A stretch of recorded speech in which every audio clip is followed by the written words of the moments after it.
You know what I always say. When it's time to go live, just go live. Am I live? Somebody tell me if I'm live. Somebody be like, yeah, we hear you speaking, dude.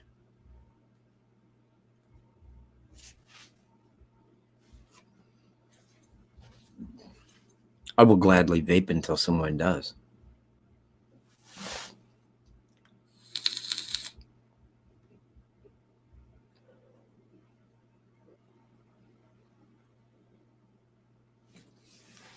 Oh, 6 people are here. Holy shit. Okay. Oh my God. Okay.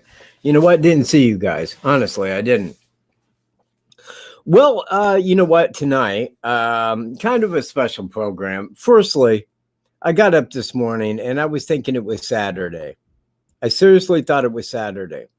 It may have been my neighbor's bump music playing all night that made me feel that way. However, I did think it was Saturday.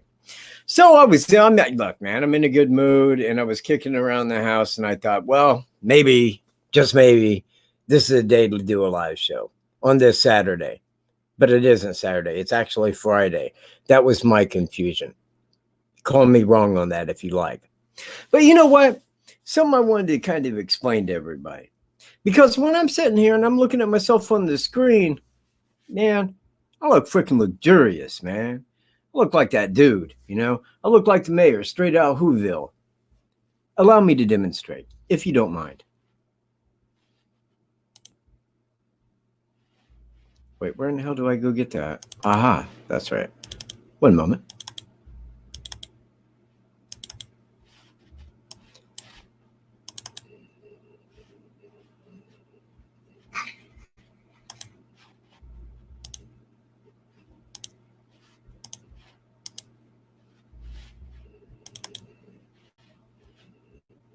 Well, maybe that ain't the answer. maybe it isn't here. Okay, but anyway, let's do this anyway. This is me. This is what I look like right here. That's what I look like. You guys see me in total pixelation. And you know what? It's unfair to you guys, man. It is. And that's what I look like. Not much better, but I'm not pixelated like Bridge Guy by any means. And you know what? That might have been the reason that I was turned in. You know, maybe the pixelation just kind of made me look all Bridge Guy-like. I'm very much unsure, but what the hell? Okay. Anyways, here's the topic of discussion here this evening. I got Michael Griffey. Now, he's the one that researched the book Lynch, The Story of Amber Green. That was the first one. I think that was put out in the very early 70s, and that was Carroll County. And then he rewrote the book because rather than researching, he wrote the whole story as it went, I should say. Now, he wrote that book again, and I think it was called Lynched, A Love Story, something along that lines. I ordered the book and I read it twice. I read the other one 3 different times. So I will have him on as a special guest, maybe this coming Tuesday, but if not that Tuesday, the Tuesday thereafter. Look forward to that because Amber Green was never tried. He was never convicted of that murder. And that does mean that the murder of Luella Mabbitt is Carroll County's other unsolved murder. So he will be on, and you know, he's got a big fanship on Facebook. He really does, man. If you know of him on Facebook, because he's from Carroll County, he's got a lot of people on there. He travels a lot. He's normally in South America for the most part. In fact, I think his wife is South American, and I forget the country. I will ask him about that, though. However, but anyway, he's back to Delphi rather regular, and he said when he gets back, which I think was going to be this weekend. That's my hope. Then he would hook up with me and see if we can. Hey, there's Alaska Blue. Thanks for being here, man. Hey, you know, actually, I mean, it just kind of came to me do a live show, but I'm definitely happy that that you're here. Oh yeah. Go on, Mark. If you'd like to call in, let me throw the number up here real quick because if you know that by any means, please call in and let me know. You know what? This is the ticker, and I'm going to use that as well. Bam. That's just a call-in number. So anybody wants to call in, bam, there's my number. You know, give me the old ring-a-ding-ding. But anyway, I would like to know the toxicology report on that. Hey, Sue's here. Great. Didn't contact. It was sudden moment. Sudden moment, everyone. A couple people I sent a live link to, but it was right before the hour. Where was I? Oh, why am I asking? Well, where was I? Oh, yes. Right. The toxicology report. If you know anything about that, please give me a call or type it down here. But you know what? I like call-ins. They give me a break. I like getting a break here and there. This is what I do. And you know what, man? Because I hate that. Because when I watch my lives, I'm like, I'm watching myself and I'm like, my God, you can't even see me. You poor people, you know. You can't see what Professor Katt looks like, man. And I can tell you right now, I look a little bit like the mayor of Whoville.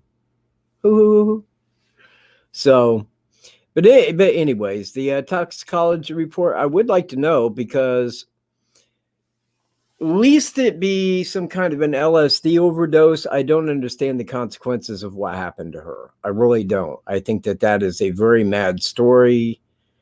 And if I was police, unless I knew better, I mean, I would be looking further into this, because this seems, oh, wow, a telephone call. How unusual for my show. Hello? Yeah.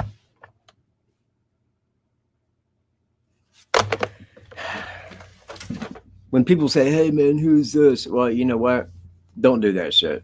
Makes you sound stupid. I don't like it on my show.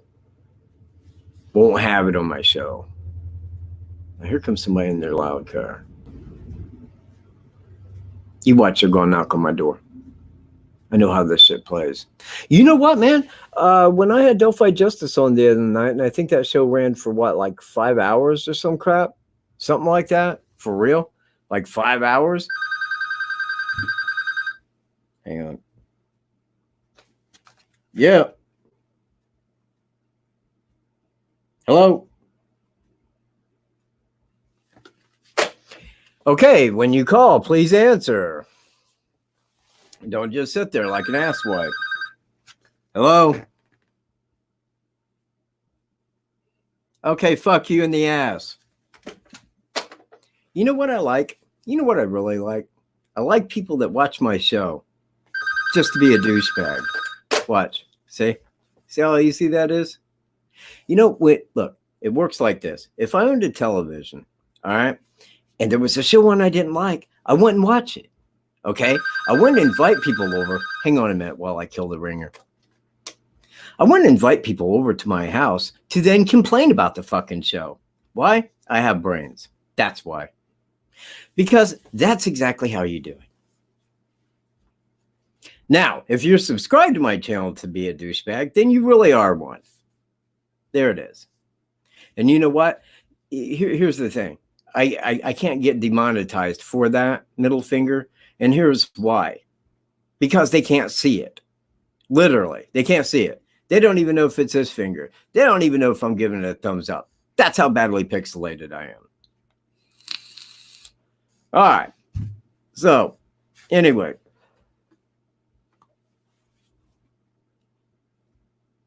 We don't play on the phone, trolls.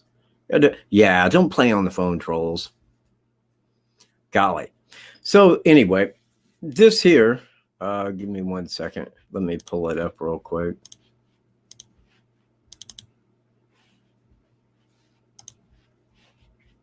Damn it. This is the thumbnail I got for Michael Griffey. Lynch, Delphi's other unsolved murder, Michael George Griffey. So anyway, looking forward to that. This here is out of the first book.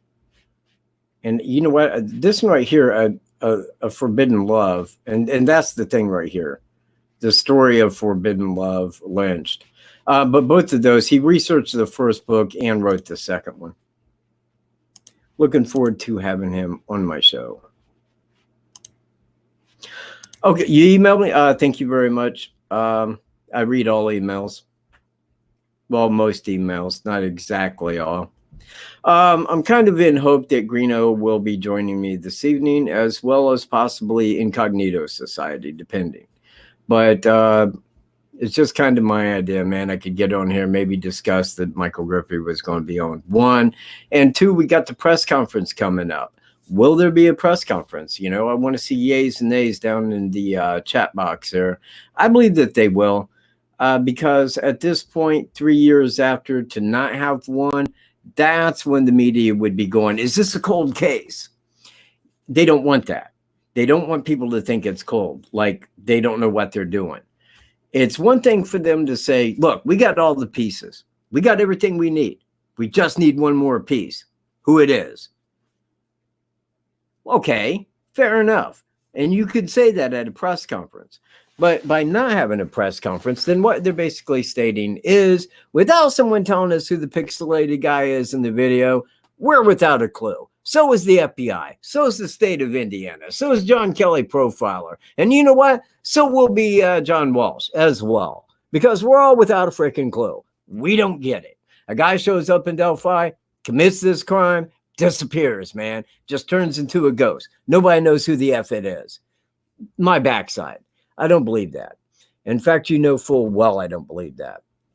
So anyways, that's why I think that they will have a press conference. It might be the same as they did last year. They will have it at the courthouse because they're going to keep anybody that will ask real questions, boy here, you know, out. Although, however, if I may, I did do something yesterday.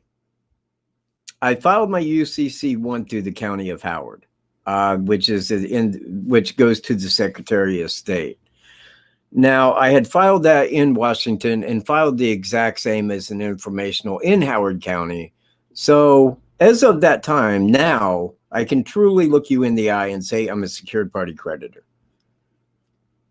And that means that my UCC channel will now start having videos on it. Because I want to talk about that as well. And I want to keep, what the hell? I don't know who Elder Hero is, but ban his ass immediately.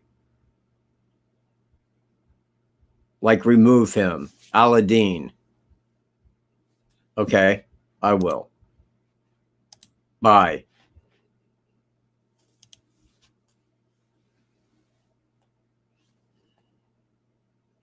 And call me one more time. I do have delete number, you know.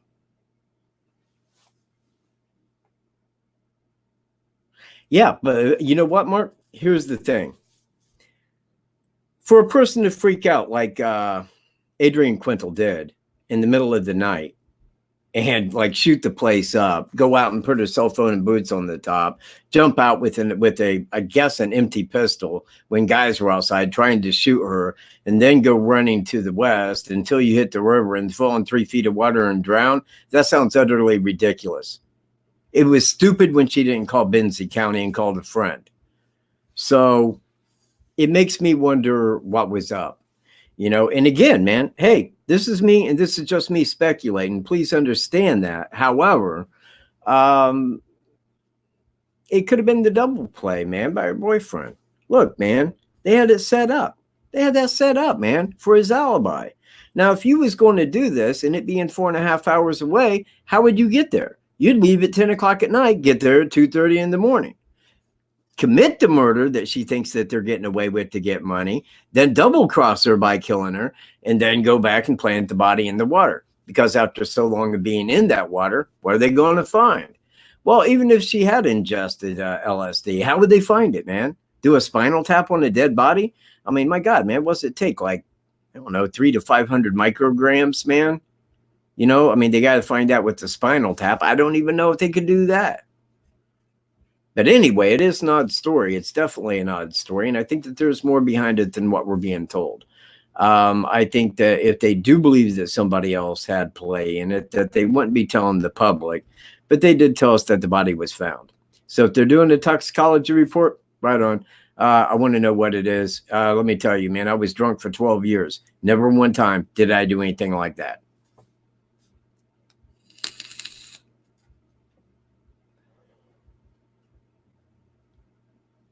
What's TCG?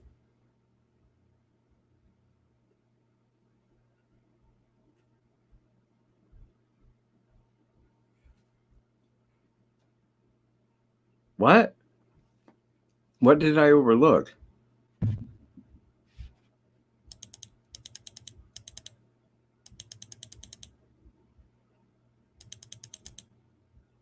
Oh, man. Okay. I'm like way back there. So, okay. I see up there. Okay, got it. So anyway, Delphi case, Evansdale, married Pryor, and Pates, kind of believing Susan Collins. I found another one, but I don't want to mention that until I got the facts down on it. And they called me back on it after I gave them the information. But the lady said that she wanted me to talk to the head investigator on that case, because he knows the case. And, he would know whether or not. I don't think he wouldn't tell me, but simple fact is, that's good because that would give like 6, 7, possibly 7, and possibly 8 connected. But the MO of that crime was a brutal rape, and it was in an area where he was at that time, possibly. So because it's unsolved, because it was opportunistic, I do believe, I think that it fits his MO. And again, it's one that I'm keeping an eye to.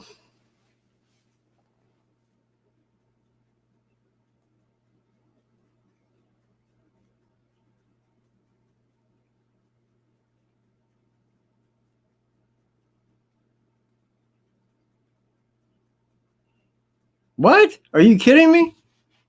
You cut half of your ear off, man? For real? Explain how that happened, man. You got me curious. That's like an unsolved cutting, in my opinion.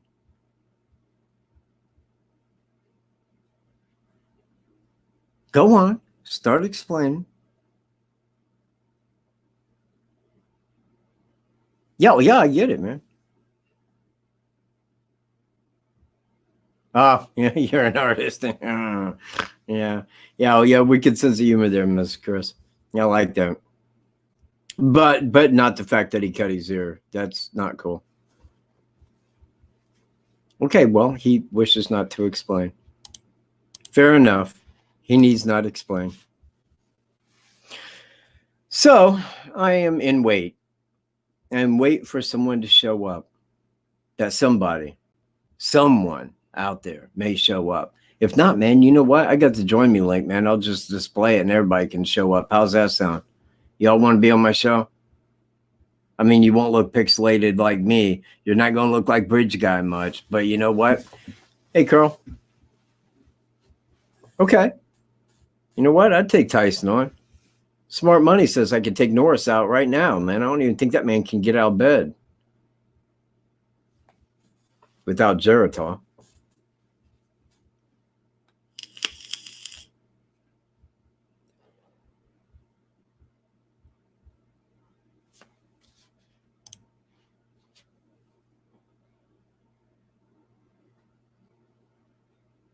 Wow. Man, dude.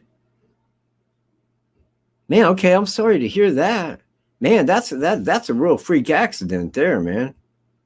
Jeez. Man, I hope you get feeling better, man. Hope your ear comes out, okay. A door frame. Wouldn't it just tear it? Did it rip the ear out? Yeah, I don't think Chuck Norris can get out of bed without Geritol. Yeah, him too, man. Let's get rid of him. Let's just get that guy out of there. Yeah, it's easy to block. That's what I enjoy the most. I enjoy the blocking. In fact, you know what? I'm the first one at it. They throw up 905. Okay, here it is, 905. Bye-bye. Here, how about your other friend, man? Get him to do it. Shit, man. Everybody will be like 905 something Maine. Right on. Yeah, we get it, man. Right on. Man, I'm quick to it. I got it right here. I can just bam, gone. Ain't even got to think twice about it. It pops up. See you. Bye, troll. How they do that?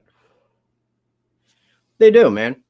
You know, and like I say, man, it's easy for me. I'm a smart guy. I am. I completed high school and went to college. That's why I'm a professor today. And that's why I say, if you don't like my show, go jam it up your ass sack.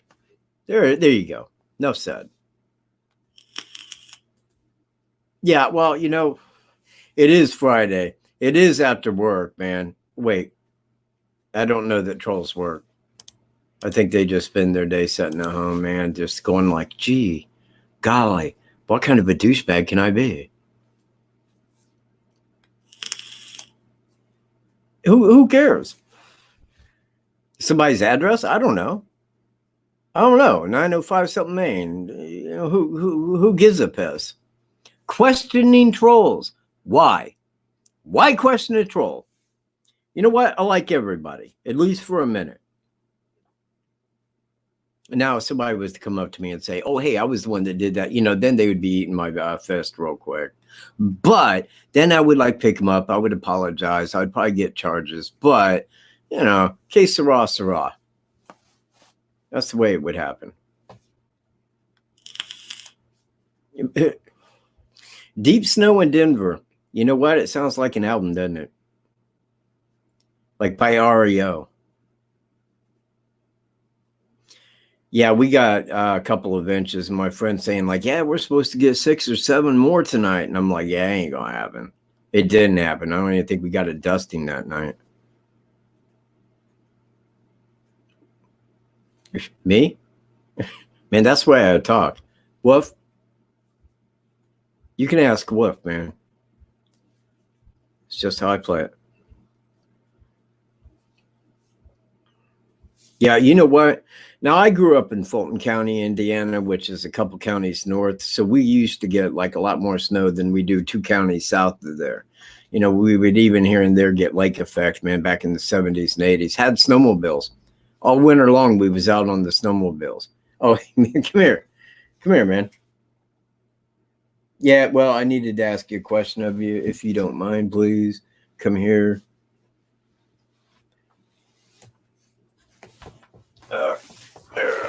Now, you know, just tell people, man, how it is that I talk when we're just sitting around the house, when we're just kicking it, man.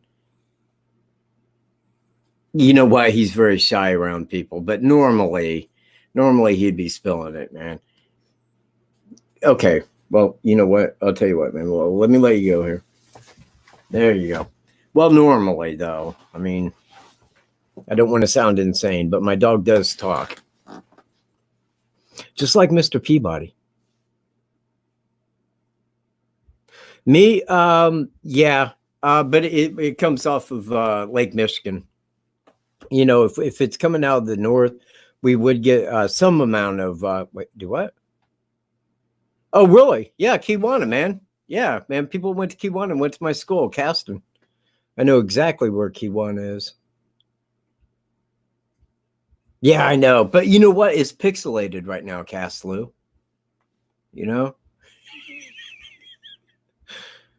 Yeah, exactly, man. Wolf pleads the fifth. He's like, man, I ain't saying shit, man. I do not consent.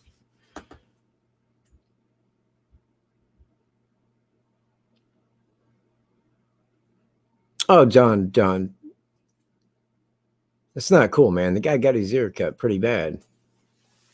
Just kind of keep it down a touch, man. So anyways, where was I? Woof?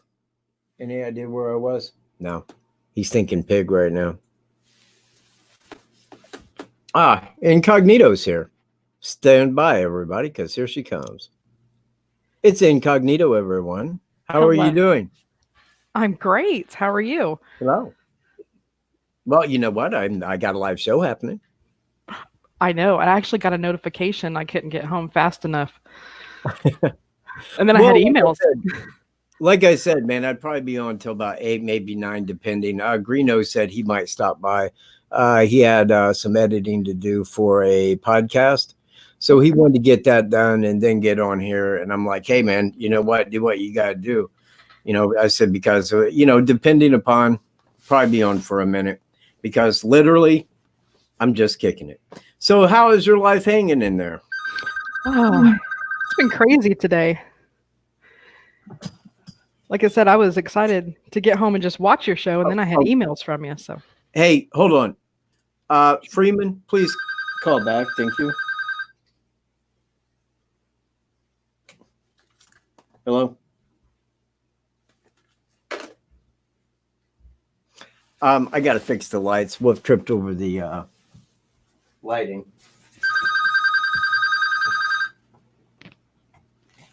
Hey, what happened?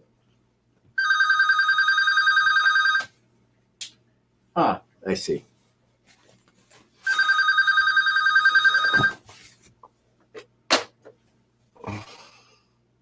You know what? There it is. Hang on. Hold on. Oh, Jasmine Billups. I know this person. I know Jasmine. How you doing, Jazz? How you doing, man? Is all good? You can tell by the names. Hang on. There'll be another one real quick. Hold on a minute. I'll let you hear it. Why don't you call with the number here? Bitch, slut, fuck you, asshole. Can you hear that? You cunt, bitch. Look like a slut, you fucking asshole. my 905 God. North Main Street, 905 North Main Street, 905 North Main Street, 905 Street, 905. Well, what in the anyway, we'll world? let them talk to themselves for a moment. How disrespectful of people! I swear. Why? Why? I didn't hear what they were saying. They didn't cuss, did they? No, it just They didn't use the F word, did they? no, they didn't. Not that I Okay. heard. No, actually, they did. They did. Oh, they got me demonetized. Well, crap. I guess I Ridiculous. can't ask for worse than that. So, Oh, you know what? I am going to look into the Ruby Carr case. oh, good. I think that there's enough there to kind of go on. I mean, there wouldn't be a person of interest or anything like that, but at the same time, it would be a good case just to follow up on. Yeah, definitely. I couldn't hardly find anything to really go on, so I hope you can. Well, I doubt I will then, because I mean, if the information isn't out there, it isn't out there. Yeah, I think just because it was 1983 or 5 or something, there just wasn't. 83 or 5, it said 50 years old. Was it a 50-year-old case? Yeah, I think it was like 69, 70 when that happened. Oh my gosh. If that's the one I'm thinking of, and you know what, it may not be. Was she a school teacher? I don't know. Let me look at my notes. Okay. Excuse me, I'm ill prepared for the live show tonight. I'm so sorry. Well, you know what? You shouldn't even have needed to be prepared. I know, but oh, let's see. What did I have written down? Hi, everyone. I don't know why I can't chat. Things are not working for me. I'm flustered. You know what? The same applies. When I was on Delphi Justices live, I couldn't either. Same way. Yeah, I don't know what's going on tonight. And you know I what? just- There should be a setting where I can set that. No. I have September 5th, 1983 is when it happened, but I don't have what she did as a living. I don't know why. I think she was just a retired housewife, or, I know her husband died before she did, but yeah, 1983. You'd think there would be more out there, news articles or something. Yeah, Sue's got that. She was found hanging because I think that they thought it was a suicide, didn't they? She's 74 years old and she was found hanging? Yeah, What? I think that that's correct. Oh my gosh. Unless that's the teacher, and I have the two confused. Wow, that's crazy. Well, she had sent me one about an old case. You know what? No, I think I do have that wrong. I think that we're speaking of the of the teacher, the old case. In fact, and I think you're right, because I don't think that is 50 some years old. I think it happened in the 80s. Okay. Sterling, did I narrate the video Ghosts of Highway Oregon Murders? The voice sounds... No, I didn't. I have no idea what that is, but no. Sure didn't. So what's going on your way, Michael? Well, like I began the show, I thought it was Saturday. I got up, man, thinking Saturday, man, and here I am. And then, I was in a good mood, and I thought, screw it, man. Might as well just make a live show. Might as well sit down and kill a few hours. Here I am. All right. Killing time. Good. With Incognito Society. Well, this is awesome. Like I said, it took me about 20 minutes to get home. I was excited. I actually got a YouTube notification that you were live, and then to be invited was even better.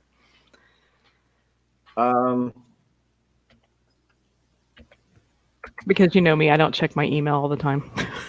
I'm terrible about it. You know what? I check mine all day long. I should have it set up on my phone, but I don't. So I have to wait to get home and check it. So anybody that's ever tried to email me, I apologize that it takes me so long to reply. Well, you know what? Check your email more often. I know. I got to set it up on my phone. What? You don't have it set on your phone. You know what? If I knew anything about phones, anything, I would help you out. But honestly, I don't. I have a phone, and I think I called somebody on it one time. No, I did. I did call somebody on it once. I called a couple of people on it once. Well, man, stay away from the cord, man. You're unplugging shit. I have my personal email set up to my phone, but for some reason, when I try to log in to this, it won't allow it. I know. I'm denied. Denied. So anyway, if you did not hear at the beginning of the show, Michael Griffey is going to be joining me as a special guest coming up. He's the one that wrote the book Lynched, the Emma Green story, and Lynched, a story of forbidden love. The first one he researched, that was in the early 70s. Yeah.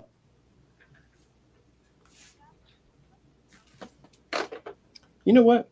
Hang on. How in the hell do you delete this shit? There is that option. I gotta look more into phones. Yeah, there's the information right there. Now, that was in Miami County. Yes, up at Peru, Indiana. Mm-hmm. That's at 16 miles to my southeast from where I grew up at. In fact, I had a lot of weekend friends from Peru area. That would come up to the lake. It was like a resort lake. Gotcha. Sorry, I was looking at the comments and I get distracted easily. Oh, look. I want everyone to see this. Can everybody see that message that I just put up there? Yes. Okay, there you go. 12 cut, you're not freaking banned for the 80th time. We see you. Matt, I will send you my email if I can figure out private chat. I don't know how that works. Let me try it. Blunt force trauma. Well, hers was a murder, though. I mean, they didn't think that was suicide, did they? No. They thought burglary, just like with the Lowell Badger thing. Mm-hmm. I see. But not shot. Blunt force trauma. Right. I loved your live show the other day with Delphi Justice and Greeno. That's good. Ah, okay. Yeah, and you know what? It was not demonetized. Awesome. I know. That was a good long. Understand it. Well, you guys were so nice. I can't make you a mod on here. I'd have to go to YouTube, but I will once I get to YouTube. I will make you mod. Oh, in fact, Incognito, if you don't mind taking over for a moment. Sure. Go ahead. Please talk. Oh, gosh. I'm on the spot. No, man. Just talk about things like work today. We have a troll. Golden you go. Fry is back with the address in Kokomo, Indiana. Oh, well, hang on. Oh, is it Kokomo, Indiana? See, I None- did not even know that. I had no idea. I had no idea that it was Kokomo, Indiana that they was trying to give an address to. Well, you know what? Somebody please write to that address. Give them the attention that they most deservedly need. Okay? Please write to them. That would help me out just amazingly. Then people would stop posting their fucking address. A bunch of fucking idiots. Oh, I'm already demonetized. I might as well get that F word in use. Yeah, just go ahead. Fuck you. Every damn fucking one of you. Right up the ass sack. There you go. Yeah, I guarantee this ain't going to be monetized. Oh, good old Friday nights. Yeah, thinking it was Saturday, man. You know what? I stopped by a friend's house yesterday. Hadn't seen him. Actually, I was in their house once, but he was fixing it up. Hold on, man. I need to get into channel here. Community. Right? Yeah, I'm sure it's community. I think you're supposed to be talking. Oh, sorry. Hello. Well, How's everybody doing tonight? Carry on. Carry on, man. Just go on, man. Look, I have no peg, man. Game over. My dog and cat is in the background. They're both eating dog food.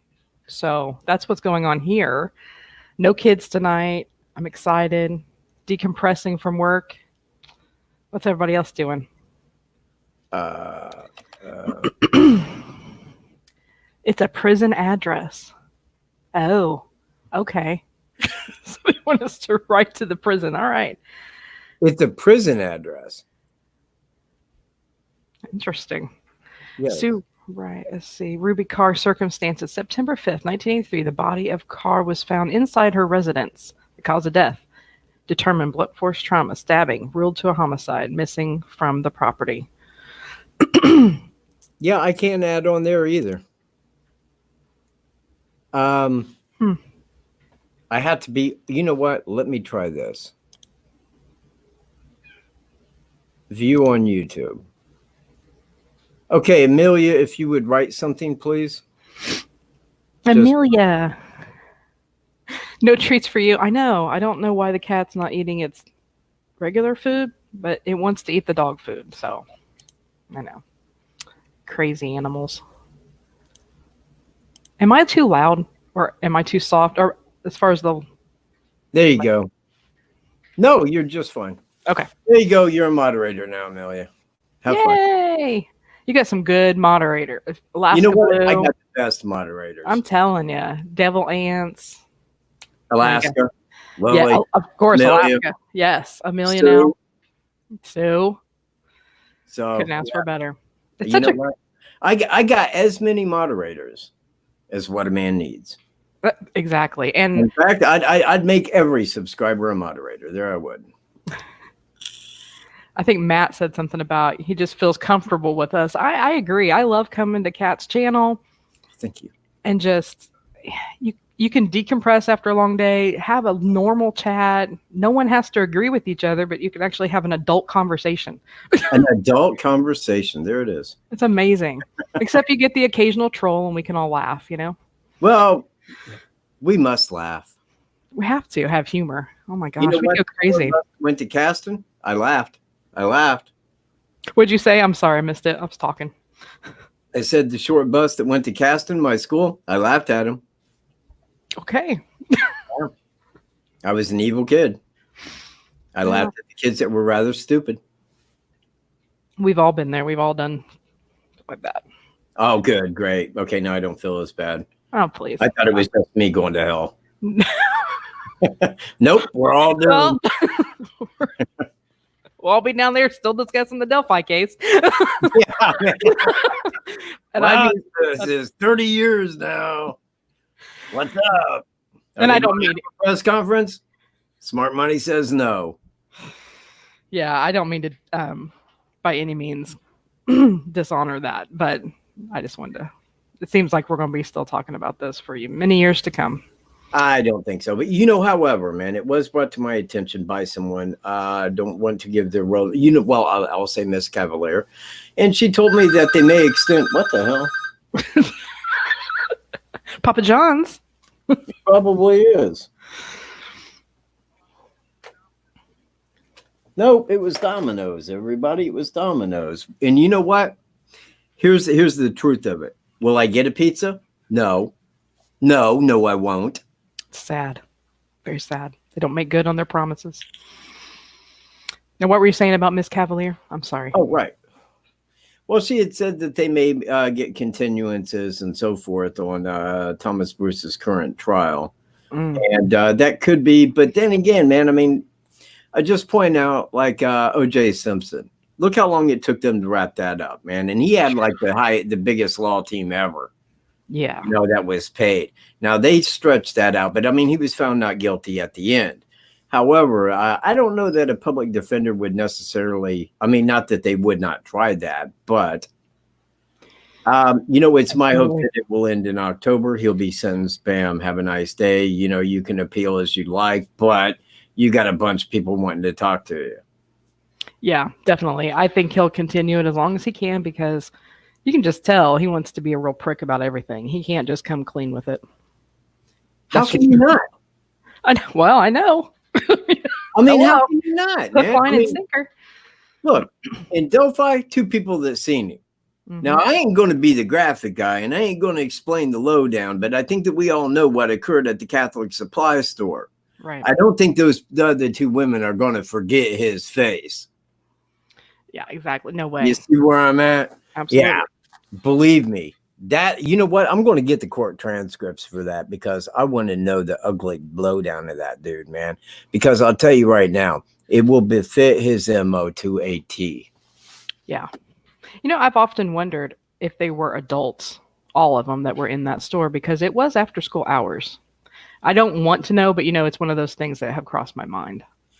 Well, and again, let me kind of point this out, and I have done this in the past. Now, if everything holds true that I believe is true, you have a 9-year-old, an 11-year-old, a 13-year-old, a 14-year-old, an 83-year-old, a 24-year-old, a 77-year-old, a 54-year-old, and we don't know the age of the other 2 women that were there. I think that the man, because he has a weapon, and I think that that's his lowdown. I think that's his threatening utensil right there.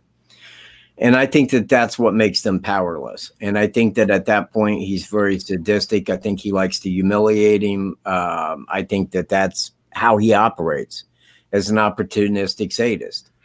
I think the guy is like flip side of just straight evil. Definitely. I've thought about the, what do they call it? It's with a P, where they flip the reverse date. And we come up with the 2/13/17 versus the 7/13/12. You know what? I don't know what that's called when you reverse something like that. There is a thing for it in like with letters. Can't remember what it is. I'm sure, and it doesn't matter. But I was thinking, let's say he was never caught. Mm-hmm. What would be his next date? So I was just playing around with He that. would have been caught. He would have been caught by now. With the DNA that was left at the scene? Yes, because like I said, and I go back to July of 2019, and that's when investigators in Carroll County said that they was using the same technology as what got John D. Miller in Fort Wayne. Now, if that was the case, because 2 months later, and that's how long it took her to get him. She started in May, they made the arrest in July. Now, Thomas Bruce, his family's got DNA in that database. That's fact. Yeah. Because every one of his personal emails started with Scotsman. So I know that he had looked up his family history. I know that his family was big into that, probably had DNA in it, and he knew he was it. So what happened 2 months after July and September? That's when he sexually assaulted the 77-year-old. The next month was the traffic pullover when he was acting insane and driving erratically. The month after that, the Catholic supply store, because he knew time was short. He knew time was short on it. By now, they would have had him. I do believe that. In fact, they would have had him if that cop had done his job and arrested him that night. They still would have had him. And then he wouldn't have had current charges as he does now. Do cops always do the right thing? No. Some of them, being in a society, actually do the wrong effing thing. Trooper Cherry is a prime example. Yeah, I'm trying to wrap my mind around why he just decided to go out like that. I mean, you know what? I think it was that. He knew that there was a short time till they come knocking on his door, just like John D. Miller. He knew they had his DNA. He knew they could trace him. They knew they'd be knocking on his door as soon as they deduced it. Yeah. And again, 2 months after, right at the time when he was starting to expect it, that's when he started. Actually, all of them had cops called. You know, I mean, all three of them. And that is a man that had never been arrested before. Gotcha. Yes, Tim Daly. That's the word. Palandrone. Who? Tim Daly says palandrone. I'm probably saying that wrong. Sorry. Oh, a palindrome. Yes, exactly. Thank you, Tim. It is a palindrome. Now, I know that that's like in with like phrases, because a niece of mine got a book and it was about palindromes. I didn't know that. She got it at school. And I'm looking through it, and it looked like comics. And then it had the thing down below that, like two gnats doing the tango. And it said tango gnat. Like what? And I'm like, okay, man, what does this imply? You got, you know, tango gnat. What does that even mean? You know? Yeah. And I'm explaining this to my stepmom, and we're looking at it, and she goes, you know, tango gnat. And I'm like, no, I don't know tango gnat. So, I mean, and it took a minute until I'm looking at it, and then I'm like, oh, they read forward and backwards the same way. You know, it was the book of palindromes. Interesting. Yes. Sterling Jimpsey, But- I think that was September 16th of 2018. But don't, I'm looking back in my notes and I don't have it wrote down. I'm sorry. What is it? When TB committed that, or allegedly committed that assault of the 77-year-old woman. God, yeah, you know what? I think that was September 27th. Oh, 27th. I said 16th. So I don't have it wrote down. I can't believe that. You know, I looked it up. I think it's the 27th, but gee, I don't want to be the guy that's wrong, but I may be. Well, I may be wrong too. Well, now we're just screwing my channel up, man. This is where people come to be correct at. Oh my goodness. Yeah, you know, exactly. Now, if that is with letters or with numbers called a palindrome, it is the same. But one thing that I looked into, just because I thought that it might hold some kind of credence, was the fact of why someone would commit a virgin sacrifice. Now, what I got from that was to please a deity, to better their life or whatever. Mm-hmm. Now, he had lost a job before the first one, and it was Friday the 13th of July in 2012. That was Evansdale. Now, he had lost his job 1 month before that. Now, I don't know, man. I mean, like, unless he got the job of a lifetime after that, you know. However, it seems that things kind of rolled in a way. I mean, think about how odd this is. He files bankruptcy in January 11th of 2017. The guy is pretty much without money. All right. Mm-hmm. He resigns from his job. Now, on the reverse date, 1 month later, again, just like Evansdale, he goes to Delphi. Now, again, he's without a job at this time. Was that because he wanted it to be that way? I mean, it sounds doubtful. Right. I mean, nobody would lose their money and file bankruptcy just be without a job, man. They'd just go in and go like, you know what? I got pissed off and I hit the guy. I quit. Got fired. You know, something like that. But it was just as happenstance that occurred. Now, he goes out there and he waits at that trail. February the 13th. Waiting on that, you know, waiting. I'll put it to you that way. Waiting for victims. Right. And by happenstance, here comes two young girls that cross that bridge. You know, what are the odds, man? What are the odds? I mean, that part of it right there seems long shot. unless it was made to be that way. Now, Right. and I don't mean on the crime aspect, but I mean they do it purposely to go do that, Right. to seek that opportunity. Yeah, he definitely fits all the criteria within the Delphi case to a T, everything. He's either the most unluckiest man like Ron Logan was, and just coincidental, which is going to be almost unlikely, or he did this case. I mean, he is the suspect, which I guess I'm holding out hope that he is, because it terrifies me if he's not. You know what I mean? Like, I know he's at least behind bars. You know, hang on. I wanted to touch upon Adams, and he was our WKAT Australian correspondent. I want everybody to know that he is no longer, but that's because of his disagreement. But I would like to say, Adam, if you would go back and kindly look through my videos, it would probably hint you in on it. If you're looking through Facebook, you'll never find an answer to begin with. Understand that. If you look at the facts and you look at what I put forward, I think that you would be in agreement, 100%. There you go. Carry on, please. Yeah, and I understand where some people say I can't get on board with it. That's fine. Just Why? What is your other theory? What is it that they don't see? I mean, that's my question. What is it that you're not looking at?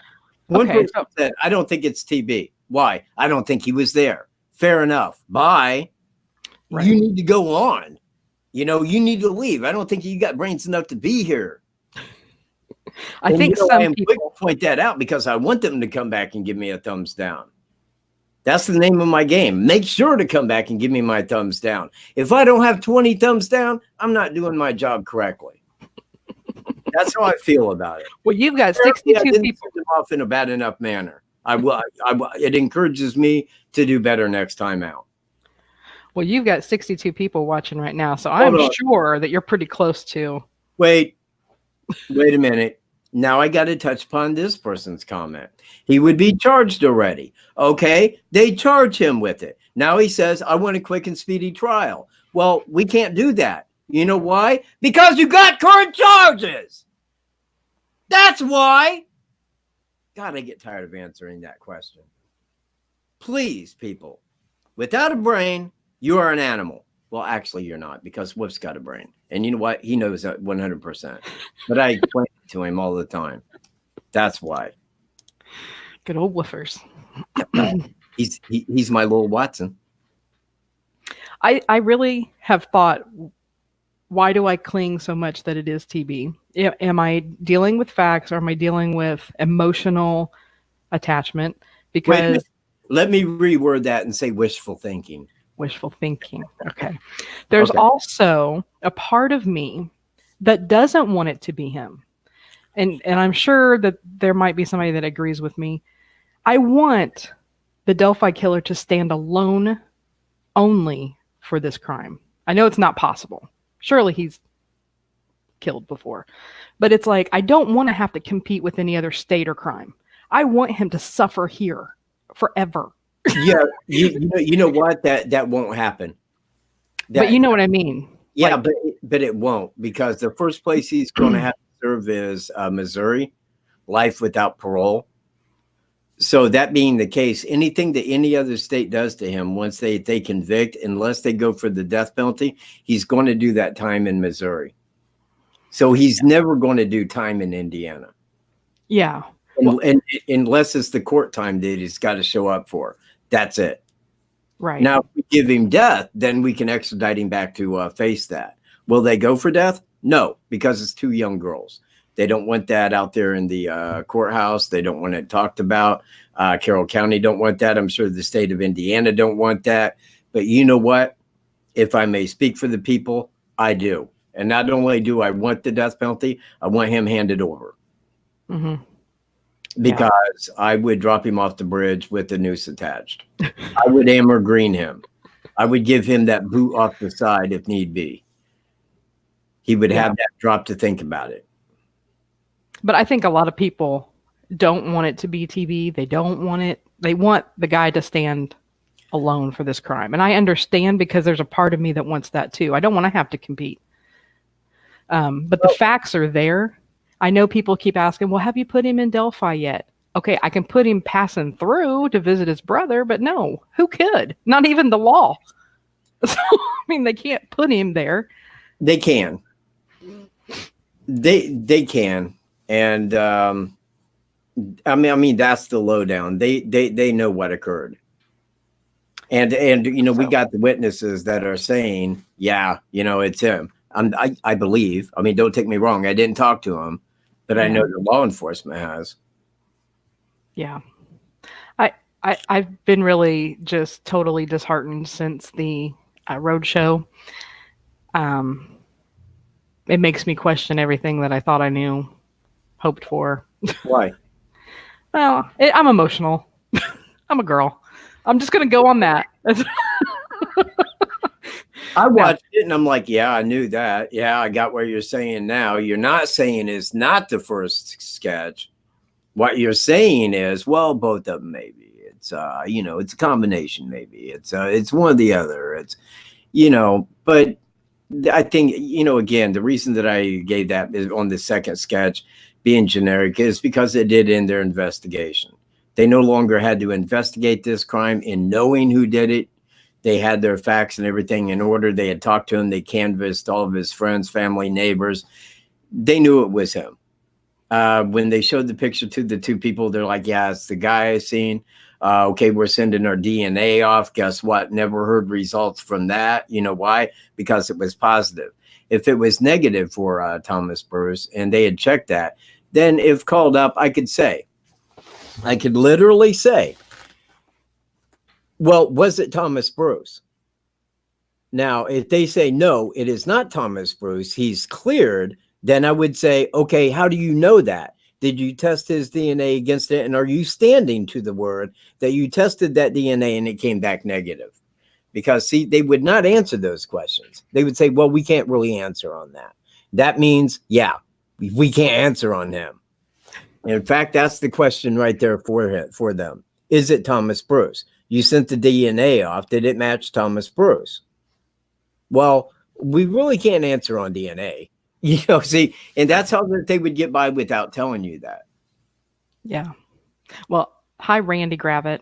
I wanted to say, yes, I watched Randy's here. Everybody, Yeah. Randy Gravitt. If you do not know who he is, he has the Randy Gravitt channel, and he does discuss the Delphi case. Yeah, he's putting together that walk. Are you going to go to that, Katt, on the 13th?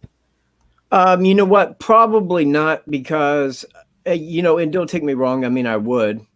But it's just like, you know, getting over there, and I'm going to be very pissed that I can't go to the press conference. I think that they will have a press conference, and I do want to be here live right after the press conference to then discuss it.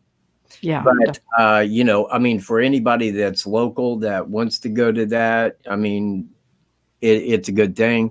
And I definitely stand by the fact that people should, you know, go to it.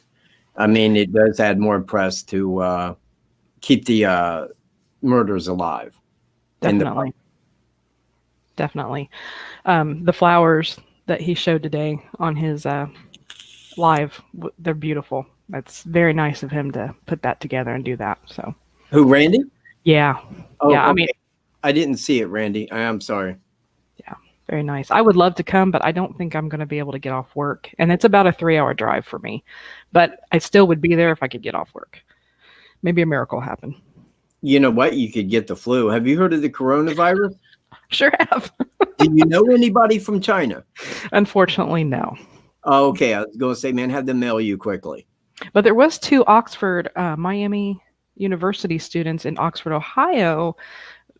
They were quarantined off for a while. They were exchange students. I could, you know, go across the border there real quick and see if I could get some of their germs. Have a conversation with them. Again, I got to touch upon Adam's comment here. Riley tried to tell Katt it wasn't TB suddenly. He denied knowing who TB was. No, that is very untrue. Because when I did mention it and he understood the name, he said, yes, okay, is that you? Are you him? And I'm like, yeah, right. That, you know, that was funny. because he knew full well who he was. Now, when I said to him, so you don't know anything about TB? No, I do. But look, they're down there. They're dealing with him, and thank God, because you know what he did down there, and I'm in full agreement, and that's why I've said many times over, you know, they got to wait for that case to complete before they can question him. Now, at the same time as that, oh wait, yeah, man, see, I click on something and forget where in the hell it was I was going, because he did know who he was. He absolutely knew who he was. Mm-hmm. He did know stuff about him. He said, but I can't comment on that. Yeah, he'd already talked to you once before. He didn't want to say nothing. No, he knew who I was. Yeah, and I think, you know what? I think after the first time he got grilled. Oh yeah, definitely. 100%. Yeah, because that right there, people, that came to me. You know, that was me and Greeno standing right there that got that information. You know, that wasn't Rafael Sanchez that got that information out. That was me. And we put it right out there so people could see that this man had never broken the law before. Yeah. And again, I state for the record that you cannot tell that a person had never broken the law before by their DNA alone. Those are very specific crimes. To say a person had never broken the law before, you've got to have more than that. And the one thing that will tell you a person had never broken the law before, fingerprints.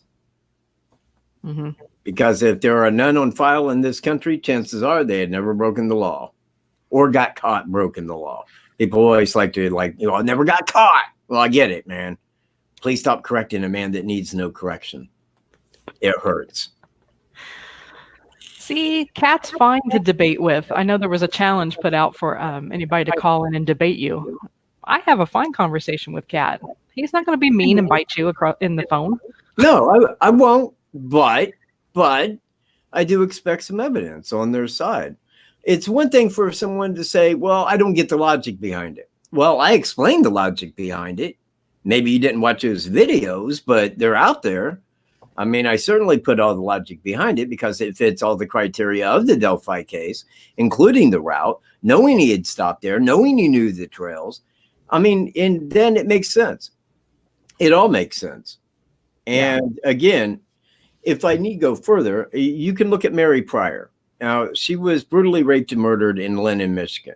Again, fingerprints, DNA. Guess what? No suspect. Well, that would say to me very clearly that that person had never committed a crime before. Now, that's like 11 miles south of Montrose. Hang on a minute. Let me see if it's got a stupid name. Oh, it's Pizza Hut. Nice. So, yeah, you know, it's somebody with a nice dialer.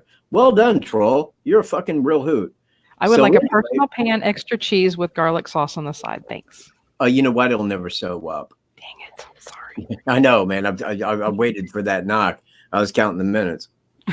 So anyway, then you look at Ann Pates. Again, DNA, fingerprints, but no suspect. That was 2 miles east of Montrose. Now, at that time, he was living in Flint, Michigan, which that's right between them, to the east. At 2 o'clock in the morning, a woman's car breaks down and she gets brutally raped and murdered. DNA and fingerprints left, no suspect. Again, it's like wherever he goes, once he's drunk, once opportunity rears its head, there it is. Yeah. It fits his MO to a T. Exactly. And it is going to be. When you're looking at Delphi, you know, and we know that they got DNA, and to say that the man had never committed a crime before tells me fingerprints. Well, that right there, there it is. You know, it's the same guy. I mean, what are the odds that somebody's going to go brutally rape someone and leave that as an unsolved murder, and they had never committed a crime before? Those statistics are wicked out there, way out there, phenomenally out there. Hey, man, has anybody seen Mike Cunningham? I've noticed he has not shown up any. No, he's not been here yet. Yeah. Unless he's pretending to be somebody else. Like Pizza Hut? Interesting. I hope not. I don't want to have to go back through that time frame again. Well, look, man, it's one thing to disagree, but it's another to look at a little piece of land and go, nobody owns that. Do you think the killer was going to buy it? No. No, I honestly don't. I don't think that the killer came forward and said, "I want to buy that little piece of property there." You know, come on, Yeah. man. They know what he looks like. Yeah. I agree. It's crazy the theories that are out there. Unbelievable. My chat went away. Oh, there it is. It's back. Well, hang on, because Adam is saying people would love it to be TB. That is not true. Firstly, I want to say that is not true. I've stood on that side for well over a year. You know how many people are believing me? Not many. Most people head over to Facebook and believe their own bullshit. Now, well, for the reason of that he's behind bars, yes, maybe. But you see, again, man, I don't think that many people are really looking at this through a correct eye. I think people are looking at it through a theoretical, speculative eye, the theory that best fits their theory of what happened. I think that that's what people look at. You know, I don't think that people are really looking at like what occurred, the facts, the circumstances, the evidence, how he would have been there, why he would have been there. That he lost 2 jobs 1 month prior to each, where he was living in Michigan. 2 crimes occur that are identical with DNA and fingerprints. Law enforcement there knows it's the same guy, but they don't know who it is. Why? The man had never committed a crime before. Identical to Delphi. Now, again, show me 3 murders that happened like that, where a person had never committed a crime. Had never been arrested. Oh, Catholic Supply, Evansdale, Delphi. Well, he got caught for Evans for the Catholic Supply store, but aside of that one, all the rest remained the same.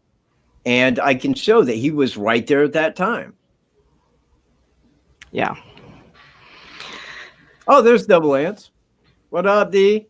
How you Double doing? Ants. You know, Harvey Carroll said that I was a Katt clone. A cat clone? You. Oh, got it. Because of the TV. Yeah. And he was glad in my last video that I finally got a brain. Well, you know what? That's why I don't mention his name on my channel. HC it is. There you go. Thank you very much. I banned that idiot off my channel. Look, man, he wrote a book. I think it sold 6, and all of them were really pissed off about it. One of them said it looked like it was wrote by a kindergartner. Man, he had that digital DNA crap where he kept coloring them, going like, "Look, I see it," and I'm like, "Yo, man, you know what, dude? Bye." Just piss off. I mean, I don't necessarily like the digital DNA, but I thought he put a hell of a timeline together, and some of that has come true or to fruition as I'm listening to podcasts, and some names has been mentioned has been dropped on his timeline. I'm like, wow, that was really good. But that was really just rude of him to say that I was now using my brain. Well, you know what? And I am not alone here, because I have had a few different people call me and say the identical, that they watch your channel. They love the way you speak. They love your videos. They think that you put a lot into it. A lot of people want to know, how you know what? I'll just ask, how do you do that with your avatar? Like when you're making a video, are you using Adobe? No, actually my phone, which is a Samsung 9 Galaxy Note. Okay.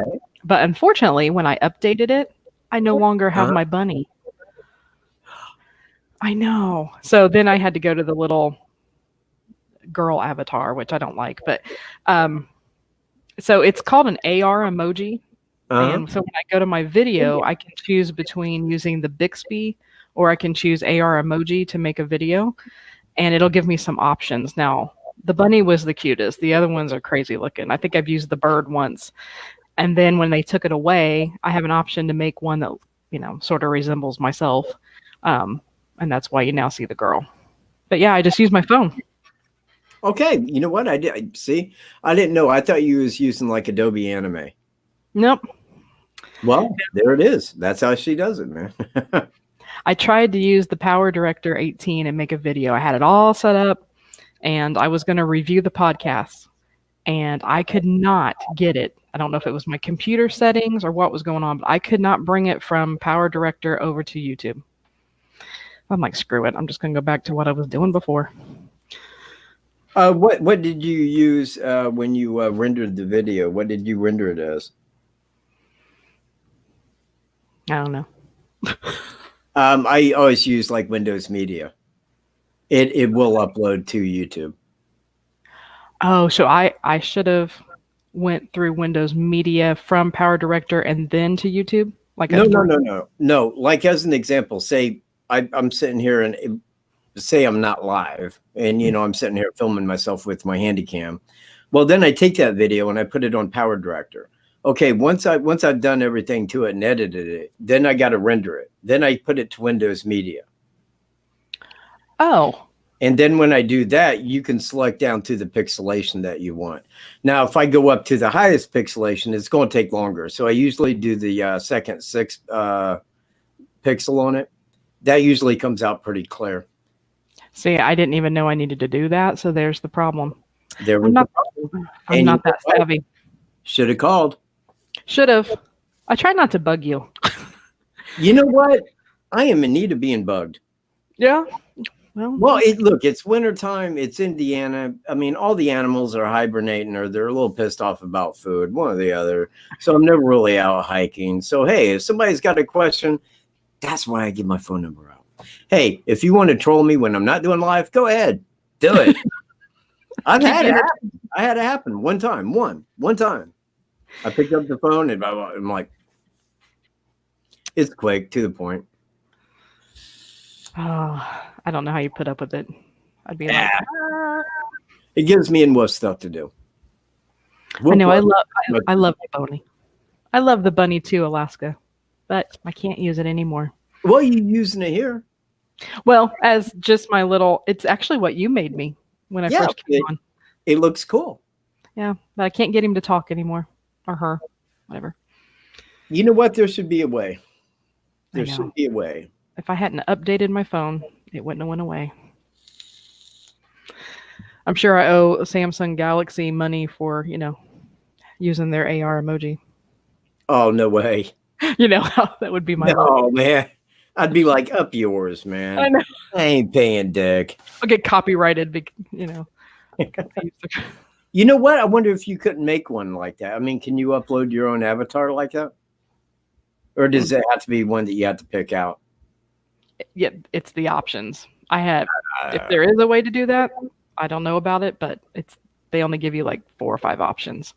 Oh, yeah, that sucks. Yeah. I had a friend going back. Her name was what was it? She was on one of those things like Dallas. Sue something. Anyway. Oh, hey, it's Martin Carlos. Gee, I bet this won't be a troll. Yeah, 7-something-1. I don't know.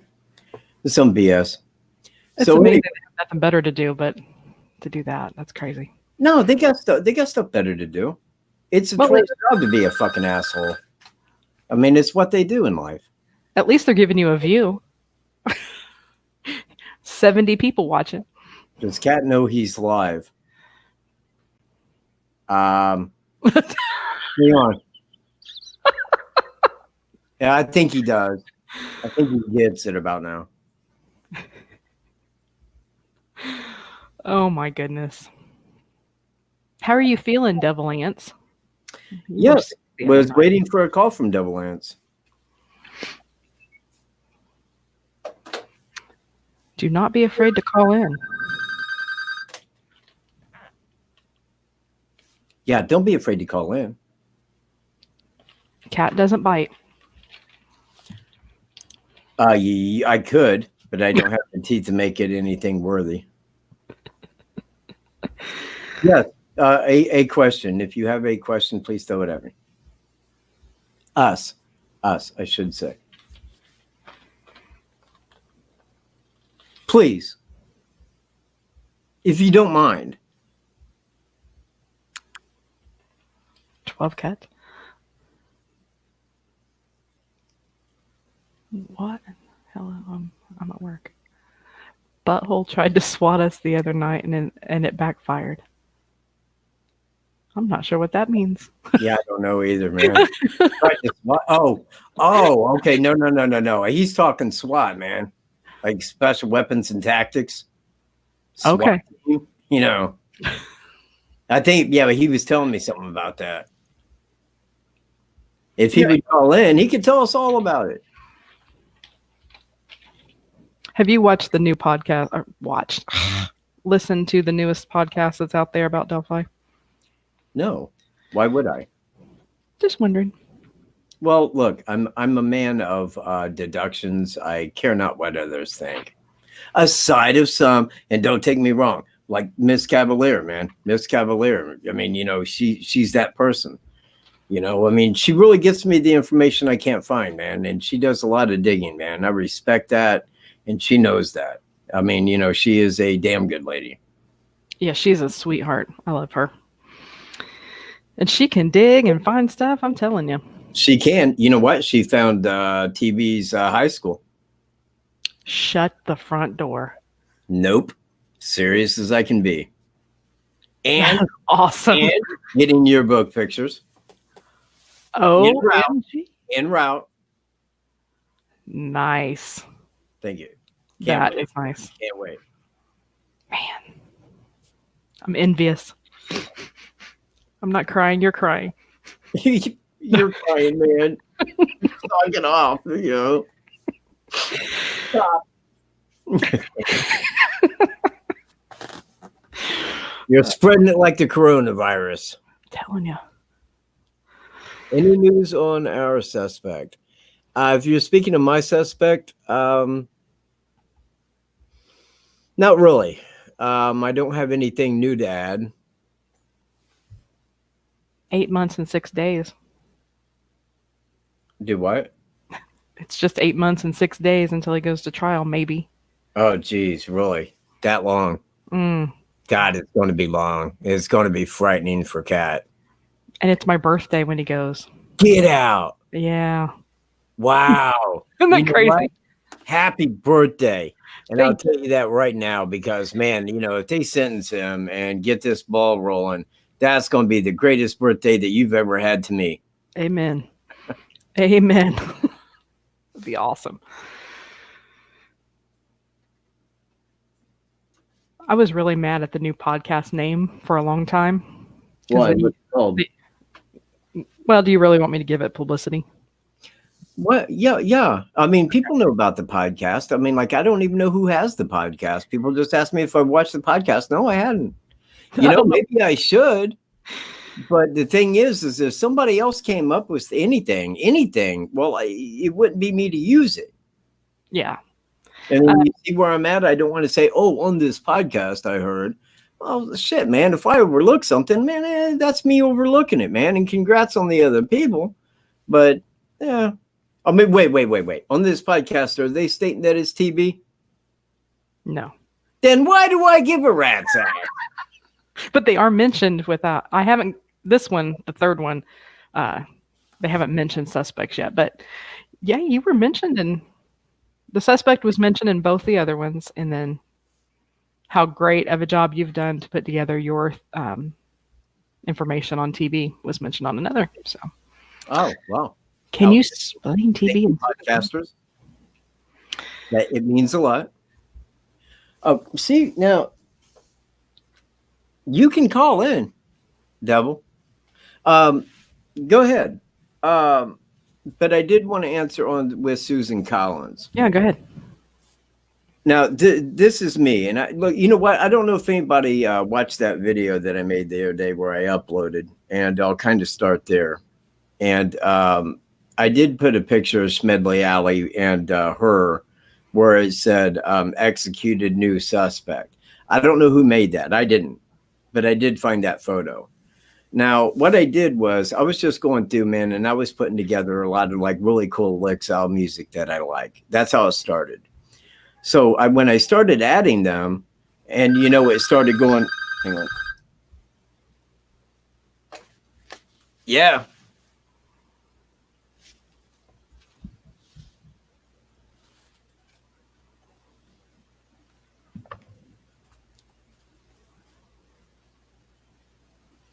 Wow, that's weird. Hey, I'm putting you on live.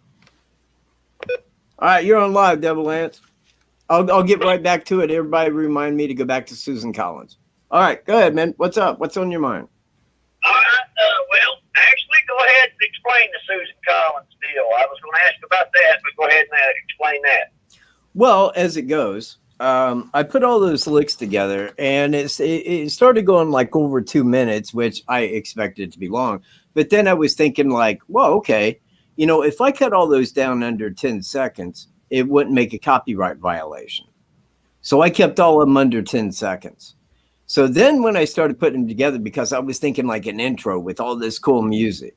And then when I started thinking about that, then I started like thinking like, well, why don't I do this differently? I can actually add photos. And then I started like, you know what, man, I can really turn this into something.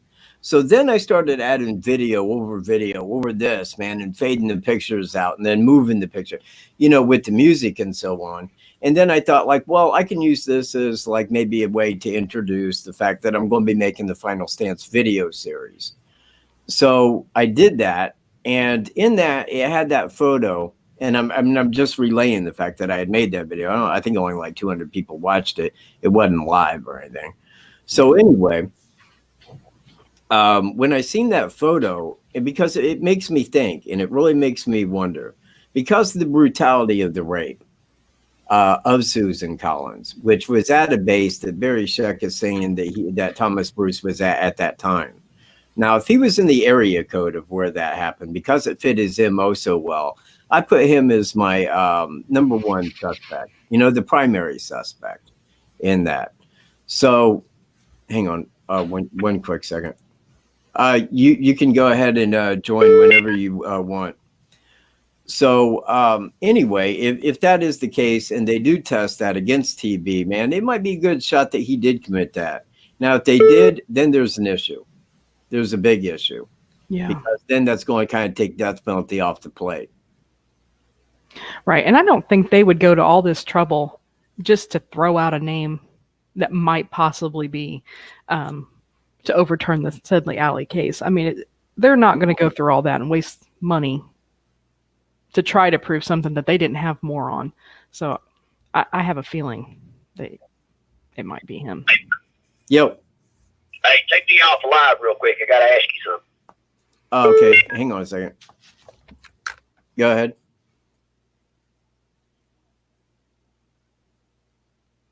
Really?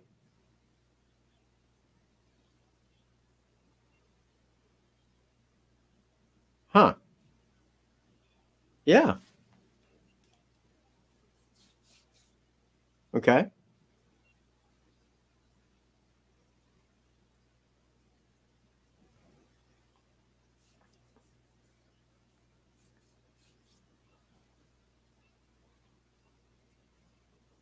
Hey guys, I'll be right back. I'm going to take my dog out.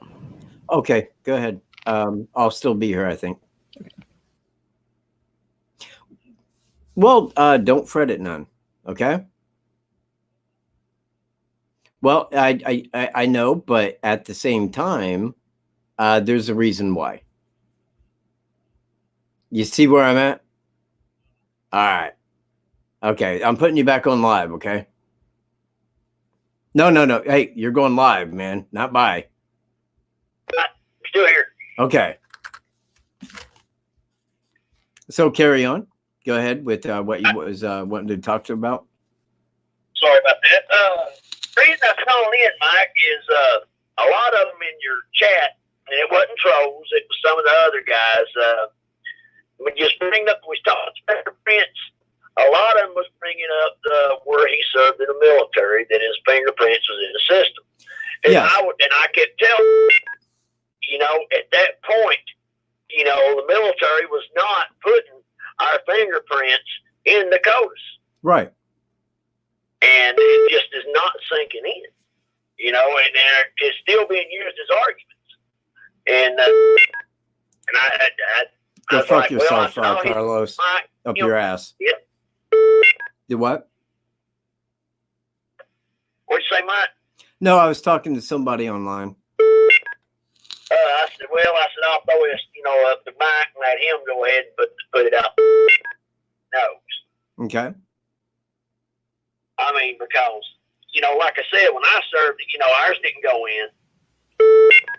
There's a thing I was going to holler at you about, and the main thing is guys, be careful on these chat rooms and stuff. Why?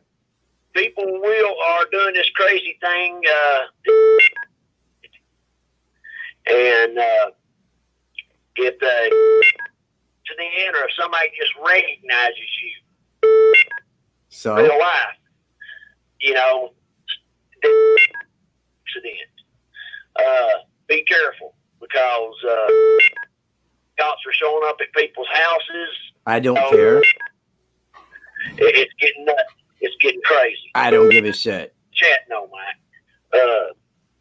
Because got hit the other night, and then we got a call that you know, somebody called saying something, and we just happened to be standing when the call come in, believe it or not, fired.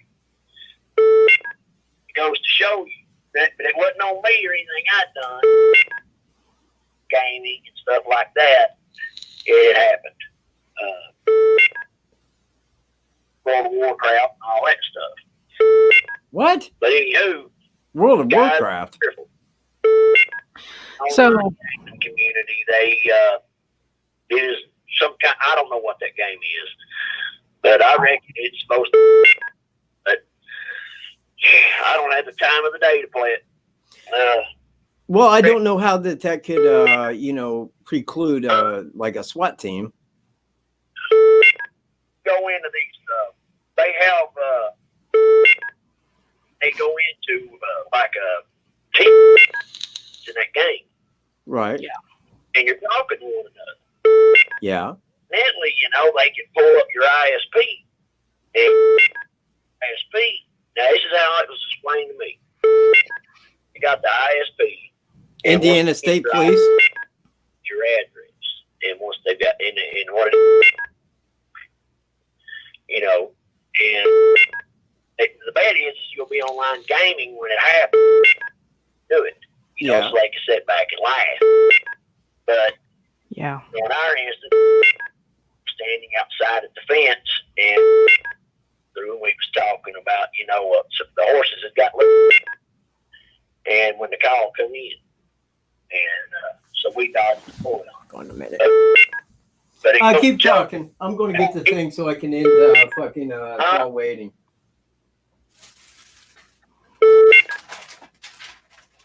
Hey, Devil, I know what you're talking about on, I think it was on Live PD. They had a show where this kid was playing with somebody overseas, and that person overseas got the kid's IP address from playing that World of Warcraft or whatever, and ended up sending the SWAT team to the house.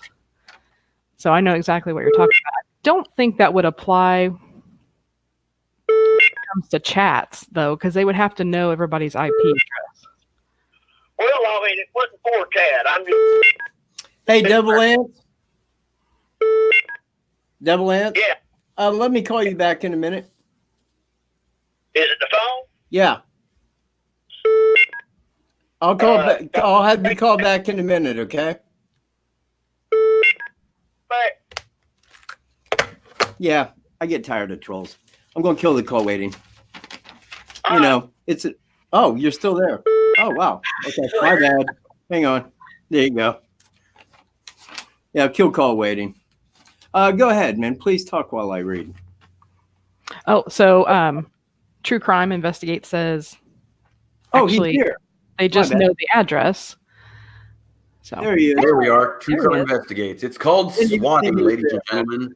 And when they know someone's address, they'll call and be like, hey, man, my name is this, and I just killed my whole family, and I'm about to blow up everybody's house in the general vicinity. And the SWAT team will show up, bust in your door, and arrest you and hold you until Dude, I want that so bad. What? So bad, man. Fucking kick my door in and do that. My God, I would own their fucking ass. I would own them so fucking deep and wide. Oh my God, man. That case would never end, people. But people do that. It's like these trolls, man. They do that shit. Yeah. Oh yeah. Live PD special was on it. I was like, this kid was just playing a game and front door got kicked in. I look it up all the time. I'm like, damn, dude. Yeah, I'm glad that ain't me. They kick my door in enough. You don't kick my door in once a month, man. Yeah, legally. I've never had it happen, and I don't want to start now. Hey, man, remember when you was at Schmitty's house? Yeah. You know Show what? up with search warrants. Yeah, dude, they show up with search warrants for me all the time. Yeah, come on in, guys. Might as well just come in. I know you're going to anyway. It's all right. You're all friends with him, right? Yeah, come on in, dude. Have a seat, Tobe. You know. So, yeah. Hey, dude, if the sheriff shows up, man, game over. Hey, Tobias. Man, how you doing? You know what, man? Wait, I need to center myself here. There we go. So, man, make sure I'm all centerized. Otherwise, I'm like way over here. And people are just seeing like part of my hair. You know what, man? You know what? You guys probably look cool as shit, man. Look at me, man. Look at me. I'm all fucking pixelated. You look like the bridge guy. Hang on. I'm bridge guy. You know? There it is, man. Bam! They come in, man. You're bridge guy, bitch.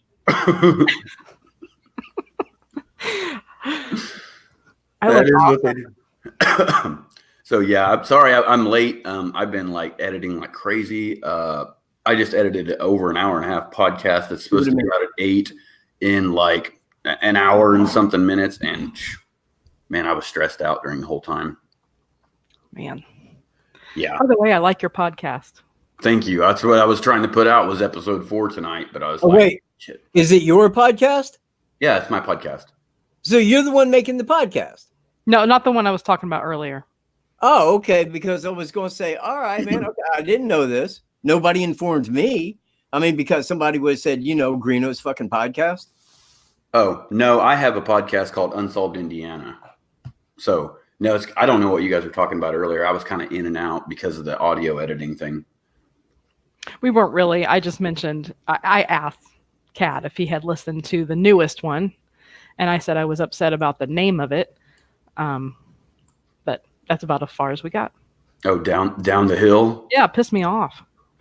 Like, why would you use his words as the name of the podcast? You know what?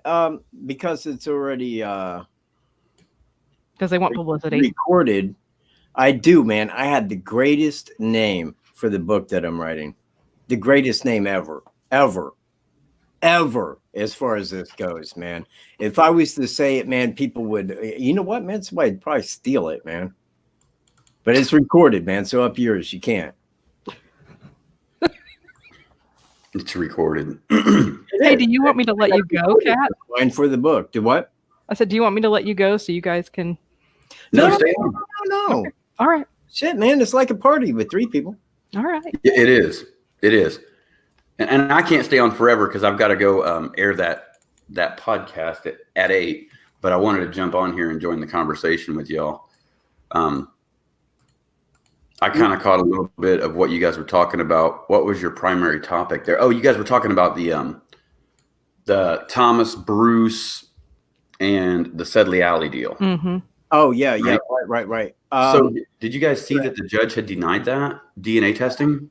Yeah. And you know what? I kind of, that was my first thought on it. People asked me how it would go. I said, I don't think they're going to. I mean, understand, they executed the other guy and they don't have a writ of innocence. Mm-hmm. So they don't have any need to turn anything over. Now, that being the case, would they, if they felt that it could be Thomas Bruce? No, because then they'd be paying hundreds of millions of dollars. I mean, they executed an innocent man and their family would just wreck them. Do they want to pay that? No. Does the judge want to pay that? Hell no. Is he going to overturn it? Nope. It's going to stay like it is, but Barry Scheck's taking it higher. And that's why I sent them that on the letter to the editor. You know, because I think that it does show some kind of amount of, well, somebody else was blamed for my crime. I don't want to see them die for it because I feel that a serial killer who has unsolved murders, he takes pride in having committed them and them being unsolved. But if they connect somebody else to it and that person's going to die, Now, I'm not saying that the guy had emotions for this guy, but at the same time, it's somebody else being blamed for his crime, man. He probably wasn't cool with that. The fact that this man was going to die for his crime probably set him back a piece. Right. You know, it does show that he's not like TB. Or, I mean, BTK, you know, where he got a hold of the police and said, no, he didn't do it. Those were my underwear, and sent like some secret letter or some shit, you know? Right. Because, you know, I think he's up to date on technology. And again, I think that that's why he knew that they didn't have fingerprints or DNA. And you know what? I want to take that right back to what Devil Lance was talking about the military having his fingerprints. Well, the military does have his fingerprints, but they're not in the legal system. And even if they did have the fingerprints or DNA, remember what Tobe told me? Yes, I do. Well, dude, I was in prison, man. You've got my DNA, you got my fingerprints, you've got everything about me. Well, yeah, but we got to jump through a bunch of hoops. It's like, well, that's what it's for, man. You go digging for it. Okay, well, the FBI had CODIS, and they have access to all files of fingerprints that are there legally.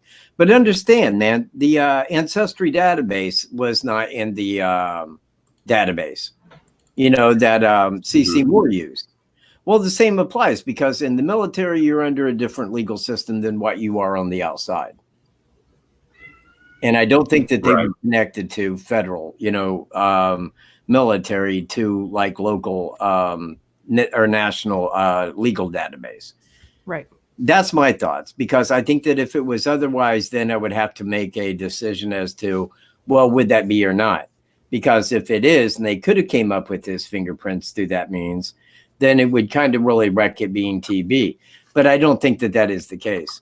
Yes, my ringer is off, and it's going to be out for the rest of the evening. I will kill the thing tonight once I look it up, but in the meantime, it's staying off. And once again, troll, hey, fuck you up the ass. And if you got anything to say about it, you know where my address is, you know where to find me, just confront me. I'll pound your little fucking weenie. Well, not in a nasty way. I want to really lay it to you, I'll dude. pound you in the ass. Hey, wait a minute, man. That's not gay as fuck, dude. This live show took a real turn. Thomas Bruce style. I'll brutally pound your weenie. Jesus, Oh, God, loves listen, me. man. Wow. Oh, That's funny. good time. No, it really wasn't. Okay. So now, what was we discussing before I pounded weenies? Oh, just the fact that they're not going to do the DNA testing on that case. They may.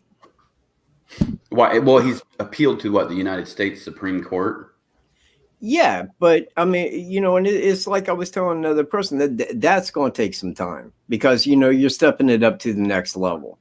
I mean, then you start getting behind a crowd, if you see where I'm at. Mm-hmm. Yeah. I mean, I don't know. I don't see it going forth. You know what I mean? I don't see them doing that, but it's always going to be that question now as well. Did that dude do that crime in Tennessee? Yeah. You know, and if they don't do something to try to figure it out, then we'll never know. You could always just say, yeah, he may have, but he may not have too. You know, it could be completely something else. Can they appeal it above that judge that denied it? Well, they did. Well, that's what they're doing. Oh, they did. Okay. Yeah. Yeah, but once it goes to like the final, then that's it. You know, there's no more. Gotcha. You can't go no further than that. Well, I don't know what that they can do without a writ of innocence. I mean, he was executed, so he clearly confessed, and we executed him. What more do you need? You know, and that's going to be their side. Look, the man confessed. You know, he knew what was on the line. We executed him. Well, the case is over. Why would we try to see if someone else did it now?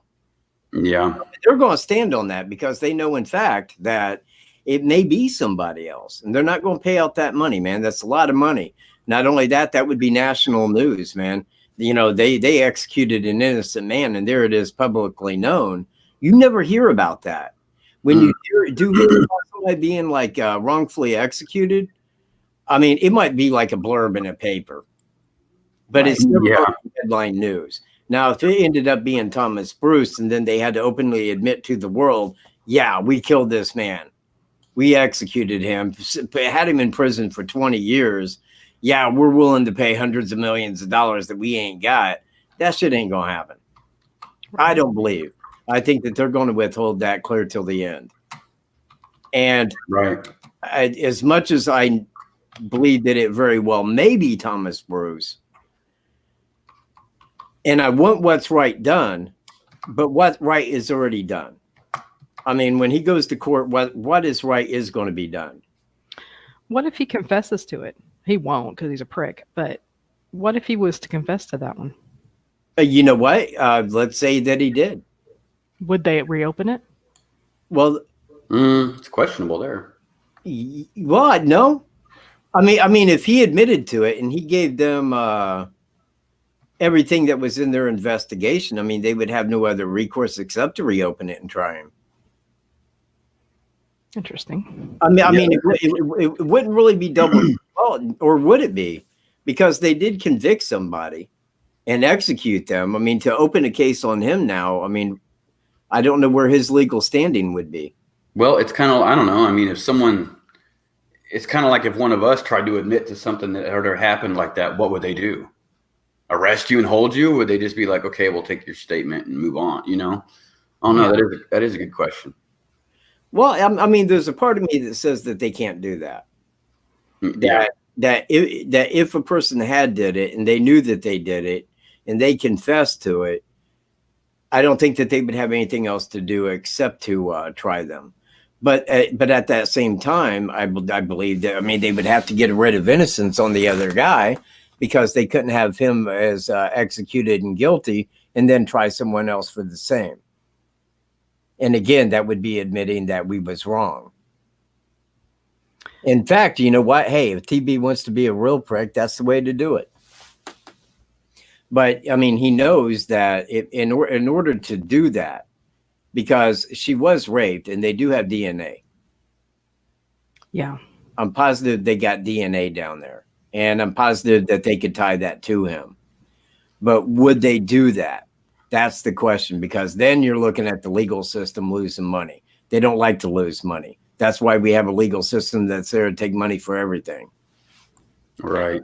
The only way it would come out would be if he would talk to a reporter or someone like you guys, that because the lawyer wouldn't leak it, the police wouldn't leak it. They have too many fish to fry with TB. Anyway, that would be the last on their list to even deal with, and then they'd just kind of sweep it under the rug. So unless he sold his rights to write a book or anything like that, it probably would never come out that he did admit to it. Man, if TB wrote a book. Oh, gosh. You know what? That right there would get him honey buns for a lifetime without parole. Unless they ban him from writing it the way they did Chris Watts. What? They can't ban him from writing a book. Yep. Well, they can ban him from making the money on the book. Fair. Yes, what he said. Okay, fine. But could he not set that up for something else if he did write a book? I mean, say as an example, I wrote a book and I said, okay, all the money goes to Anthony Greeno. Well, right? That's what would happen in that case. That's exactly it. If he makes any money on a book that he writes, it goes to the families of Shanann. That's a good one. Yeah, like up to $6 million. Shit, it'd make more than that. It would make more than $6 million. I mean, if he wrote a book in confession after all said and done, that thing would hit the New York bestsellers, man, in a minute. I mean, you know, it'd be on top of everything. The world knows about these crimes. Yeah, I think. And the ones that are unknown, they will know about, man. It's going to be, it'd be big. It'd be huge. Yeah. Yeah, that is huge. Man. You know what? Sue says, but military is a separate system and may need a separate warrant.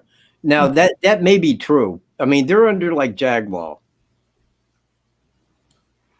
You know, whereas we're under, God, what do they call it? Maritime Admiralty law.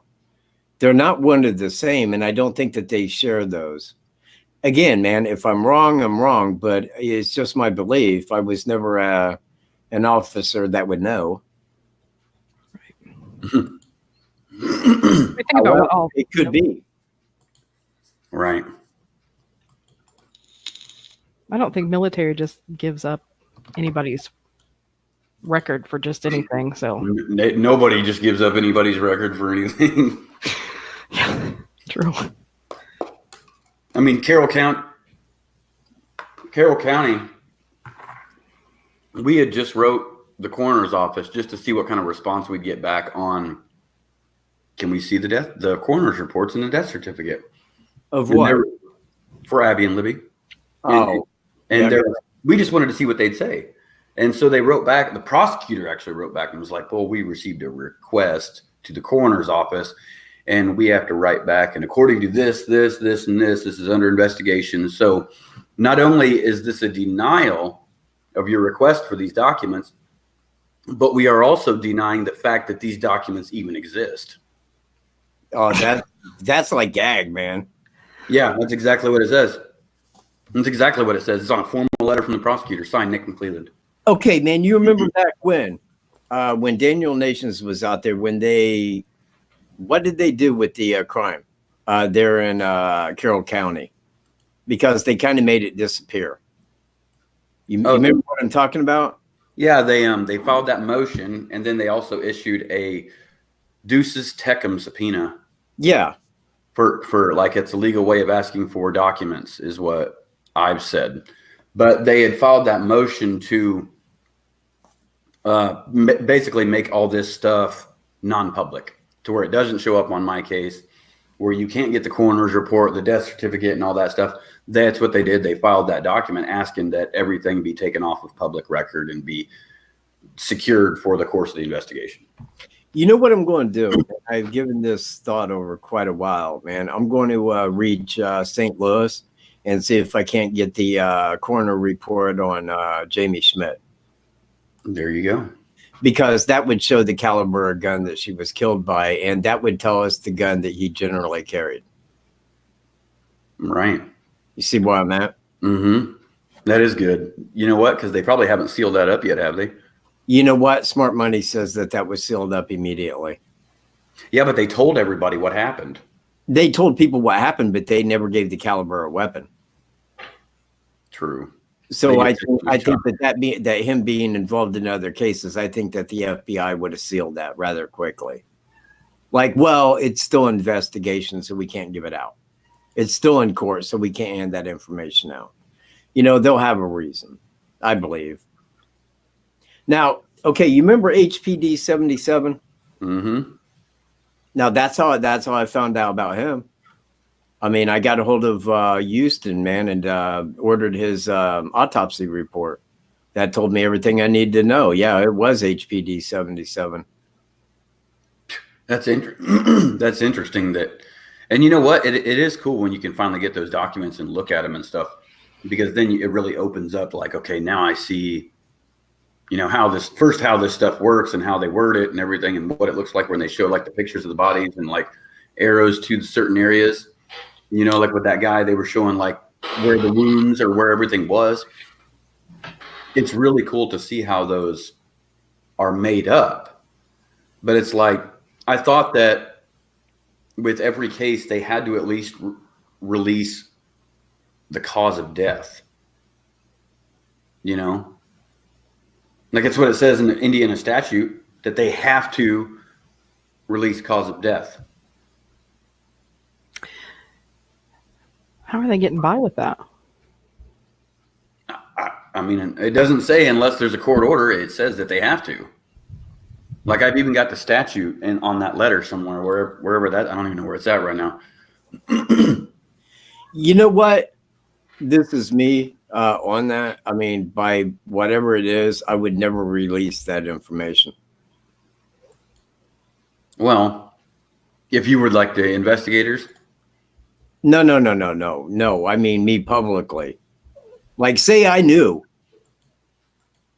Right. I mean, say that I knew what the cops knew about what occurred at the crime scene. I would never mention a word of it. Because that would conflict with their investigation. I mean, that I don't want. Yeah. And you know what? It seems like, because I did listen to this Down the Hill podcast. Seems like a lot of people know what it looked like at that crime scene. It seems like there was a lot of people that saw it. Yeah, a lot. You heard that? Like all the state police officers that saw it, the fire department people that saw it. Mm-hmm. There was so many people in that crime scene. There was a lot of witnesses that saw the crime scene that was there. Yeah. And it was like, how has none of this leaked yet? I know. And Riley said he didn't even go over. Yeah, but he said to see the girls laying over there on the ground. Yeah. From the distance. Katt, you remember when we're walking down Ron Logan's property from the cemetery? No, I do not. And we got to that. Remember when we did it with permission? That time. Yeah, no, I remember. I know what you're saying. Sure. He says, no, you do not. Well, you're on video, dude. Oh, what? That was probably why Weber was over there, man. I got him on the property. There he is. And he's holding the camera, that fucker. Hopefully it's all pixelated. Yeah, he looks like a bridge guy, man. With the camera. No, but you know where you get to that part where it's like that big steep, it's like you go over that little hump and it's a big drop straight down to where the area of the bodies were found. Yes, exactly. Right out of the ravine. Yes. Okay. So when you're on top of that hill, that's where Riley was talking about. He was standing and he's like, I could see the crime scene and I could see the girls laying over there on the ground. So from there, he could see everything. Yeah. And he was looking at that and he was like, I didn't really want to go over there and see that or anything like that. But neither would I. I mean, it's one thing when you have to, it's another. They would have pictures, but to go up and look at that live, that would be something that I wouldn't. Pardon me, I wouldn't want to go see. Right. I pretty much cried through the whole podcast episode too, when they were just talking to like the parents of the friends of the girls. They were talking to the teachers. They were talking to the fire chief, just people within the community that are traumatized by this. I mean, you don't really think outside the box, or I haven't, that it affects anybody other than the families themselves, but like the whole community, like, yeah, I was in tears. You see, man, it sounds like you're in tears now. Well, give me a minute, okay? It does. It chokes me up. It really does. Well, it's sad. I mean, okay, look, man, kind of going back in time here, about 3 years ago. But when that crime happened, man, it was so improbable. It was so impossible to believe that a crime like that occurred in Delphi, Indiana, of all places. I got a hold of Reno. I told him, I'm like, hey, man, look, this happened, man. I can't believe it, but yeah. And then he gets back a hold of me almost instantly. Dude, I'm in Delphi. I'm like, man, you must have fucking flew. I'm like, how the hell did you get from down there to here so quick? My God. But there he was, man. So, I mean, we started on it immediately, like right after the fact. I mean, like after it occurred, how many days had went by before we got out there? It wasn't long. Yeah, but I mean, do you remember how many? It had to have been like maybe 2 days. Yeah, it wasn't very long. It was right after they just opened the trails back up. So I think it was probably like maybe 72 hours because they had them closed off there for a couple of days while they were doing all their shit.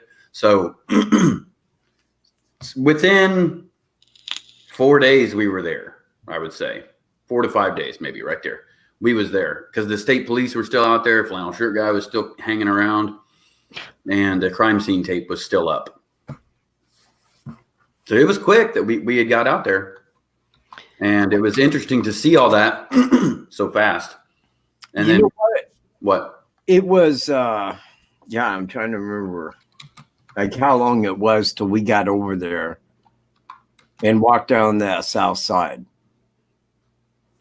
Because when we got to the south side of the bridge, man, and then walked down there, then it started becoming clear.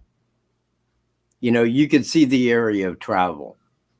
That was right down the hill, past the driveway, down to the second hill, down to the car path, make a right down to Deer Creek, cross it, man, crime scene.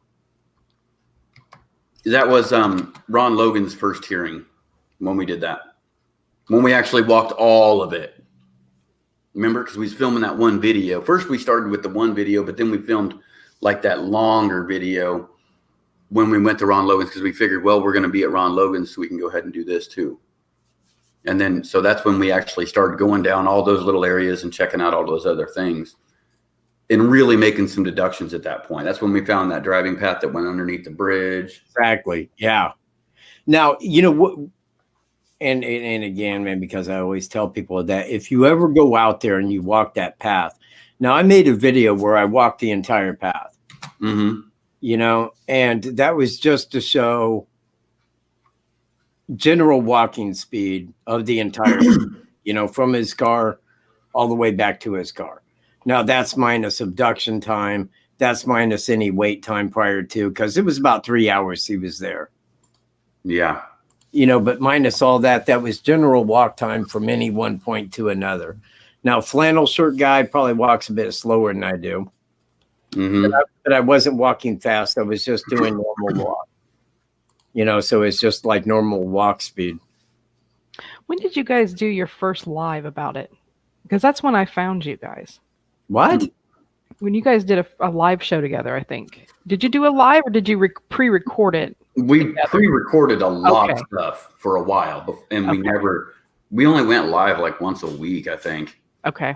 That's when I found you guys. Do you know what video it was? That's what I was just getting ready to say. Okay. What happened in the video? Oh, let me think.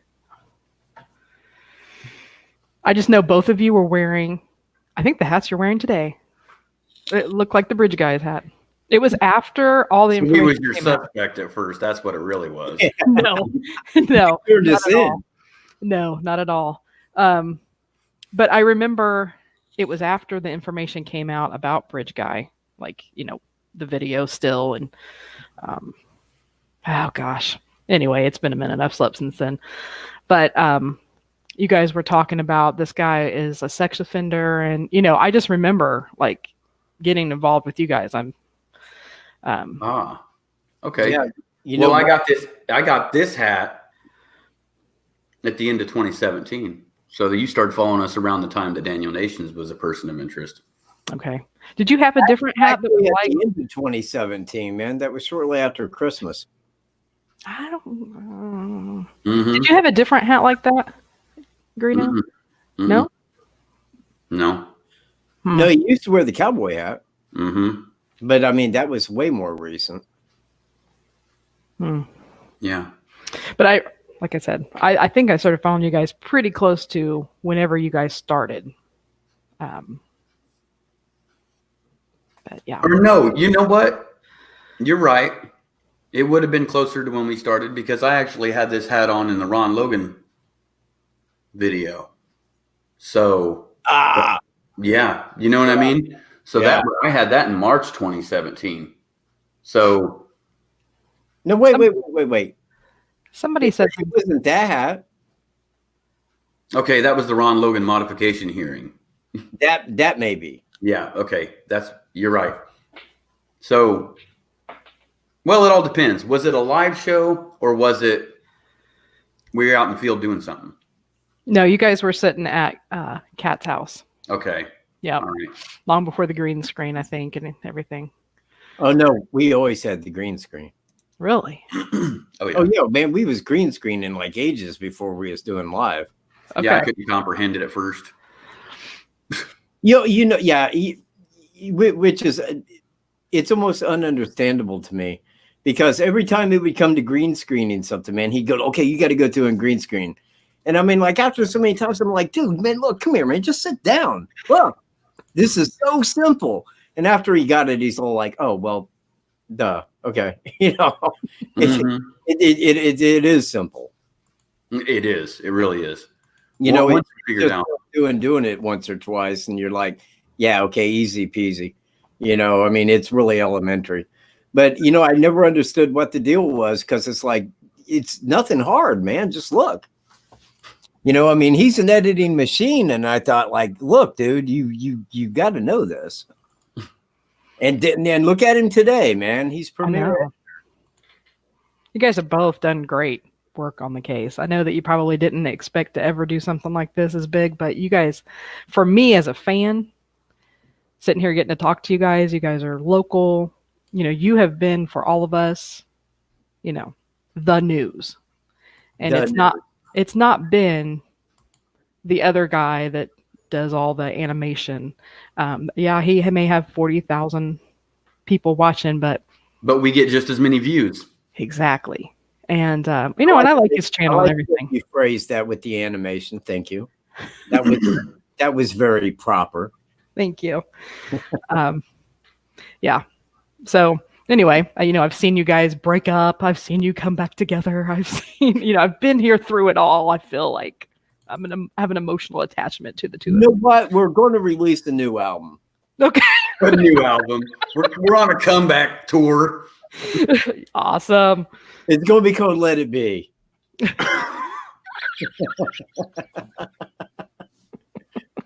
It's There it was from the Beatles. It's going to be Let It Be, and that's going to be the final straw. I'll go do like my own solo shit again. Yeah, it'll be called There It Was. There it was. See, I told you. Yeah, it used to be. Oh my gosh.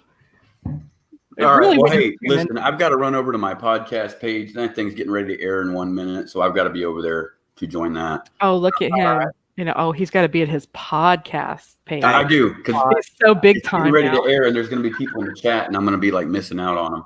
Dude, it's like 1 minute till 8, man. You better roll. I know. All right. I'll see you later, y'all. Bye, Grino. Later. All right. It's back to us. Yay. Yeah. So, you know what? If anybody's got any questions, throw them up in chat. We'd be happy to answer. Wait, somebody said, had just one question, please.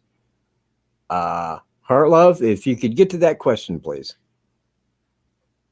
It's very hard to get questions out of chat. It really is. People say I got a question, but they're rare to actually ask it.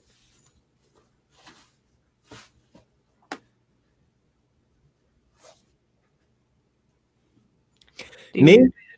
No, I think you misspelled genius. But yes, I am. I would join Mensa, but I'd be the slow kid.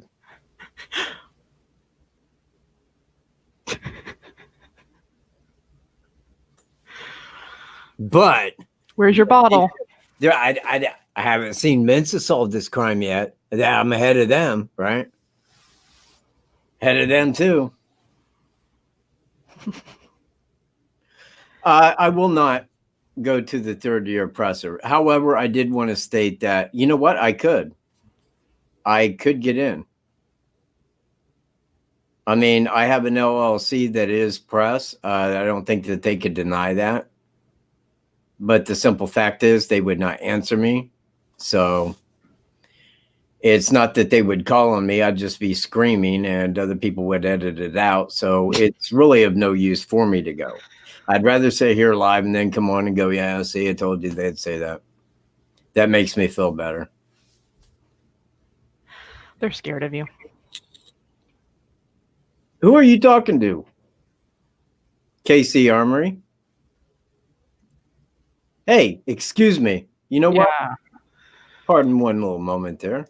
But you know what? You do not come on my channel and call anybody retarded. Exactly.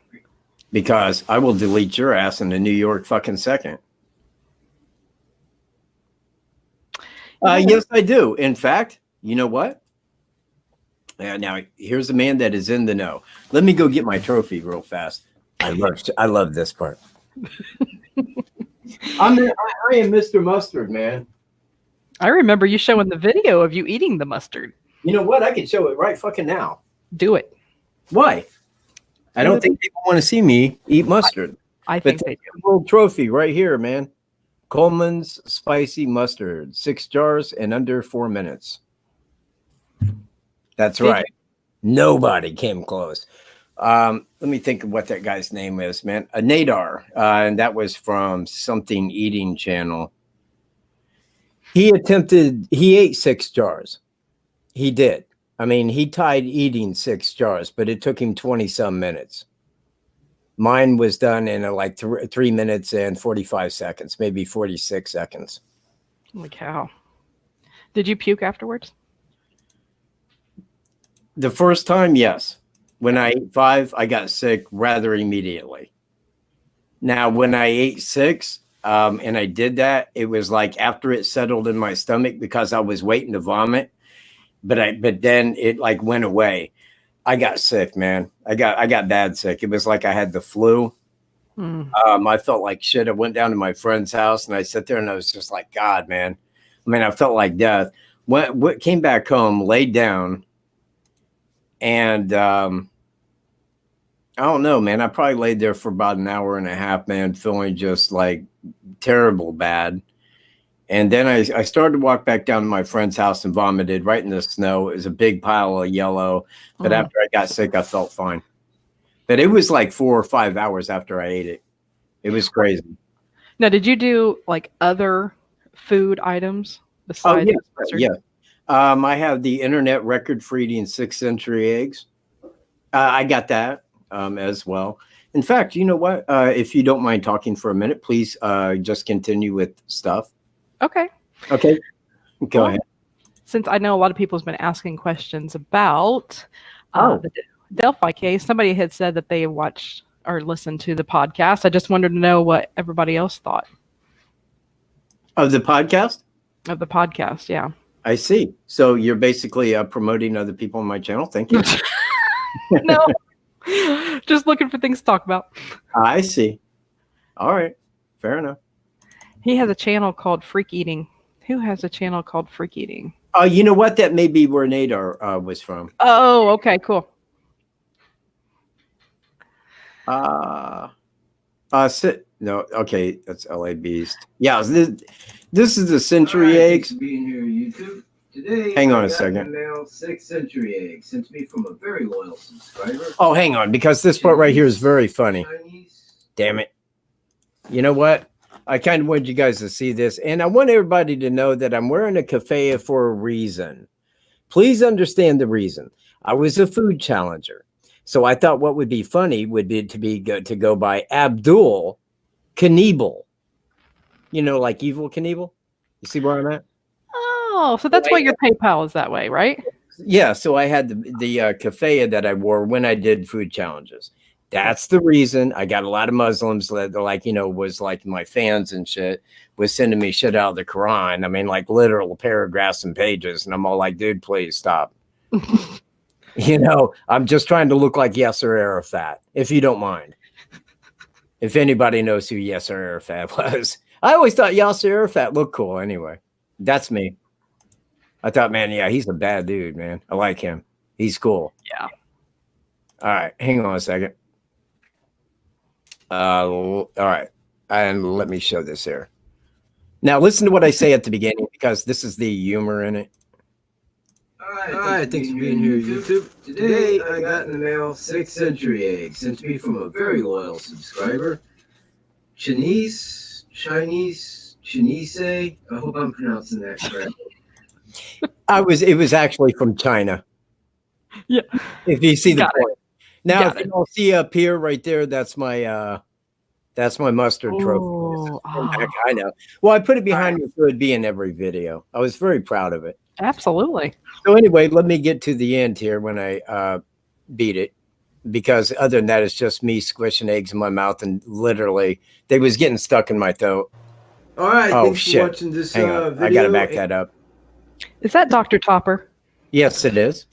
Man, you've been a faithful Dr. Topper fan. Nice. It's coming up. You see? Oh my gosh. Oh yeah. They were dry, man. They stuck right in my throat and they wouldn't go down. Done. That's it. I got 2 minutes before we're ready. Time. When you just beat the LAB's time in 6th century eggs, you might want to Dr. Potato. Woofers. All right, thanks for watching this video, and to make sure that the LA Beast gets it, anyone who shares this video will be put in a random file that I'll draw from, and I will send you my autographed keffiyeh straight to your house. Also, I would like to challenge the LA Beast to eat 6th century eggs with the shell in it. Keep the peace, everybody. All right, let's see. Hang on. This is the 5 jars here. Chris Gideon, I agree.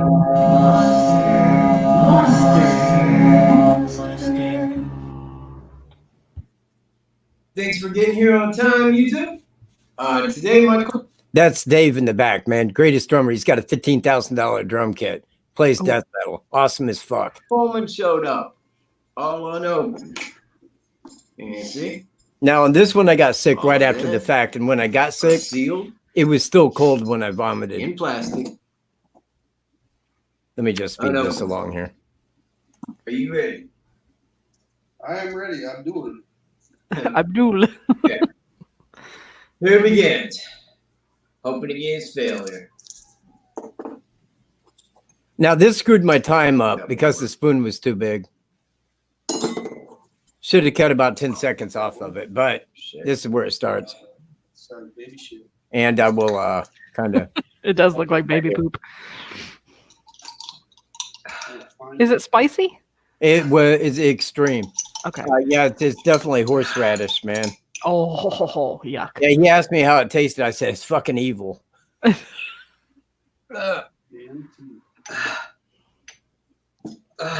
on, man. Do it. Yeah, it was harsh. Trophy. You're trying for an ulcer. That's what's going on. Speed it up. So Wait, somebody, that's not me. Come on, dude. In the chat, that's not me.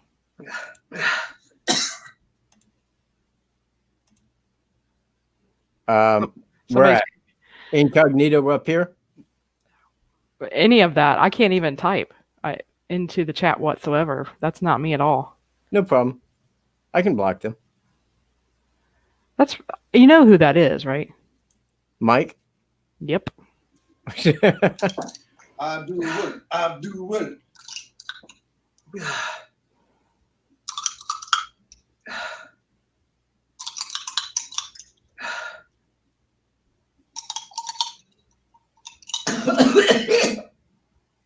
It almost came up right there, man. Mm. Yeah, that was the hardest part.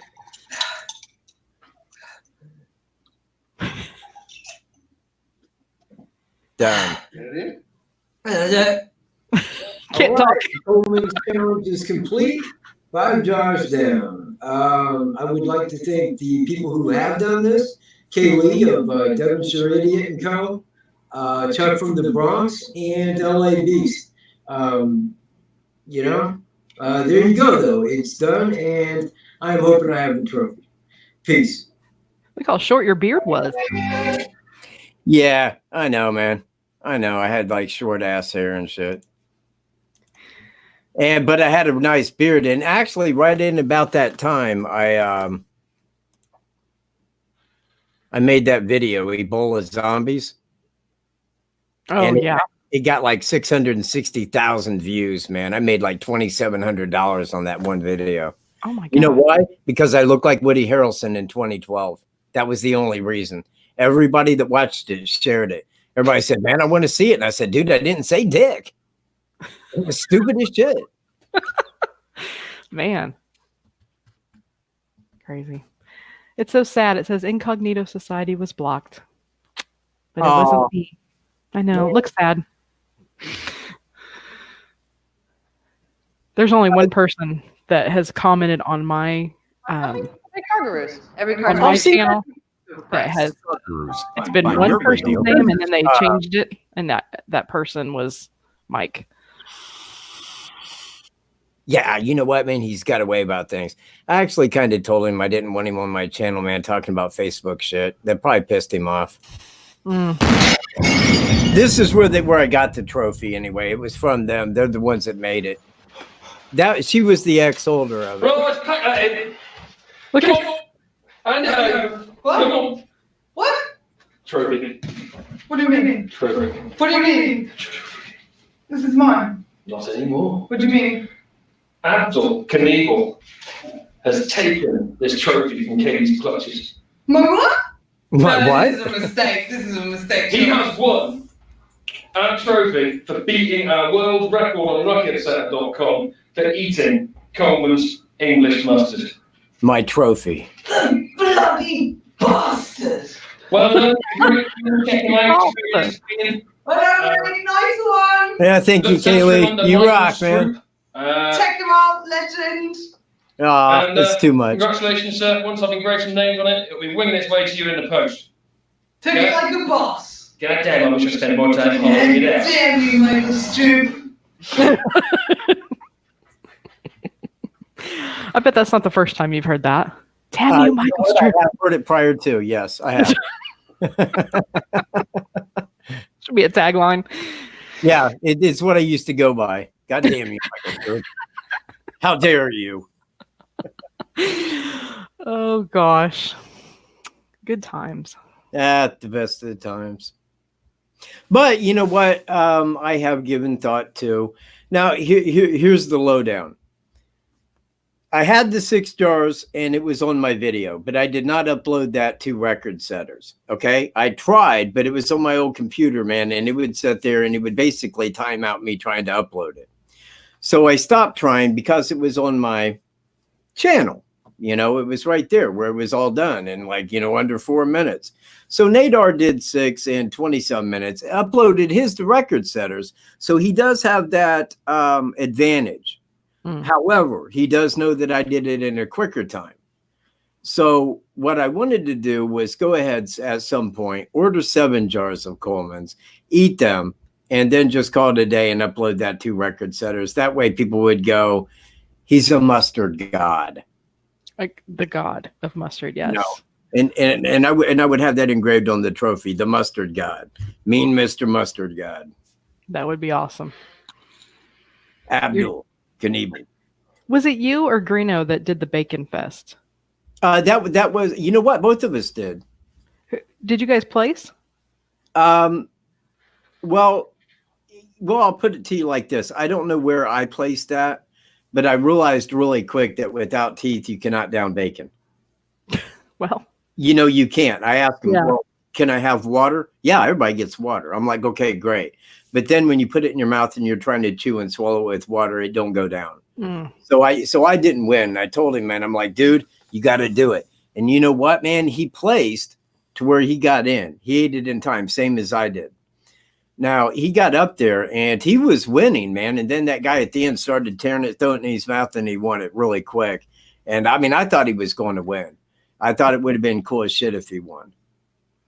Yeah, that would have been cool. We kept waiting for the results. Absolutely. I don't remember ever hearing the results. You know what? We got it. I mean, we recorded it. It's somewhere. It might be back on the old channels. You know what? It may have been on my old channel, but I would think that being his video, it seems like he would have put it up on his. But I know somewhere we got it. I mean, we got all of that because we talked to the band. Shit, man, I forget their name. Would have been a hell of a shout out, man. But they kicked ass, man. It was a great band that they had there. I remember watching the video, but then I thought there was going to be a second part to announce the winner. So it was like all the build up, but we didn't have closure. I need closure, Mike. Well, I mean, he won the first one, and we had that part where he won it. And then, I mean, like, cause I was down there filming the second part, man, we had it in the video because when the other guy won, you know, I mean, they gave his name and everything. And I think Greeno definitely came in second in that. I mean, I didn't see anybody else beating him aside of that one guy, but that guy just came on quick at the end, you know? Yeah. Crazy. He did what he needed to do. Was that a Delphi thing or a Carroll County thing? Delphi? Well, Delphi, Carroll County. Gotcha. You know, Delphi is the seat of Carroll County. Yes. Someday I plan to go up to Delphi, but... You've never been to Delphi? I never have. I know. Passed by the sign that said to Delphi, going to Wisconsin, but up through Chicago that way. Well, listen, please, if you're ever up this way, give me a call. You know, Absolutely. give me a call. We'll get out there. You know, we don't have to go there. I mean, exactly. But, you know, it'd be good to meet you. Oh, absolutely. I've never met anybody bad online. You know, I mean, everybody that I've met has been very cool. You know, there's, well, wait, I mean, I say that, but I didn't purposely go meet him. But that D. Rice guy, man, I mean, you know what? I'm lucky I didn't get charges for that shit. What was that again? Do I know that about that one? At D Rice, when they had that Lifetime lady over there in Lafayette, and we went up, I went over there with Rebecca. I thought it was going to be way different than what it was. And when I got there, I just found out, man, there's a bunch of Facebook people just talking shit. Oh. So when I got up to explain my point, because at that time had already knew it was TV right there. I already knew. And I was telling Lifetime lady, I says, keep an eye on that, because I do believe at this time it is TV. Now, nothing ever became of that. I mean, Lifetime never did anything on it. But anyway, when I was up there explaining my points, this D Rice gets up, kept cutting me off, man. And, it was after the second time, man, I turned around and looked at him. I said, dude, if you stand up and interrupt me again, they're going to be picking you up off the floor. I said, just that simple, man. You just say one word and step back up toward me. Game on. He was a dick. He was a real douche. Well, I don't blame you. He's probably trolling with Mike. Probably. They have a troll group. That's him, man. That's how he operates. Yeah. Oh, no, Katie, you're fine. Oh, hey. No big deal. Hang on a moment. I did want to pull that up. Let me see where it's at. It should be right here. The surströmming. Alaska Blue is a top-notch moderator. Totally. Exactly. Precisely. And where is the surströmming? Would it be under surströmming? Oh, there it is, surströmming. This is with me and GW, by the way. All right, thanks for being here with us tonight, YouTube. GW is back in the house. His house. And we have surströmming to account for tonight. Just so that everybody knows here, surströmming is rotten herring. Ew. Yeah, they take it alive, and I guess they put it into barrels, and they let it sit for, I don't know, a year or something. And they just let it fully rot until it's just rotted fish that smells like death. Actually, roadkill would smell better than it did, man. It had a bad smell. That's why over there, man, where they eat it was at Norway. They usually go outside to eat it because, man, it will funk your house up. Oh, gosh. It is literal death in a can. However, the thing is, because it is food, man, and the can was bulging because of the rot. It's got all that coming out of it. I told him, I says, but it is food. So I don't expect it to taste like death. You see where I'm at? And really, it didn't have a bad taste. I mean, it really didn't. I mean, taste-wise, it tastes all right. But the smell, as you'll see, because he goes down here. When I open the can, you'll see. Hang on, let me put this back up. Do you not have taste buds or smell?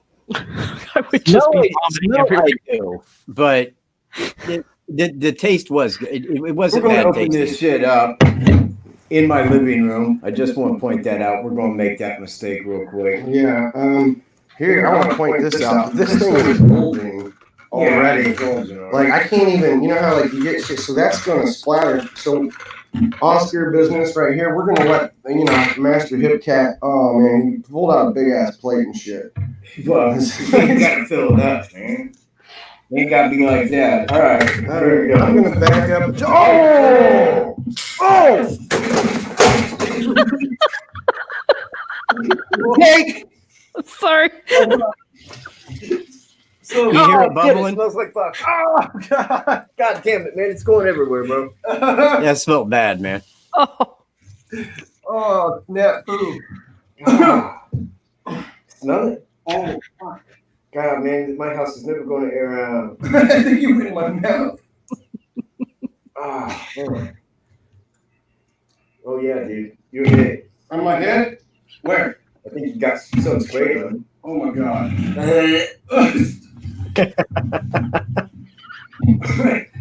Oh, man.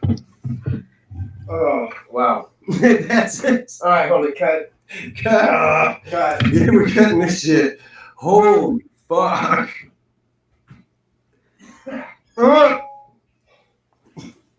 Hey, notice I didn't have the cafe on. Take two. Yeah. His face. He's looking at you like crazy. All right, man. Well, after a brief moment there, of utter surprise, Of complete chaos, yeah. an absolute stink. That's not good. It doesn't go. We got it. It's still bubbling, man. It's bubbling, homie. It's fucking bubbling. It's fucking. Yeah, shit, man. Can you see? Can you see it bubbling? Oh my god. It's probably got alcohol in it or something. Oh man. Wow. Look at you and your green screen thing happening back there. Yeah, right. See, now what I did, man, is I took his video Looks rotted, doesn't it? and put that on the green screen Ah, smart. because we had like two. Now, see, the thing is like you'll see where the green screen blurs out in places. Mm-hmm. That's like dead shad. Oh. It was because I was using my Oh my God. webcam. Oh. Oh. Dude, I dig sardines and mustard. What? Oh my God. What? It's like, It's bubbling. it's dissolving in front of my face, homie. Yeah. You know? Yeah. I ain't bothered it though. No, neither one of us are bothered, and that's good, I think. Could be. I fucking flew backwards like a. Right. Good reflexes, though. Still got it. Yeah, big time. That's got guts in it still. They're coming out. Eh? Hey man, quick look here, you two. Oh, man. Like it's all surströmming, Yeah. no doubt. All right. Surströmming Well, is the smelliest food on the planet, by the way, if you didn't know that. Wow. Man, it's going just like fish tacos. Oh, my God. I'm talking about fish tacos. That's one of my favorite things on the planet. Yeah, I know. Oh! Kind of a hard sulfury smell, man.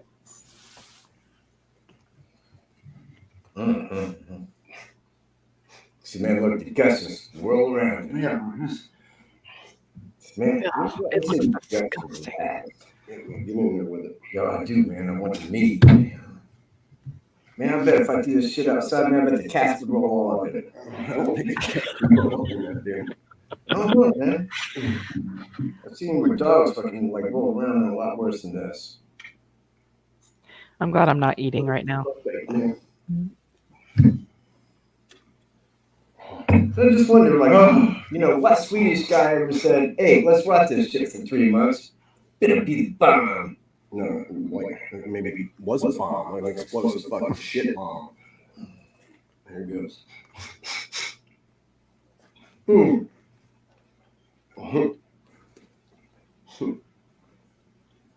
Salty. Heavily salty. That's Woo! That's salty. Definitely salty. Hang on, let me kind of get it up there where. You know, man, with some sour cream in the like, I mean. okay. Go ahead. Here, you can. Kind of watch him. Oh.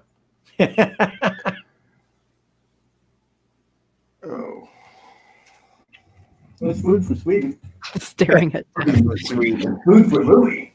Yeah. Food for Louis. Oh my. Yeah, man, huh? Yeah. Do it, man. Come on, man, just eat. Yeah. Big fish taco. Fucking fish taco. Lettuce. No lettuce production. Yeah. Like, yeah, it's hilarious. Don't do it. I don't know what else. Don't do it. No. Don't do it. Oh. Come on. Drop it, man.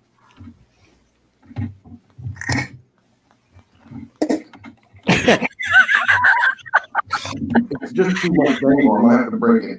I'll break it, man. Go on. God bless you, man. It's too much dangle in the goo. Man, that is, man. I think that shit was packed in like all the salt there was. That's like fucking. It looks. Oh my God.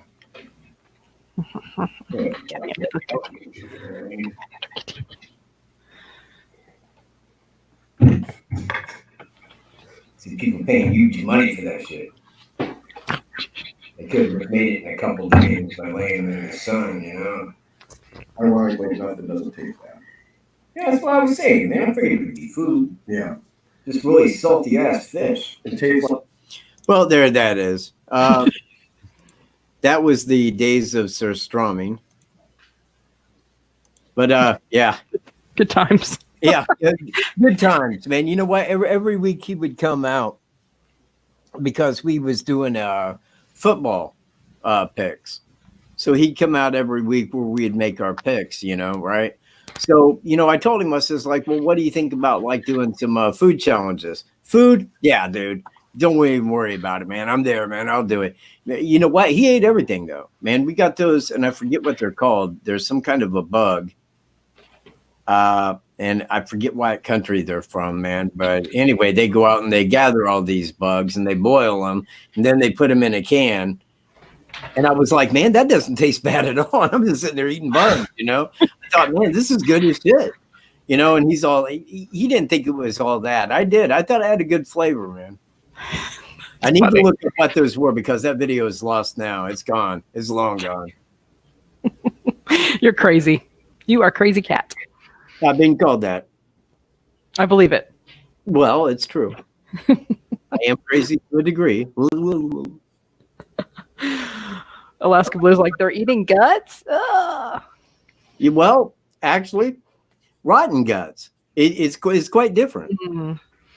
I hope no one's eating with their little snack while they're watching. Well, if they could smell it, it would be a different story. But because it did, man, it had a bad funk to it. I mean, it was. I mean, like, I can't even express the smell. I mean, like I said, man, I mean, like if you walked up and you took a big smell of roadkill, yeah, it was probably worse than that because it did, man. It had death smell to it. I can think of 100 different reasons to eat something else. Yes, but you wasn't a food challenger. I know. It was. And you know what? I still got my cafe. So proud of you. No, don't be. We are. I am. Well, I don't know why anybody would. I just ate dead fish. You know what? Any simpleton could eat a dead fish. In fact, I don't know many people that eat live fish. Yeah, no. Yeah. No, definitely not. Well, it's 7:30. It's 8:30. Would you like to roll this tonight? Yeah, if you want to, yes. Please Okay. do. Well, then you know what? Let's discuss case and enough bullshit. Okay. Let's talk about something different then. Give me a case that we can discuss. Oh my gosh. Currently in the news? I don't know. Maybe in the news. Do you have a case? Well, not one that I'm looking into, just one that I'm following along with, and well, actually a couple. But have you heard anything about this Lori Vallow and Chad Daybell and the kids that are missing? Oh man. I don't really know if it's a case you want to discuss or look into, but obviously this Lori Vallow, they're okay. Sorry, there's just so much information, but right now she's with her new husband in Hawaii. Okay. Right. She has I believe 7-year-old autistic son. Okay. And he may be just a few years older than that. And then a teenage daughter by a different husband. Okay. They're missing. The grandparents have not seen them since September. She has an ex-husband who's dead since July. Her brother shot him. The brother is now dead. This new husband's wife died in mysterious ways 2 weeks before these two got married. There's like this whole path of people in Lori Vallow's family, immediate, whatever, that are dead. And now her children are missing. And there have been no arrests. She had to produce the children back to Rexburg, Idaho within 5 days, and she missed the deadline. Has there been a warrant put out for her arrest? Nope.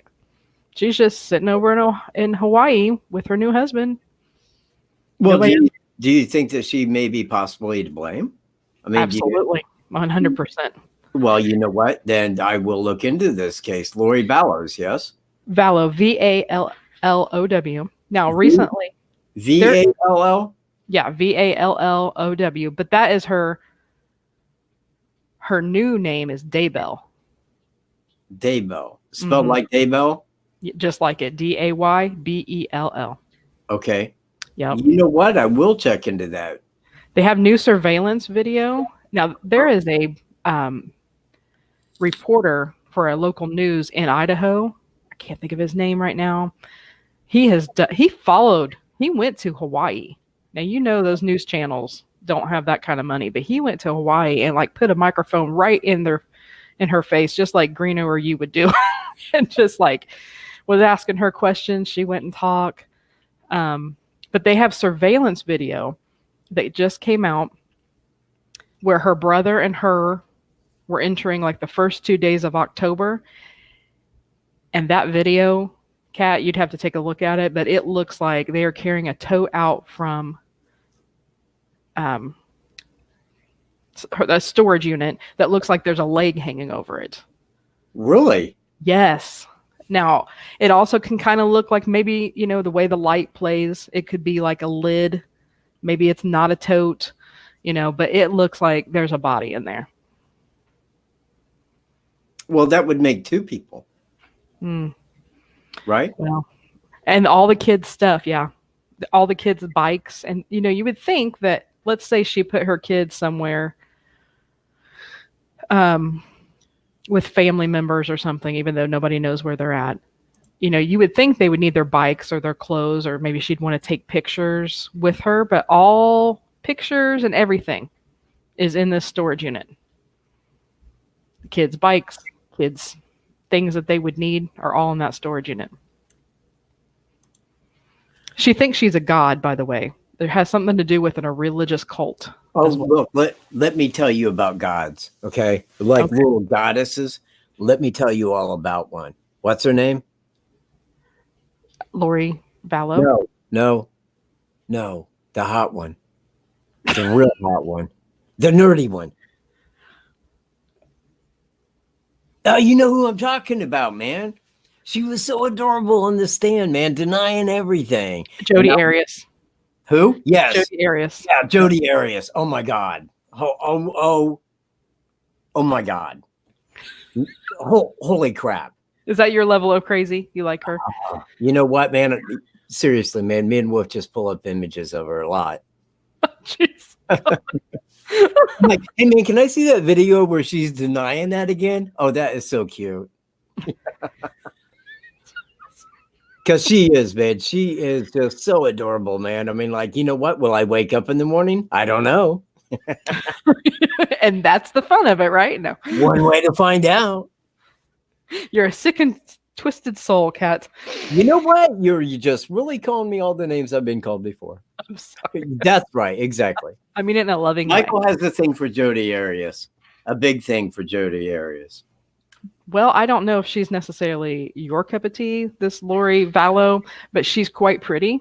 She kind of ranks right up there with Jodi and maybe Casey Anthony, but she's blonde. So she's, who knows if the jury would actually convict her.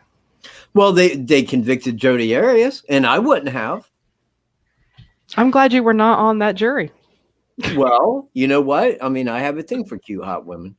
Well, even the You know psychos. what?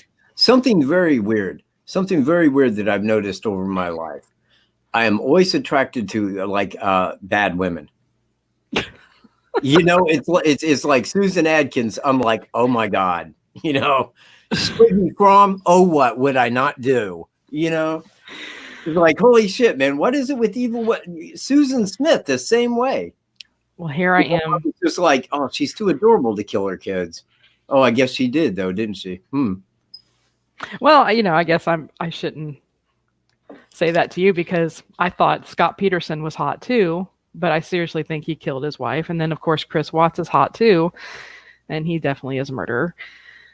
And that's a sick and twisted soul. But yeah. Yep, there's something about evil people. Yeah. You know what? I mean, I had a thing for the Queen of the Damned. Yeah. I did, man. I thought, yeah, wow. You know what? I'd die. That'd be me. You would die for that? Is that what you're saying? You would sacrifice? Myself. Maybe. It would depend on the circumstances. But if the contract was wrote correctly, yes, I would. Good to know. You heard it here, folks. I'd sign on.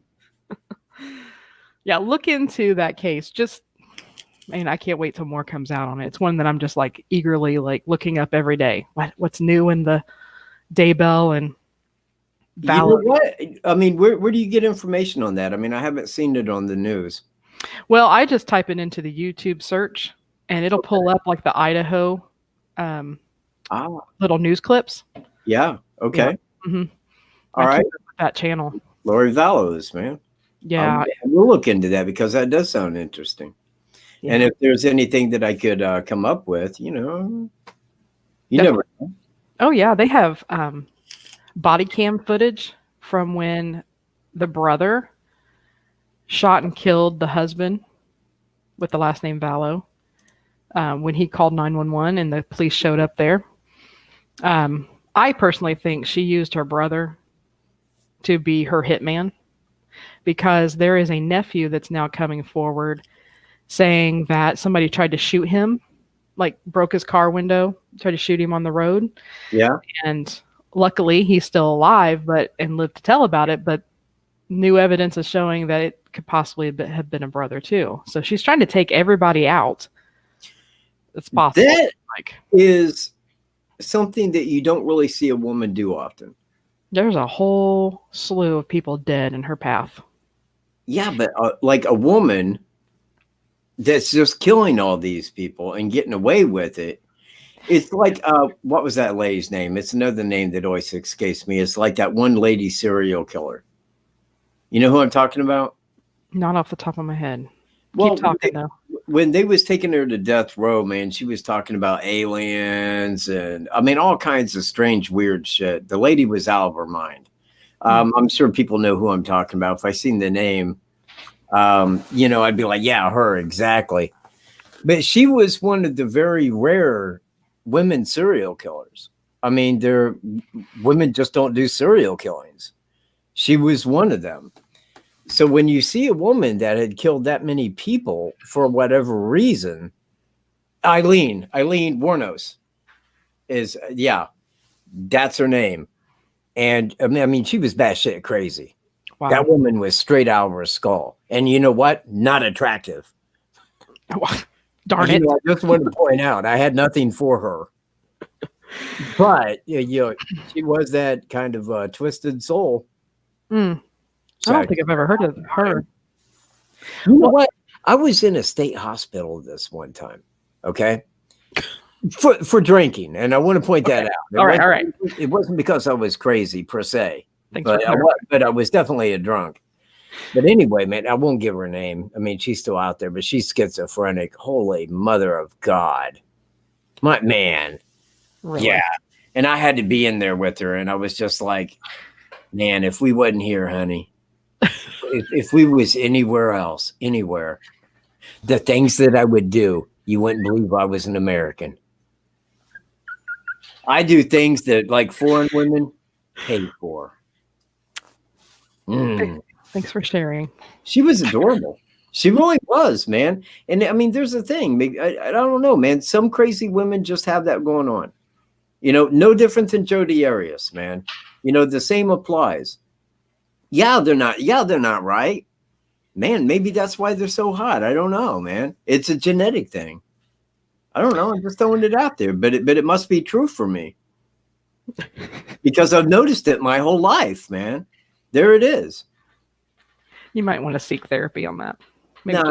No. Therapy, please. They don't know dick. Hey, when you look up this case, if you do, look up when we were talking about the God thing. She really does think she's a god. It has something to do with this new guy's religion, and I don't know what it is. I want to say Latter-day Saints. Oh man! Wow. Okay. I could be wrong, so don't quote me on that. Right, but you know what? That was the first thing that crossed my mind. He's a doomsday. I'll tell you what, and this is very true. You know who? Oh, hang on. Now I got to think. the rich guy, Hollywood, Howard Hughes. Mm. Now, he hermitized, man, in a room for, and I forget how many years. Now, all of the people that he had under him were Mormons. All of them. They kept people away from him. I mean, not that he wanted people around him, but that was their job, man. They looked after the house. They had to double do things, man, with the Lysol to take it in. Nobody spoke to him. Nobody could look at him. I mean, they said when he died down in, and I think that they was flying, where was they flying from? I think Las Vegas to Mexico, or Mexico to Las Vegas, one to the other. But anyway, man, they said he looked like a witch, man. He was like this big around. He had like hair that was real long. I mean, he was real skinny. I mean, he had just sat there and abused heroin forever. He had 7 needles that was like in his arm when he died. Now, I'm not saying that he like, you know, had stuck 7 needles in his arm. Those are the ones that broke off in there over time. Gosh. Yeah. You know, that guy was mad, but man, you look back before he went all hermit and stuff like that. He was a genius, man. He was setting like aviation records. He built the Spruce Goose, which had the longest wingspan of any aircraft ever. Totally designed, engineered that. He got it off the water because it was a big jet. Well, it was actually propelled, not a jet. It was propeller, but it could land on the water and take off on the water. And that's what they wanted. He totally did that. Wow. And that was before he went mental.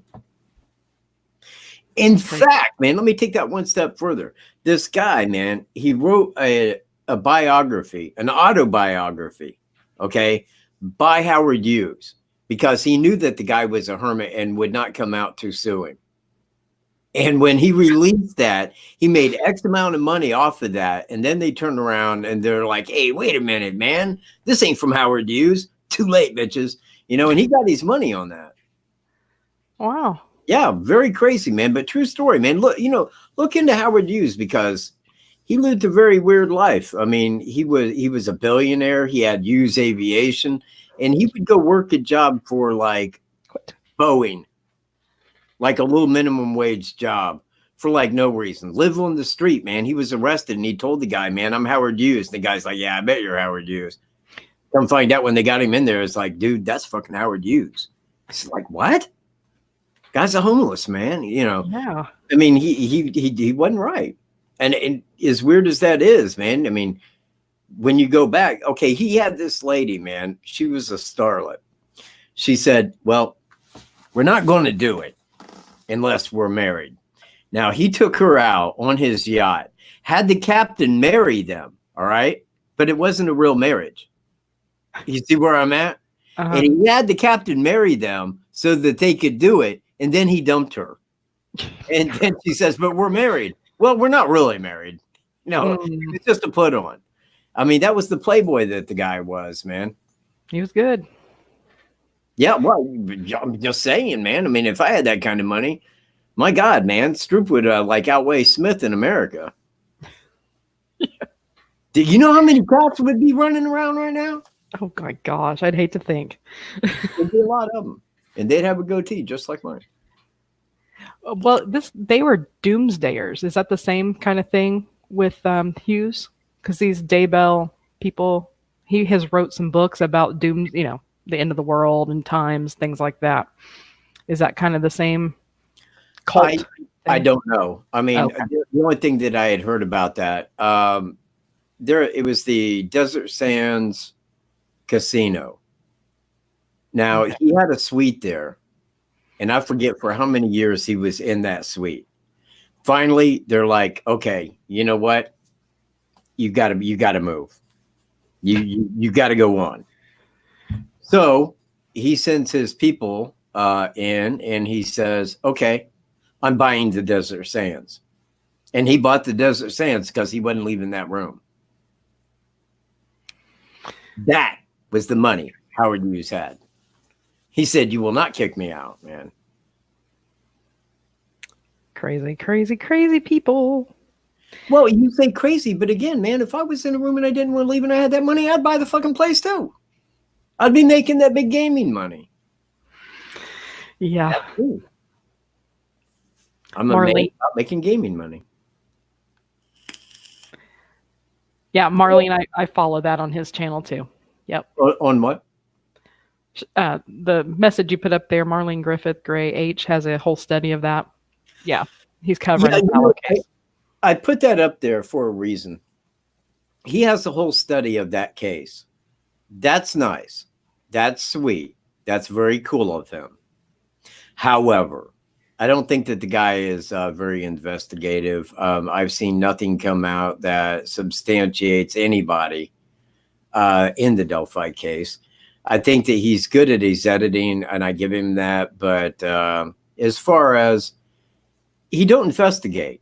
Now, he can do a lot with editing. He can make it look good, man. I give him that, man. I give him his props on that. Yeah. But the simple fact is, I mean, like on Delphi, man, look, I'm using the goods here. Mm-hmm. You know, that's the reason I'm doing this. So if I did look into it, even though he had, you know, I could come up with better results because, look, man, I just can. I'm not going to lie to you. That's who I am. That's my life. That's what I do in the daytime. Look, I go down, man, and I solve crimes right here on the property. Why? Because I can. Well, can I chime in? It's not that he has a whole study. I wouldn't say he's studying that case because he does the same thing I do. He just goes to the news channels and plays the clips. And then he talks about it with his subs. So it's like, it's not really that he's investigating the case. He's just putting out what's out there. So, but well, you know, no offense. That is how me and Greeno did that. I mean, off to go. Sure. That was, you know, what we was doing with the Delphi case. Because, you know, well, we didn't have anything. We wasn't out trying to solve anything. Right. You see where I'm at? I mean, we was just following them because we thought any day, any minute, you know, this guy's hit. I mean, the FBI is there. I mean, like, where's the guy going to go? He's got to be local. He's got to be someone around here. Somebody's going to know who he is. And that's how it began. You know, and look, now, 3 years later. In fact, how far are we from it? From the 13th? What is today's date? 1 week. Well, next Friday is the 14th. So you're right. Next Friday. Next Friday's the 14th, man. And that will be 3 years. And that is actually like 3 years too late in the game for me. I understand that they couldn't go solve it like that fast. And I understand the reasons why they couldn't solve it that fast. And I truly get that. But myself, as well as everybody else, I mean, like, who thought upon hearing about the Delphi murders that it was going to be any time at all till the guy was caught? Oh my gosh, no. As As soon as that picture was released. Anyway. Do what? As soon as that picture was released, boom, I thought this is over. Yeah. Yeah, me too. And well, the audio, and even the audio got a lot of tips. Yeah, and when I was just, you know, hearing about it, like the rest of us that has been there from the beginning, they first said, well, the rumor, I don't think police said it. The news said, this is a picture just released from a trail cam. Yep. And I'm like, oh, he's hit. Oh, he is so hit.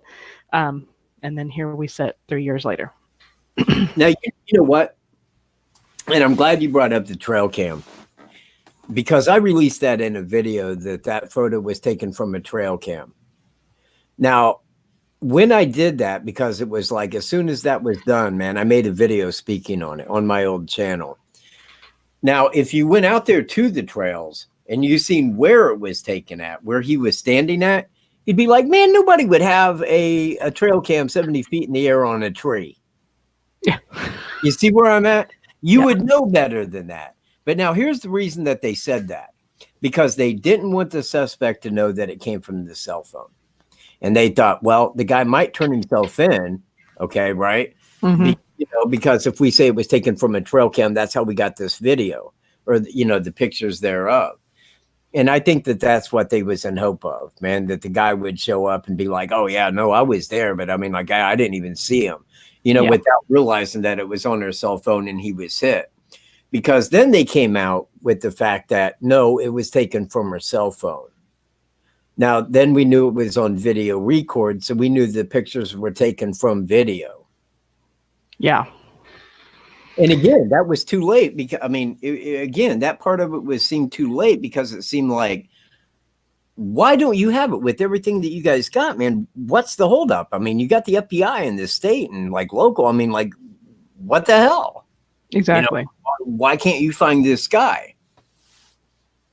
Well, now we know the answers 3 years later. In fact, man, over 3 years, when I look back at the timeline of events, it's like I can look back and see when different things unfolded, you know, when different information came out, which put like different understanding in my head each time. Because off the go to now, it's two different stories. You know, off the go, it was an unknown guy. Today, there's a lot known. There's a lot out there that's truthful. There's a lot of shit too, though. Yeah, there is so much. And I hate to keep talking about the podcast, but I wish that, like, I was very upset when I knew that CNN was getting involved with headline news, you know, that they were the ones putting out the new podcast. But I have to say, 1 and 2 episodes are very good. But, you know, I'm only 2 in. There's 6 more to go. So we'll see. So Headline News is doing it. Yeah. And they talked to, it seemed like everybody. I mean, I would have rather that had been you and Greeno doing that, you know. Well, you know what? When you say that, because me and Greeno did try that. I mean, it's not like we could talk to anybody or everybody, and we're not CNN because, you know, we hand truth out here. We're not out there just making shit up. But if you are CNN, you have more direct, you have a more direct way to reach these people. People want to talk to CNN. If they want to, you know, somebody that's online on a YouTube channel, they don't really have the time of day. Now, Sheriff Lesenby, I mean, he's talked when we've asked him, and, you know, he'll say, well, I can't really comment on that. And, you know, you got to leave it at that. True. You know, there is no sense in pushing buttons, because if they can't talk about it, you got to understand it could involve the case, and there's reasons why they can't.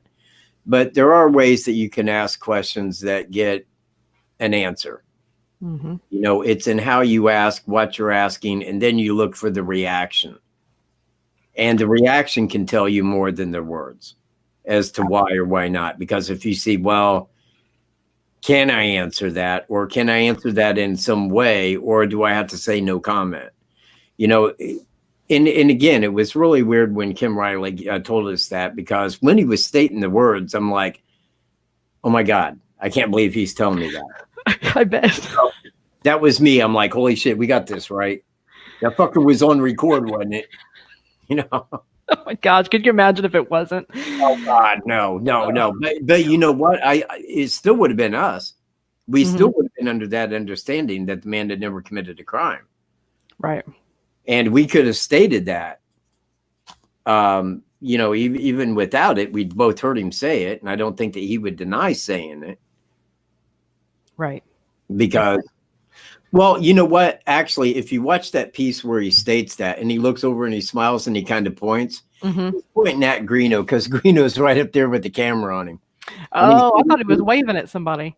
No, he's kind of telling him to step back, man, kind of take that, you know, while he's talking.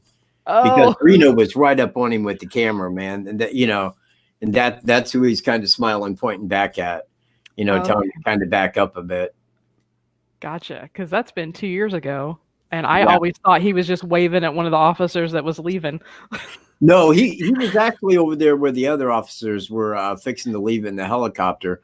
We just, you know, just happened to be right over there, man. I'm like, hey, let's get over there, man. I want to ask you a couple questions. And, you know, we was lucky to get that. And I'm sure he may have got chewed out. He may not have.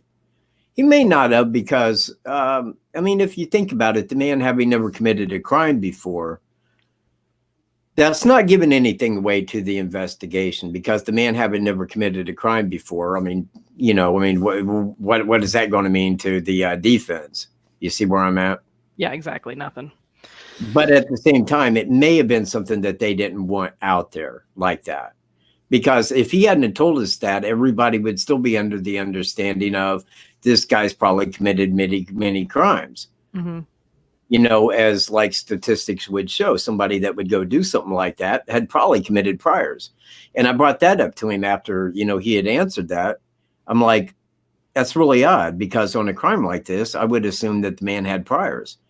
And, you know, he's like, well, yeah, but I guess you got to start somewhere. Yeah. Well, okay. I mean, it seems a little cold to say it like that, sir, but, you know. You were right place at the right time with the right question. Yeah, I was pissed too. Well, me and Greeno were both upset because, you know, we really thought that at that time they had just extradited Daniel Nations back to Johnson County. And, you know, they had went down and talked to him, and then they had that, and they was bringing in the big guys, and we're like, hey, man, is it a suspect announcement? You know, and that was our hope. And when his first words coming out of his mouth was like, well, we went out to Colorado, and we had a long talk with Daniel Nations. I'm like, yeah, that's enough in the lie, because we knew better, you know. And then he says like, blah, blah, blah. And that's all we really got to say about Daniel Nations. Anybody else? You know, yeah, Rafael Sanchez, you know. Done talking to these guys over here. Well, I had to jump in with mine because he's like, dude, it's getting to the end, man. Just scream it, for the love of God. All right. Scream it. Well, my question to him was, look, man, you got local, state, federal people working this case. Now, those pictures, because at that time it was just pictures at the first year press conference. I said, those pictures have been around the world 3 times. They're not going back around again. I mean, if you are expecting us to know who that pixelation is, it ain't happening. Yeah. It is not happening. No one's called in and given you that information that you so desperately need. So it's that more is needed. And now we had talked to Tobe Lesenby about releasing the video, and that was like, God, man, ages before they released it. He says it's a step and a half. Take the audio out. There it is. We can see his gait. Well, they finally did that, but it was 2 years and 2 months after the crime had happened. And that should have been one of the first things that they released right away, was that. Absolutely. I have a question about the voice recognition. Did they put, because they keep talking about facial recognition, but did they ever talk about voice recognition? I've never heard him mention voice recognition. Okay. But they have that. And somebody was asking me about that the other day because I had mentioned that.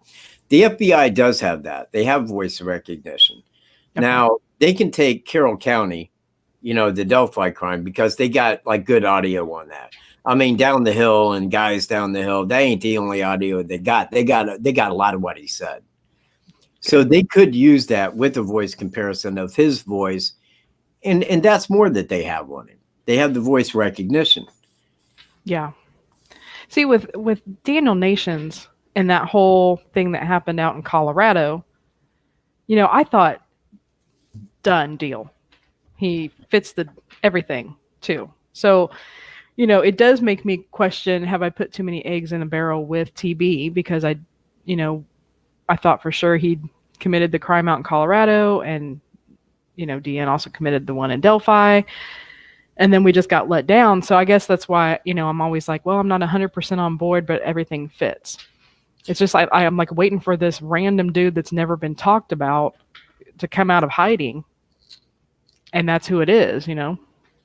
But you know what? I mean, I'm with you on that it would be, and it was my hope that they would arrest the guy. Now, my thought on it was, and I think that it kind of went down that way, I assumed that the guy would do something to where it would be like police suicide. See where I'm at? But I think that's what he was setting up with the Catholic supply store.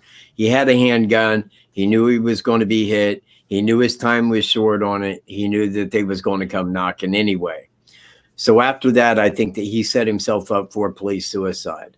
Now, they busted in, they got him, but you could tell he got a black eye. I'm sure he did not want any part of it. I thought he really wanted to die. Yeah. You know, that was the case. But I'm glad they didn't kill him, because if they had killed him, then they could say it was him, but he would never be tried for it. Yeah. What do you think they're going to say, if anything? Do you think there'll be a presser? Yeah, I think that there will be. Do you think it'll be the same old, or you will get some new information to throw us another bone? Well, what more could they give us? Maybe more of audio or maybe more video, because they only gave us 1 second on the video.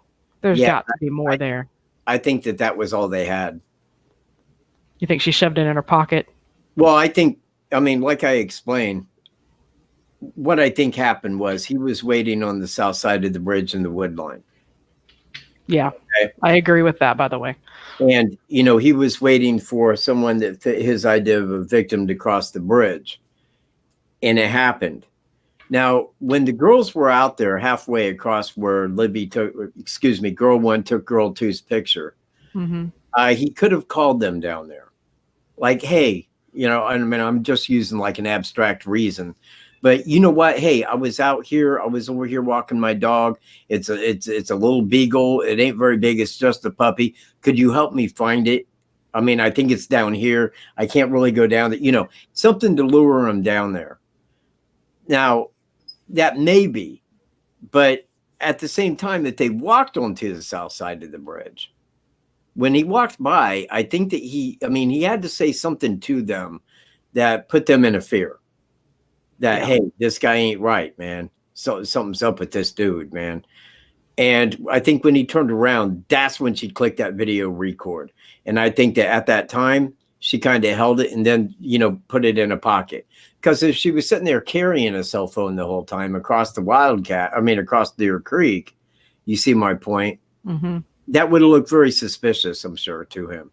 Definitely. So I think that she put it in her pocket. And again, when he says guys down the hill, it was pocketed. It was in a waistband, a top, something like that. It was at a distance and kind of cupped in something. So you don't really get that real clear voice. Right. Yeah. I just wondered if they would give us any other bone, or if they're just gonna, say watch John Walsh's In Pursuit or something. I don't know what they're gonna say. You know what? That's probably how they'll end it, man. And be sure to watch John Walsh when he discusses the Delphi murders. Because they don't have anything to say. They can't really talk about Thomas Bruce. If they do, and again, I point out the fact that, that is what it is. Mm-hmm. If they filed charges, man, he could just say, I want a fast and speedy trial. Then what do? You can't take him out of jail down there where he's confronting charges life without parole for first-degree murder and 16 other felony counts. You can't do that. So you would be lost. You would lose that case immediately. Yeah. Now, people come on here and say, well, if it was him, they'd have filed charges. No, they wouldn't, because they're not stupid. They know exactly how the legal system works, as does his lawyer. So they're not going to file charges until at which time they can talk to him. And when they talk to him, they will file all kinds of charges. He'll have charges so deep and wide that, it's going to make Ted Bundy look silly, because he's got him everywhere he went, I do believe. I believe anytime that he was just at that right drunk and the opportunity reared its head, he became that monster. Yeah. Yeah, it's going to unravel soon. It just seems like it's just been such a long process. I can't imagine being the family. But, if it is TB, there would probably be a slew of people that would be headed to Missouri as soon as it was announced. They'd be demanding. Exactly. Well, look, man, like I said, man, I can give 3 states, minimally 3 states that will be down there to talk to him. Now, just my thoughts on it, I think because of the type of murders, and especially 2 of them involving children that I know of, I think that they're going to want to keep those out of the news, out of the court where anything has to be discussed about the girls. And I do see that point. And I really do. It's not going to do anything on my deductions, and you might be able to get court records on that. But at the same time, it's not going to be known publicly as to what occurred. Now, that's fine as far as the crime itself goes. As far as that crime goes, that's fine, because there is nothing about that I'm wanting to hear. I've given no take on what happened at that crime scene.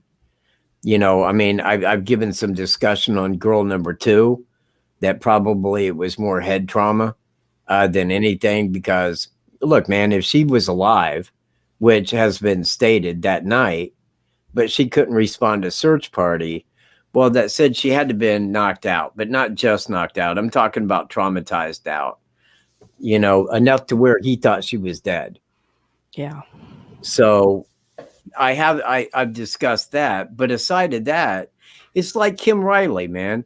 Yeah, he didn't want to go down there and look, man. Look, that's 2 young girls. You know, that they should live their life. You know, this never should have happened. And and that's the way that I look at it. You know, it was a loss for Delphi, the community, actually the state of Indiana, and the guy will get his judgment. I mean, he will be found guilty. But the ugly part is that California and Indiana are the only 2 that have the death penalty. And if Indiana doesn't go for the death penalty and take it through court, then all they're doing is sending him right back down there to do the same time that he was already doing. Now, that isn't justice, in my opinion. No. It isn't. This guy pay, you know, he should pay the heavy. And I think that's why some people don't want it to be him, because they don't want to have to deal with 2 places or more places getting him. They want to hang him high from here, you know? You know what? Ted Bundy committed, that they know of, 38 murders. Okay? Mm-hmm. And he was only tried and convicted on 3 of them. Yeah. Yeah. Now, Larry Hall, 58 different women, person of interest in, right? 58 different women he brutally raped. Think about this. And what did they get him on? They didn't even nail him on the murder of that girl from Illinois. They got him on a federal offense of transporting the body over across state lines. And that's why he's doing life without parole. Yep, blows my mind. I can't believe it. Exactly. And you know what? The same may apply here. The very same may apply. Because, I mean, like, if you look at all the states and all the murders, well, how many will he be convicted on? Not all of them. Right. If he did commit the crime in Delphi, maybe he didn't intend this completely out there. Okay. I'm not saying this is how I think, but it was something that crossed my mind.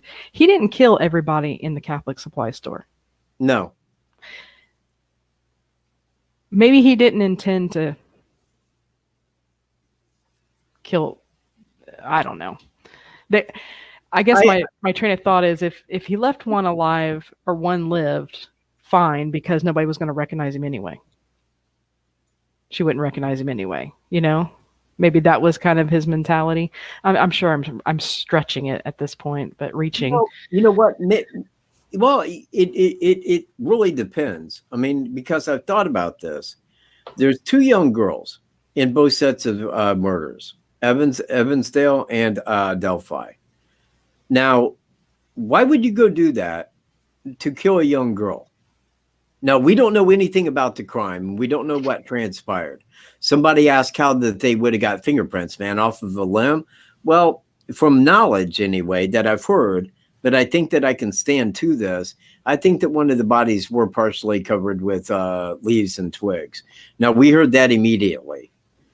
Yeah. So, and that being the case, it wasn't like, you know, he had gloves on and people act like he's like a computer hacker. These people aren't, man. I mean, I think that he went over there to commit that crime. He knew he didn't have fingerprints in the database. So I don't think that he was afraid of leaving fingerprints. In fact, I'll take that one step further. Mary Pryor and Ann Pates, guess what? DNA and fingerprints left. He knew that he couldn't get caught on that. They would have to catch him or know who he was. So I don't think that he was afraid to leave fingerprints. And when I first brought that up about fingerprints, people were like, "You're out of your mind. He left fingerprints. What are you, an idiot?" Well, how in the hell else can you say the man had never committed a crime? Yeah. You know? Mm-hmm.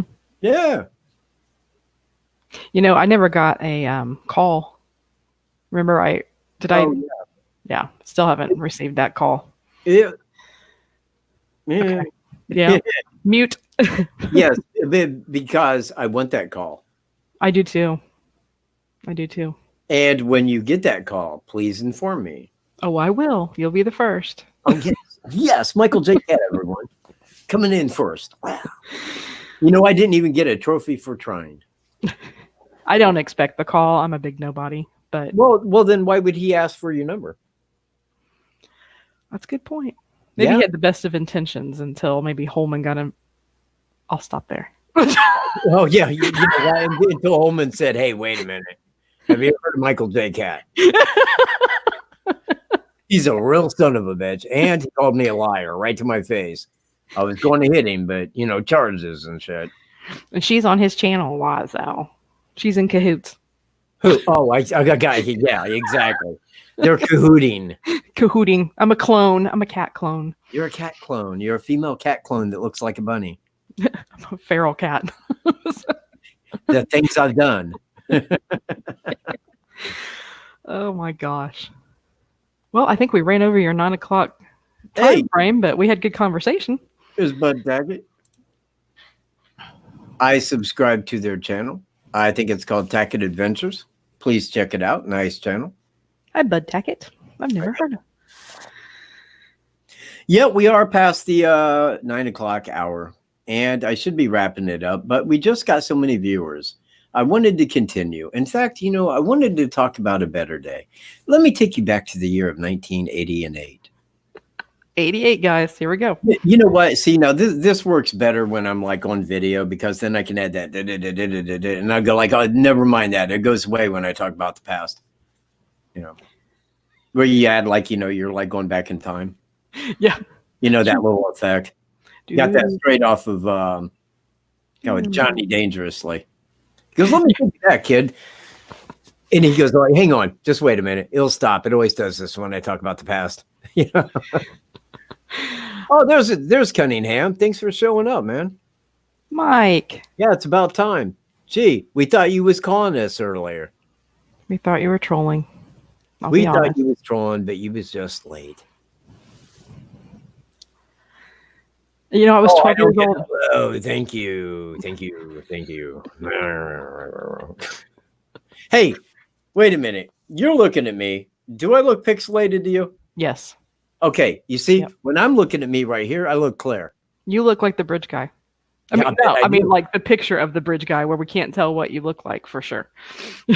It's a real goatee here. It's the real deal. Oh my gosh. Yes, Mike, do you have a POI?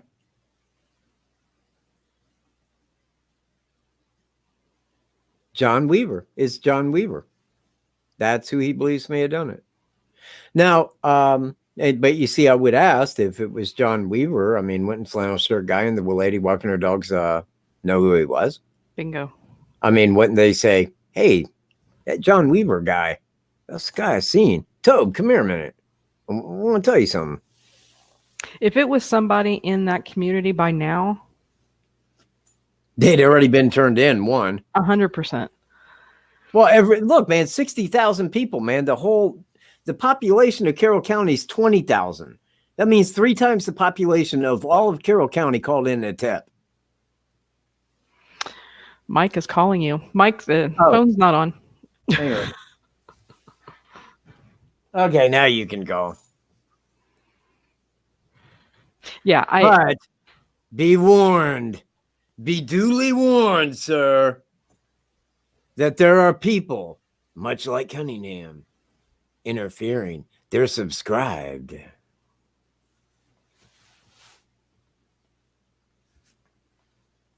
Subscribed. You know how that plays, I'm sure. Yeah. Well, waiting. Oh, mate, yeah, you know, I didn't have the number up there. Go ahead, Mike.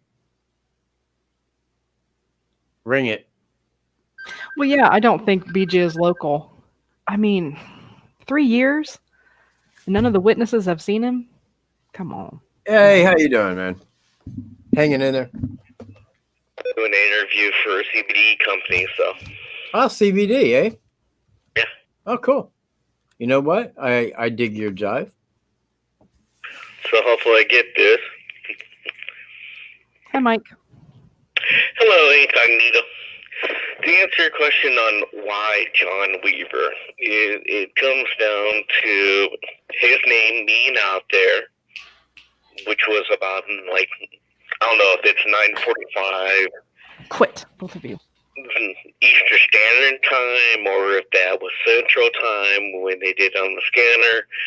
I look at it as... It would have been Eastern Time. Okay. All of Indiana, except for a short block of up there around Chicago, is Eastern.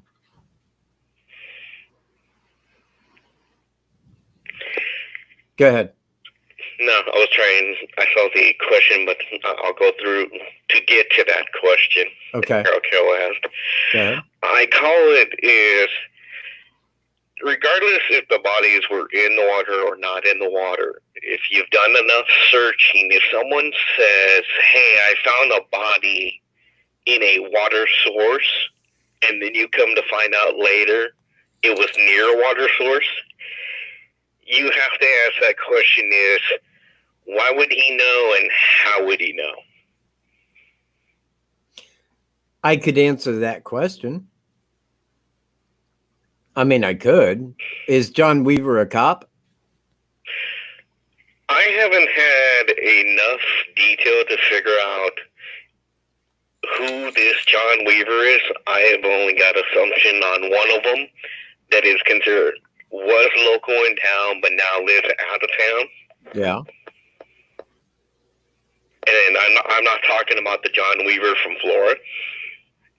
I don't know John Weaver. You know what? I do know okay. Mike Weaver. You know who I'm talking about? My friend? Yeah. Okay, he's from Florida. And probably related, maybe. I mean, I'll ask him, in fact. Mm-hmm. Well, a lot of people thought John Weaver from Florida was the same one that was in here.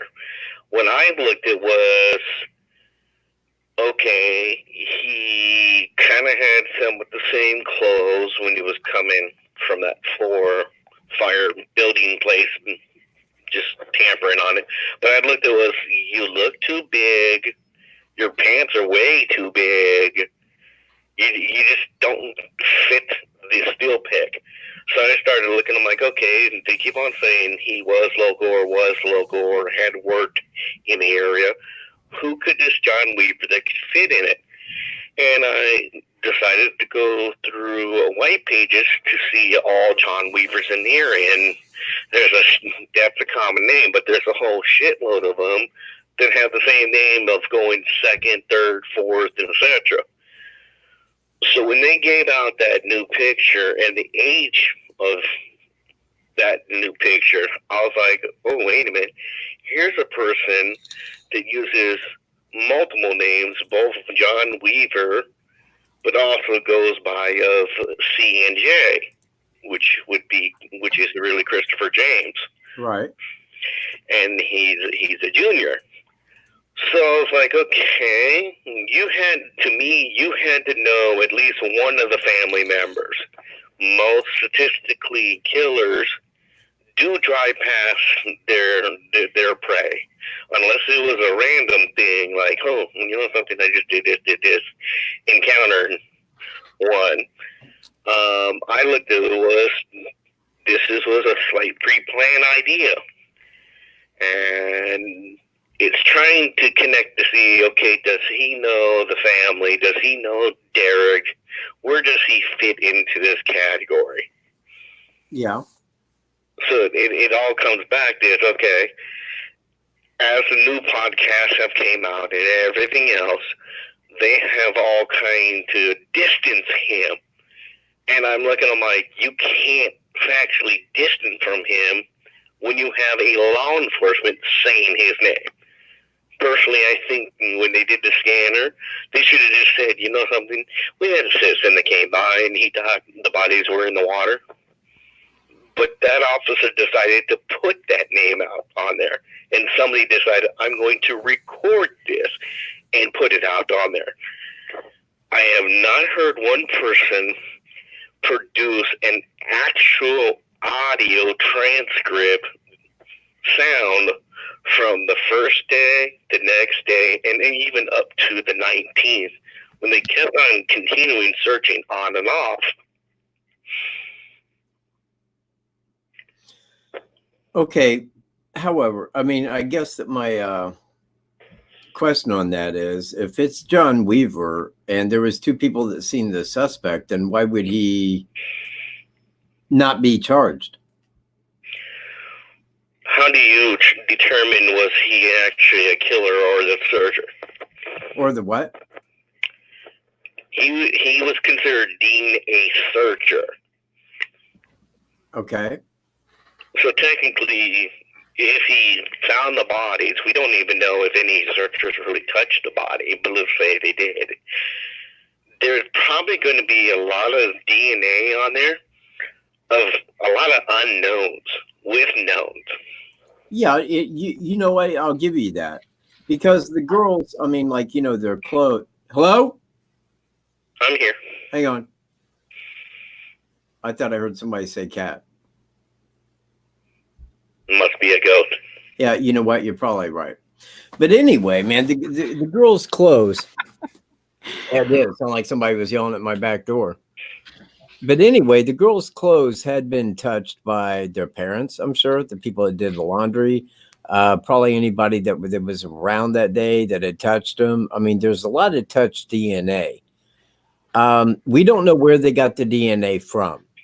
I mean, I've said that it could have been a sexual assault that could have been involved. It could have been from things that he touched. It could have been, I mean, from any number of things. If you got a fingerprint, you got DNA. You know, there's a lot of ways that they could have got DNA. But when people say that the girls were touched, so therefore any DNA is contaminated. Well, that's not true at all. I mean, that's definitely not true. But anybody that did touch them, they would have had to give their DNA. What do you mean DNA is not touch DNA? You most certainly can get DNA from touch. That is absolutely true, Angel Bear. You need to look into that a little bit further. So, well, you got touch DNA, you have trace DNA, you have transfer DNA, then you got direct DNA. Do you know what all of it has in common? It's DNA. It's DNA. And it doesn't matter from where it comes from if you got DNA.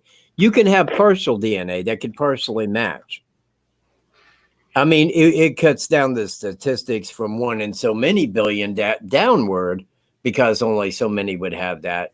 But the simple fact is even if you got like a partial DNA, you can still replicate that and check that against known databases. Now, they would pull up anybody that would have that segment if it is a segment of DNA. But the thing is then you could question those people. And I think that people take DNA sometimes in a wrong way, like, well, if he touched them and somebody else touched them, then it's gone. Well, a lot of people had touched them. You know, it wouldn't actually be gone. Well, it's contaminated. That's what people say. I was going to say, speaking on experience, I've actually literally went 5 years on and off, observed an actual murder case where they used DNA as the conviction. So the experts came out and they broke it down to how this DNA concept works. The big question that comes out of it is when they get these DNAs, they do this thing called statistic threshold where they can actually hear the sound of it and they can actually break down, okay, there was 5 people on here. Well, A has this of a certain percentage, this one has this one, this one has this one, this one has this one. What they put it was the more mixture you have, the harder this thing really gets. Okay. But, you know, and I draw back to Kim Riley when he told me that the man had never committed a crime. Now, you can't say that, and correct me if you think I'm wrong, but you can't say that if you only have DNA, because DNA is specific crimes. But to say that he had never committed a crime before definitely tells me fingerprints were involved. Now, if you have fingerprints, if you have a print that your finger made, bam, just like that, Well, within that print, because of the dead skin, you will have DNA. Now, if they had fingerprints, multiple fingerprints, I think that they could have got a reliable DNA, because they have stated, and somebody asked, did they ever say they had DNA? Yes, they did say they had DNA. And Tobe said last year, just over a year ago, that they sent their suspect DNA off to Quantico headquarters right before Christmas of 2018. In fact, they fast-tracked that. Yes, indeed they did. And did you ever hear anything back from it? No. And me neither. And that's for good reason. They don't want it to be known who it is. Because if they know who it is, people, absolutely everybody, just like a lot of people on my channel will say, well, then why aren't you pressing charges? Well, there's reasons they're not pressing charges. They have not talked to the man, for one. Two, if they press charges, he could go for a speedy trial. Game over. They can't do it. You know, there's a lot of reasons why they cannot hit Thomas Bruce with charges right now. I could even go on a devil's advocate why they might not be able to even touch him. To be able to what? If they have partial pointers, like say fingerprints, they need 6 pointers. If you have 4 pointers, that DNA is now excluded. They will not use it in court. They won't even try to put it in court if you do not have enough pointers when it comes to a fingerprint, especially on a partial. Okay, that sounds fine. However, if you had a partial fingerprint, could you say the person had never committed a crime before? Comparing it, they wouldn't be able to use it. That's what I'm trying to say. Well, in order to say the man had never committed a crime before, been caught committing a crime before, you would have to have a reliable fingerprint. Oh, and please talk for a minute, you two, if you would. I'm just grabbing a soda, but it's on speakerphone. Incognito, do you remember? Oh, and they got to do it. I'm sorry. What'd you say, Mike? I said, do you remember the Megyn Kelly show? Oh, yeah. Do you remember Carter said that this killer has committed a crime before, he committed it now, and he most likely will restrike again? I don't remember him saying that. He's committed one now, as in the Delphi case? You mean not prior, though, right? Yes, that's the way he was putting it. He's stating that this killer has done this type of crime before, that he committed this crime right now, okay. And as time goes on, he can and will restrike again. Well, I remember him saying, I wasn't sure if it was Megyn Kelly, but yeah, I do remember him saying something like that. Which, why haven't they put more of an urgency on, hey, don't tell where Kelsey goes to college at. Don't tell, where your whereabouts are on social media or anything like that, because... Oh, I agree with that.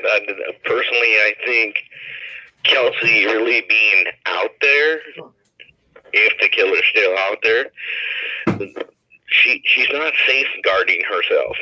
I agree. I mean, they want us to believe the guy's local. So, okay, let's believe he's local. Why aren't they trying to secure that bridge area? Why are they not trying I'll put it in this sense, with the bridge, because I don't care. I'm going to admit it. I called Indiana Packers itself a while ago dealing with Greeno. The owner, well, not the owner, the manager of that property had said that people have been committing trespassing for a long time, but for some odd reason, the sheriffs don't do nothing to stop this. Like, they're fully aware of anybody that goes on there. Interesting. Well, and the reason that they haven't as trespassing, one, they own the property, two, they don't want to get sued for liability issues. If someone gets hurt on that bridge or even gets killed on that bridge, they're liable for that. So you're saying the reason they haven't put up security cameras or done anything is if somebody gets hurt, they can say, hey, this was private property. It's on your own accord. You shouldn't have been here in the first place. Exactly, because you trespassed. You decided you committed a crime. You decided, okay, you made fault. Now, I know for a fact that the sheriffs they have known about people going on there, but their half-ass excuse is just Sorry, you're cutting out because there's somebody Sorry, calling. I'll let you go, man. Trolls are happening. You know how that works. Hello? Yes. I got to hang up, man. Sorry, trolls. Well, that's his life. Well, we try to have a show, but, trolls. They're evil little fucks. Yeah. They never come up to me. Interesting. Say, I'm that dude. Come up to me and say, dude, I'm that dude, man. I'm that motherfucker. I'm that cocksucking bastard, man. And let's have at it, man. Let's throw the fuck down. Why don't you guys carry balls like that, like a man? Why don't you fucking do that shit? Do it. I'm that dude. I love to fight. We know. Hey, who was that fighter? No. Have you ever seen me fight? No, but I hear you talk about fight all the time. You love it. Like fighters. Not like that. Gotcha. It's not like I go out and try to fight all the time. You don't go pick a fight? No, I've never picked a fight. Have you finished a fight? In my life? Yeah. Have you beat the crap out of a fight? Oh, like a lot, man. I was drunk at a bar for like ages, man. You know how many fights I got into? My God, man. Hell, I'd probably like gotten more fights than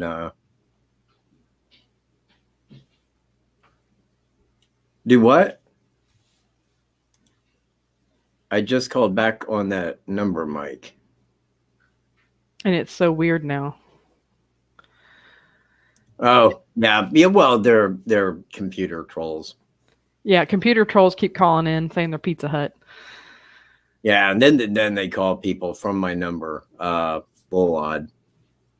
Yeah, that's what Double Ants was saying. I just got a call back from your number twice, dude. Yeah, it's them, man. They keep changing their name. Hi, I'm Carlos Menunez. All right, great. Click. Who has that time? Come on, man. I mean, say you're Harry Smith, man. Could you call in as Harry Smith? I'll answer it. I swear to God, I will. I will. I swear to God, I will. And we will hear Harry Smith talk. He was my invisible friend when I was growing up. Oh. Harold Smith. When did he go away? When I got to an age when I stopped having imaginary friends. When I was like, I don't know, 6, 5, 6, okay. Little bitty guy. Well, I was an only child. It was me and my adopted brother, Peppy. He was a Boston Terrier. Now, you could tell he was a Boston Terrier by the way that he would bark. He'd go like, bark, bark, bark, bark, bark, bark. He was definitely Bostonian. Oh, my gosh. Thank you. Thank you very much. I'm here all week. Ladies and gentlemen. He's at 6 a.m. Eastern time. Oh, man, you're going to get all those Jodi Ariases calling you. Hang on. Mike? No. Call back. Do it.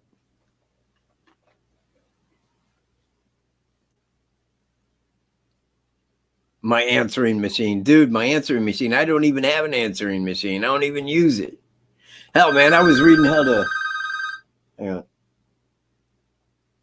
Nope. No Mohammeds.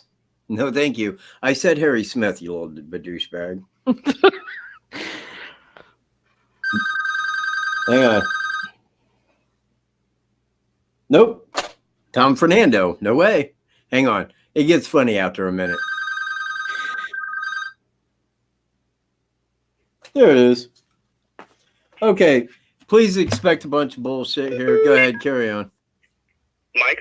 Yeah, go ahead. Just keep talking. No, I shit you not. I don't know if you took the line off or not, but you have this answer machine saying, Harold, this and if online, da-da-da bullshit. Huh. Yeah, I shit you not. I don't know if it goes to your answer machine. Somebody really trolled your answer machine. Well, I don't use my answering machine. I believe you.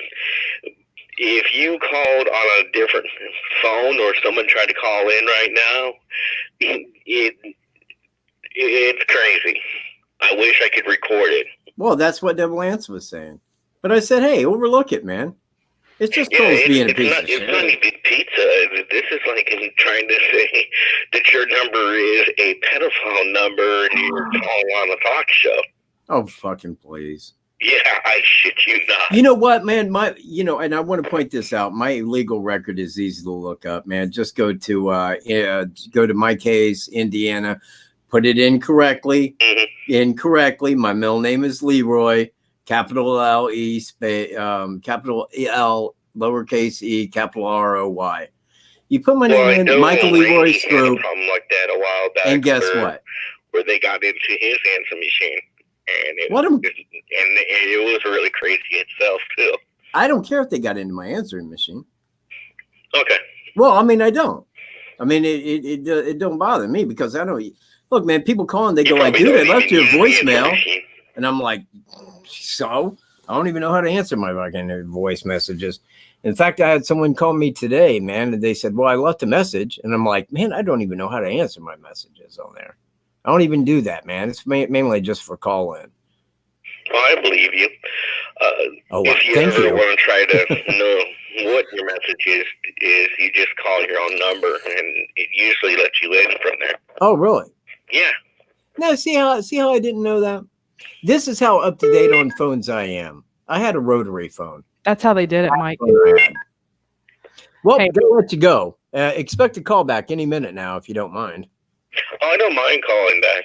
Hey, you need to put a password that only you know on your phone.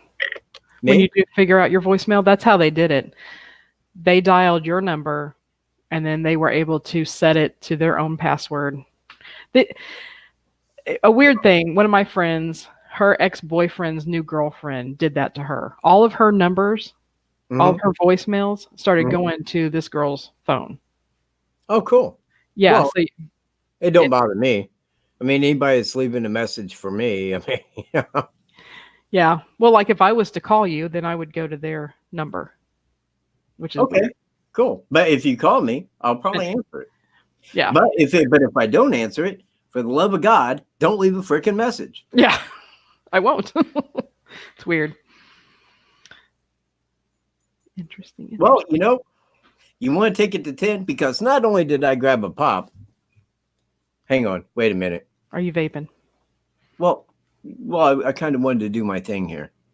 Look, man, if your thirst needs quenched, grab a Dr. Topper. It's a delightful soda. There you go. Okay, carry on. No, you're the face of Dr. Topper. Well, I'd like to be. That'd be awesome. I'm a topper. You're a topper. Wouldn't you like to be a topper too? And we can all say we knew you when. Way back before we remember when he was just drinking it. Yeah. Before he became the name. When he was the mustard god. When he was the mustard god. You know what, man? That is what shit, man. I forget his name, man. Oh, Cy. I ain't going to give you his last name. I don't think he wants it out, but he's the main guy on Devonshire Idiot and Co. Loved that channel, man. I did. They did so much Monty Python in their food challenges. It was hilarious, man. And I love British comedy. Now, look, man, I got a brother, my next youngest brother on my mom's side, man. He was born in England, Lakenheath Air Force Base, right? Mm-hmm. He hates British comedy, but he was born in England, but he's an American. So my question always was, if he was knighted, would they have to call him sir? Would they? I mean, he was born in England. It would be that way. Well, I don't know, because, I mean, we leased the property. I mean, would it still fall under the same guidelines that they would have to call him Sir Brian? You know what? I told my brother, man. I did. Okay, my youngest brother on my mom's side, man. I told him today, I said, man, I got a live show at 6 o'clock, man. Call in. Did I hear from him? No. Has he called in? No. Is he trolling me? Probably. He was the one calling Pizza Hut. Exactly, man. That would be my brother, man, right there. He's funny like that. He is. A what? A Brexidian. A Brexidian? Okay. You know what? I will tell him that. You know. But anyway, he don't like British comedy, and to me, man, British comedy is like everything, man. I love like Monty Python. It was like the movies they put out, man. I was like, God, man, this is the greatest movies ever. The Holy Grail, it's up there with like Airplane. You know, it's such a great movie, man. Oh, but it was a scratch. What's that from? Where they cut the knight's arms off? And he's Yeah. like, oh, but it was a scratch or something. It was a Yeah. scratch. It's just a flesh wound. Flesh. That's it. Yeah. No, it's merely a flesh wound. You lie. Ha! I love that movie, man. You know what? I could turn the sound off and just basically do ad lib all the way through. Yeah, my ex-husband and his brother, they would do those all the time. You know what? Okay. You remember Dave when I was eating the mustard that was sitting behind me? Mm-hmm. Yep. What I wanted to do was do and I thought that this would be funny, man. And I actually asked Cy about it. I said, we would like to do Monty Python, the Holy Grail. But what we would like to do, we would do it identically to the point that we could, you know, like the movie. I mean, even right down to the coconuts, the whole nine like that.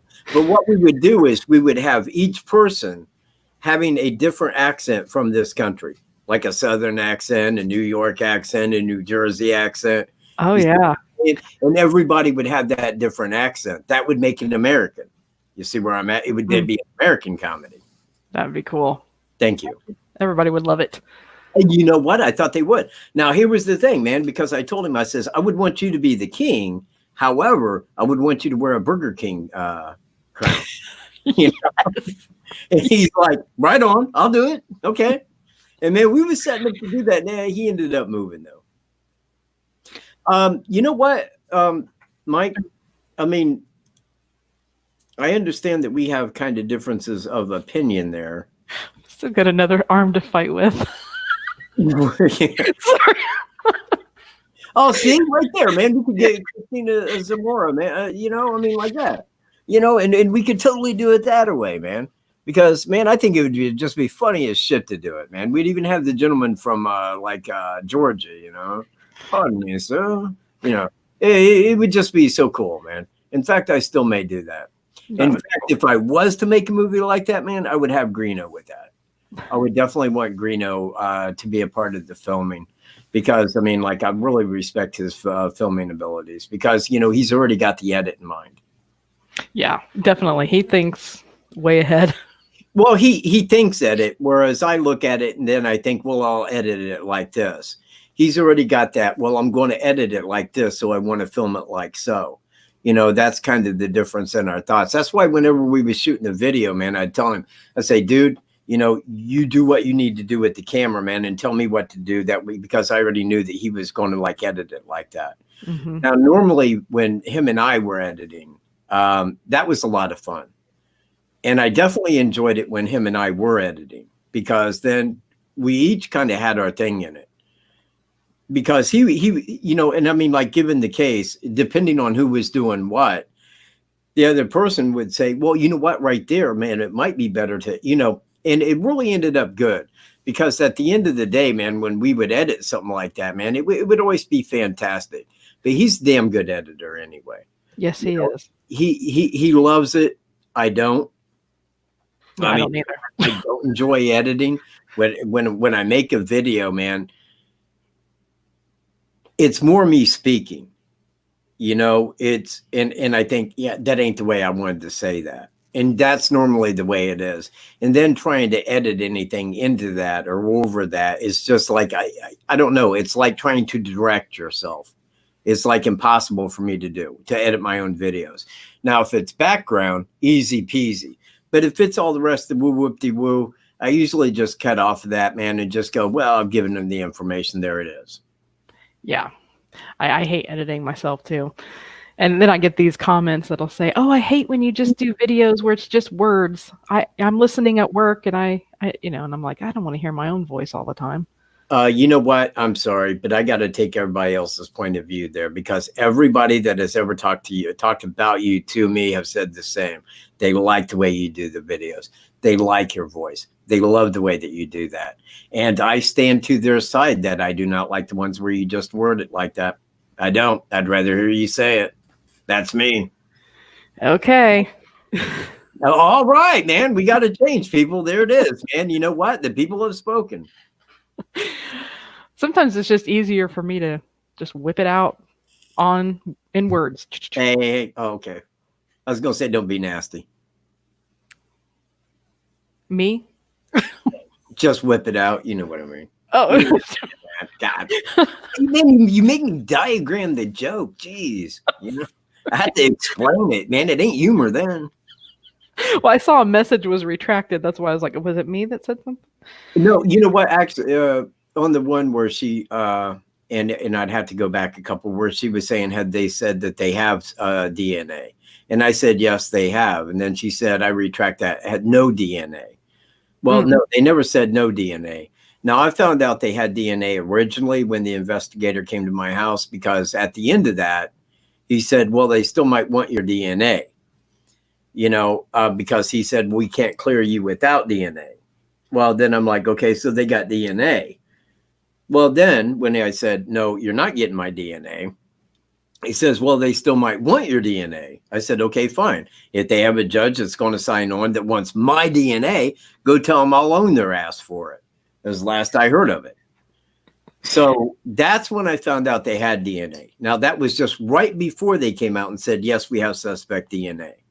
Because it wasn't long after that. Because right after I talked to that guy, I came in here and made a video and I said, yes, they have DNA. And I can prove that because he asked me and said I couldn't be cleared without a DNA sample. Now, nobody's whipping it out. Calm down, Wombat. Nobody's whipping anything out here. Well, you can't see me and what I'm doing. Maybe I am whipping it out. I don't know. And you know what? You might be naked for all we know. You know what? Okay, this is a side of the point, but it was humor. And Gregory Manorino, I don't know if anybody ever watches him, but he's like a market analyst. And I really like the guy, man. I mean, like I did an interview with him. In fact, I got it saved back. But, he's always all the time sitting at his desk when he's talking, man. He's like, hi, blah, blah, blah. It's Tuesday, blah, blah, blah, blah, blah, so on, so on. I'm Gregory Manorino. Well, in this one, when he ended it, man, and this goes back a couple of years ago, he goes, to answer everybody's question, I'm wearing nothing under the shirt, from my waist down. That's awesome. Well, that's funny, man. Yeah. That's funny as shit. Not only am I incognito, but I'm naked. I am naked incognito, and that's why I'm incognito. That's right. Somebody's going to call in. For DNA. I'll tell you why. Because I made a video and it pissed off some Facebooker, and some Facebooker turned me and Greeno in, tipped us into the phone line. So because it's law enforcement, they had to go investigate, had to come and talk to us. So I had an investigator knocking at my door early in the morning that I thought was the poll guy from the county, a revenue collector. So I went out, man, and I was in a huff and I was really pissed. No DNA, no caffeine in me. He woke me up. So I went out and asked him what the F he needed, because I thought, looking at him from the side, he was the poll guy. And when he turned around and I seen the badge, he was from Howard County. Well, I was notified the day before because I called my dad's house. My stepmom told me that a Howard County investigator, you know what? No, yeah. But no, not that Mike Weaver. But I make joke that he is that Mike Weaver. But anyway, she said that they had called out there because that was the phone number that I was listed under. And they wanted to speak to me. And I said, well, why would Howard County want to speak to me? They said it was about your aunt. I'm like, my aunt? I only have one aunt in Howard County, man. She's in her 80s in a wheelchair. I'm sure she isn't breaking the law. So when he came over there, once I apologized and he came over, I seen him, I'm like, he said, I'm so-and-so investigator from Howard County. I'm like, yeah, right. Well, what do you want to know about my aunt? He's like, your aunt? I said, yeah, man, my stepmom said you wanted to speak to me about my aunt. He's like, no, this ain't about your aunt. This is about the Delphi murders. And I'm like, okay. All right. What do you want to know, man? Where was you? Here? You have anybody to say that? Yes, all 9 people that was here. Well, doesn't your dad live up the road? Yes, he does, but I wasn't out there. And so I went through that series of questions, and then, I'm like, look at me, dude. Look at me. I got blue eyes. Look at me. Upon seeing me, you should have said I got the wrong house. He's like, well, I agree with you. However, we can't clear you without DNA. Boom. And I said, so you got DNA, do you? Thank you.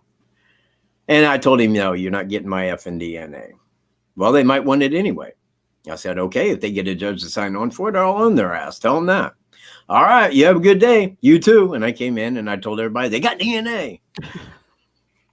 That was the first one out with that. And I think Greeno was second because they did it the same day. Both of us were questioned on it. Hey, you know what? I don't see anybody making that call. With the DNA thing, people have said, well, what about Paul Etter? By now, we would know. Yes, we would. And the same applies with Kurtz. Yes.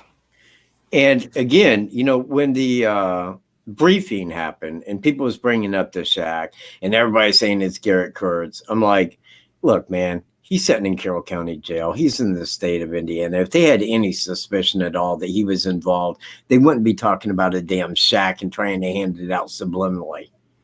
They would have charges up his ass immediately. Yeah. But you know what? People don't take to that kind of logic, man. They don't. Mm-mm. People think, no, man, that's not true. I watch CSI. I know what I'm talking about. They got their CSI certificate. That's people. Hang on, let me see if it's a Mexican last name or not. Yep, it is. Suck my balls. Yeah, okay, it's easy when it's a Mexican last name. Come on, man. If you can change it and do that, man, call in as Harry Smith. For the love of God, at least give me some humor. At least let me talk to my dear old friend. Please just appease him. In like 50 years. Yeah. Could you do that for me? Appease Michael. Harry Smith. Do what? I said they need to appease you. Call in as Harry Smith. I am the mustard god. Please appease the mustard god. God. Address him as mustard god when you call. Please address me as the god. Is that too much to ask? Is it? Come on. I don't see people talking to God like that. Like, oh, you're really somebody, aren't you? Oh, you're so big and mighty up there. Well, that's how you get damned. This may be a record, Michael. We've got 62 people watching and 60 thumbs up. Woo! Yeah. 60 thumbs up. You know what? Congrats to every single one of you people. Thank you. Thank you. Thank you. Thank you. Because you know what? I'm a compulsive thumbs up person. I am. I mean, whenever I watch a video, if I go to somebody's channel, even if it's somebody that I don't like, if I am there to get information, every video that I watch, damn near every single video that I watch, I thumbs it up. Because it means something to those people. Yep. It means something to the YouTube algorithm. When you give a thumbs up, man, I mean, that is like, okay, we enjoyed this channel, or we got information from this channel, something along those lines. If I watch a channel, anybody's video, and it doesn't matter what it's on, I watch chess videos. I mean, like food, anything that I watch, man, I always give a thumbs up, because it's like, if I'm watching a show, I watch that show because it's good. I want them to know I like this show. Yeah. Well, it's etiquette. Exactly. And I appreciate the word there like that. It is good etiquette, but it's like icons, man. I mean, I like and share all of his videos. Yours, I like them and share them. If it's something that I want out there, I always share it out. That's awesome. Well, that's the way that people should be. Yes. And I've learned that from you. When I go to a channel, make sure I hit the thumbs up button. You know, it when you click on that to play it, just hit the thumbs up. Automatic. There it is. And that's what I do. Unless they said crap about me and then I thumbs it down. No, I'm just teasing. That doesn't happen. Let me answer this here real quick. Oh, wait. Oops, sorry. Shit. You know what, Matt? Here's kind of the thing. Because when I found the directions from St. Louis to Fort Wayne, that it took the Hoosier Heartland by Monon High Bridge Trail, my first thought was that he had went to his brother's house and stopped in there on the way. Now, upon further reflection on that and other knowledge given, now I believe that it was done in a different way. I think that he got up that day with the full thing in mind of going to there from St. Louis and then returning home. Now, it could be either or, because there is no way for me to confirm either of them, you know, but the simple fact is, unless, and I do point this out because I know that his wife was talked to by the FBI, as was his neighbor and friends, you know, they would have told them that, hey, if anybody asked, you know, say, well, I do remember that we had a dinner date that night, so he couldn't have been in Indiana. Well, fair enough, except she was working. He was not. Okay. So he could have got up early when she was going to work, headed out, got here at noon, left at 3 o'clock. He loses 1 hour going back into Central Time. So when he left here, it would have been at 2 o'clock, and he would have got home, because he says and states on Facebook that he drives very fast. Now, that's why he had that song, I Can't Drive 55. That's why he had the double nickels. Let me go pull that up real quick, because there are people here that may not have seen that. And I want to point that out to people because it is somewhat important. It's supporting anyways. Let me, Thomas Bruce file. You know, I need to name that like a Thomas Bruce file. Yeah, so it shows up first. Yeah, so it's at the top of the list, and I ain't got to go down to find it. Yep. Now, here's the nickels. Now, these were taken by him, and I want to point that out. Let me pull this up for everybody. These nickels were posted by him on Facebook. Now, when I blow this up, maybe you'll be able to see it, maybe you won't, and I kind of doubt that you will because it's on this thing here. But this right here is Thomas Jefferson. Now, he's Thomas Bruce. However, he lived in Jefferson County, okay? Now, in that, somebody had said that's Thomas Jerome, not Thomas, or Thomas Jefferson, not Thomas, is Thomas Jefferson, not Thomas Jerome. Now, in this, if you take it into effect, and because you can't really see it clearly, however, let me explain it like this. Thomas from Jefferson County, Liberty, 2017, with the D mark for Delphi, which is actually Denver Mint. But that is the heads up nickel right there on the left. So, I mean, it's kind of explanatory in a way, but he used that for I Can't Drive 55, being 5'5". You see where I'm at? But if you look at that and you think, okay, Thomas from Jefferson County, murdered Liberty in 2017 in Delphi, then it kind of makes sense. You see where I'm at? Mm-hmm. Well, I realize that it's not all that. I'll give it to you. But at the same time, it kind of is. Yeah, the year 2017. I mean, there's so much that can correlate in that, him being the suspect. Like if you wanted to go out there on a limb even more, the way that the two coins were facing each other, you could say, I wonder if the crime scene looked like that. I mean, that would be stretching it, but I mean, maybe speculation, but well, they said staged or posed was a rumor. I don't know. Yeah, I'm gonna beat my cat and dog. Sorry. What in the hell they do? The cat is attacking the dog, so I have to rescue the dog. Anyway, you know what? I think at that time he was driving the red Volkswagen Passat. That's the only one that I could show that they had at that time.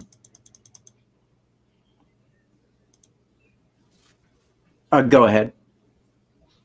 No, I just had to rescue my dog from the cat. What kind of dog you got? Shih Tzu. A Shih Tzu. Yeah. A little Shih Tzu. I like that. And the cat picks on it. You know what? A ballsy cat. I like that too. Psycho cat. That's right. Psycho kitty. Psycho kitty. Well, it is 10. It is. Do we call it an evening? I can't believe it went 4 hours. That's crazy. Well, you know what? I did 5 last time, and we could shoot for 11:30. I already took Wolf out. Yeah, I took mine out too. And I mean, what am I doing?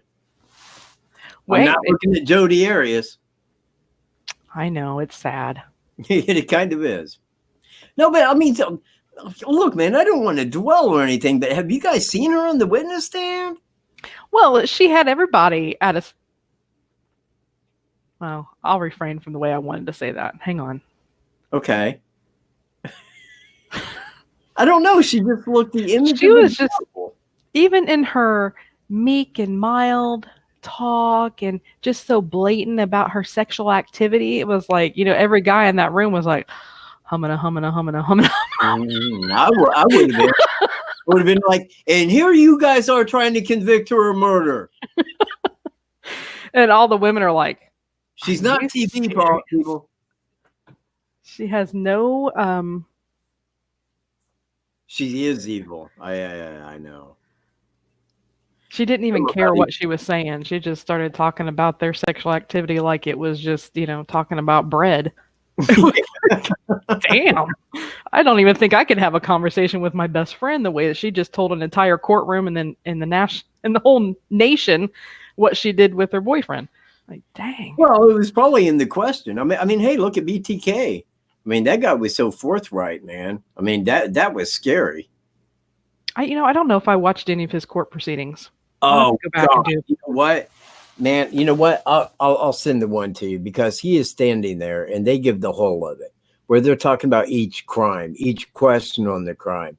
And he's just standing there and he's like, no, that really dealt with my fantasy more than anything, and he's sitting there explaining everything just very openly, like he's talking to friends, and it was very long. I mean, like very long. And it was just all the information that he gave. It was crazy. I mean, he was convicted, but I mean, I think that they had that agreement up front that you got to do it written and verbal.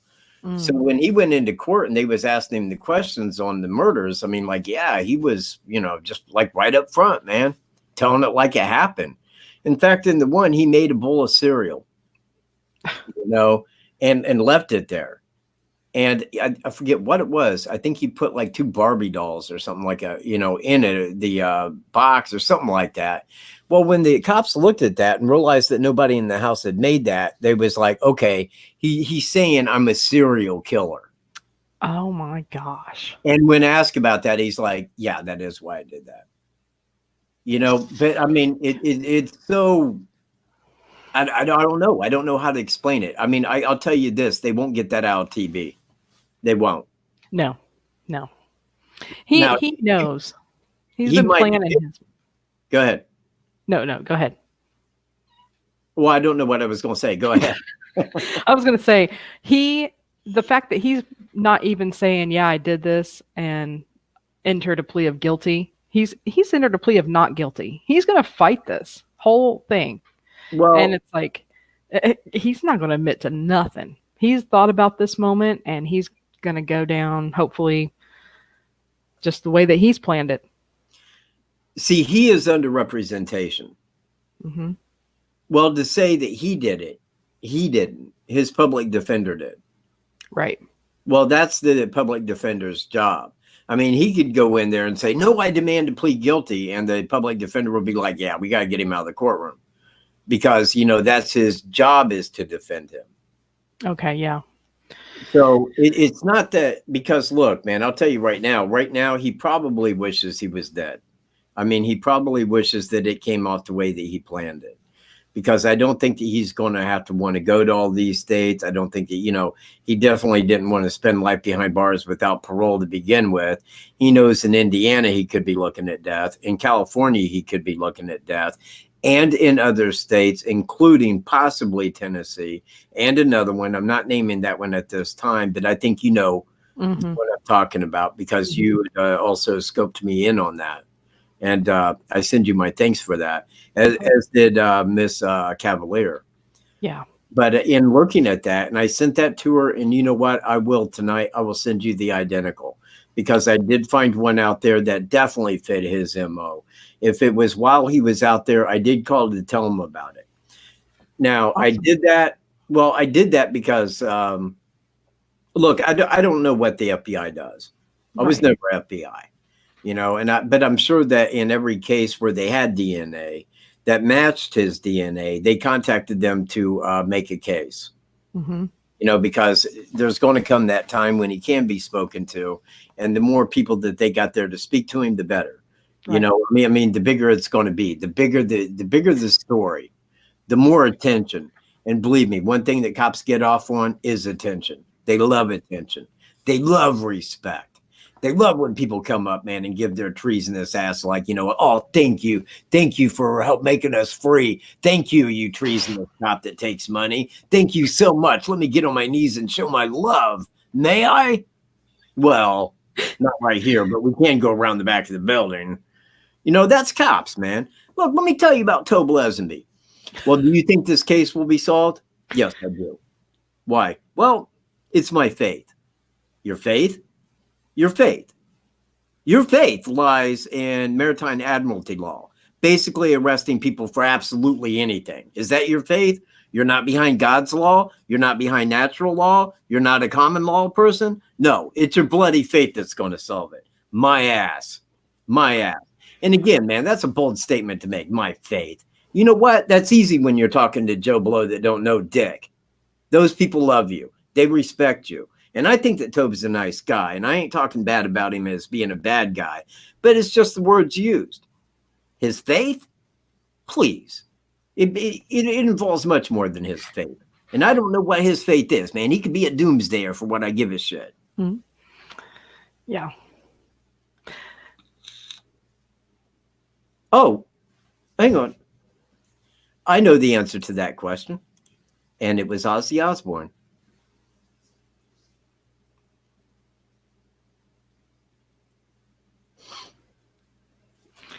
Ozzy Osbourne. Crazy train. Hello, people. I mean, are you guys all like millennial or something? Ozzy. You know what, Matt? He cannot kill himself in jail because they have him under suicide watch. That's why he can't shave. I don't think he's allowed writing instruments without supervision. So I don't think that he's going to kill himself. If he did kill himself, I would be wearing the shirt that says Thomas Bruce didn't kill himself. Like Jeffrey Epstein. Precisely. Guess what, everybody? TB didn't kill himself. Sorry. Hey, they upped his ass. When you were talking about how TB didn't enter his own plea, it was actually the public defender. Yeah. Okay. So, like with the Chris Watts case, investigators got to him and he confessed before he had a public defender. In this case, because like if he actually had representation, more than likely Chris Watts might have not got the punishment that he did, more than likely, because he would have entered a not guilty, then they would have had to maybe prove some things. I don't know. So once they arrested TB, did he ask for public? You think he asked for a defender automatically? I want a lawyer. You know what? I don't think that he had the money to hire a lawyer, especially when he was looking at, 16 felonies. I don't think that he had that kind of money. And I think that that's why he opted for a public defender. But did you say that he confessed to the crime? Yeah, Chris Watts confessed. It took hours and they put it through a lie detector, but the investigators wore him down. Now, Yeah. he gave a version of the story that was not accurate. He said he blamed his wife, but, that ended up changing. He said he killed Shanann, but he didn't kill the kids. He never asked for representation. I don't even know if they offered it to him. So I was thinking in the TB case, I wonder if they offered it to him, if they tried to get him to confess, or if he just said, I'm not talking, get me a public defender. You know what? It kind of comes down like this. If you're brought in for like murder or anything like such, they can talk to you. They will take you in there and talk to you. Mm-hmm. Now, it's up to you to say, you know what, I'm not answering anymore until I talk to a lawyer or unless I have legal representation here.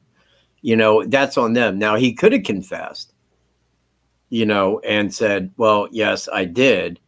But, he could have said that off the there's any number of ways. But in order to go to court on it, because even if you did plead, yeah, I did that. Okay, fine. They can use that against you in court, but you still got to go through due process. Mm-hmm. Well, why is it that we got to see so much from Colorado right away? We got to see that investigative, footage. We can watch the whole interrogation of Chris Watts and how it went down, but we don't know anything about other cases such as TB down there in Missouri. Why is some allowed and some not? Well, is it per state? Were all of them done in Colorado? Do what? I'm sorry. Chris Watt, was all of them done in Colorado? Yes. That would be one reason. Okay. Because here you're talking about different states. Well, those different states can't file charges until they talk to him. Again, man, and there was various ones because off the go, I thought, man, maybe it's federal.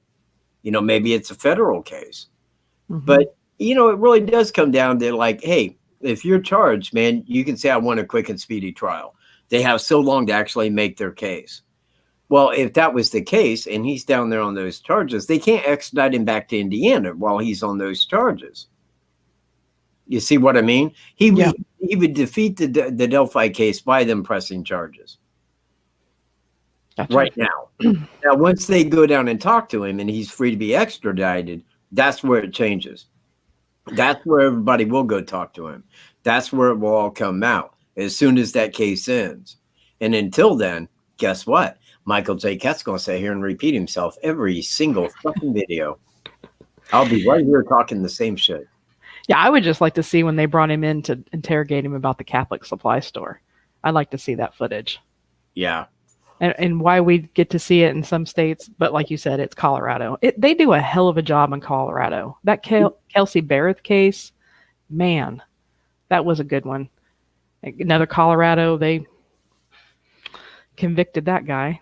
You know what? With Daniel Nations, they arrested him in September.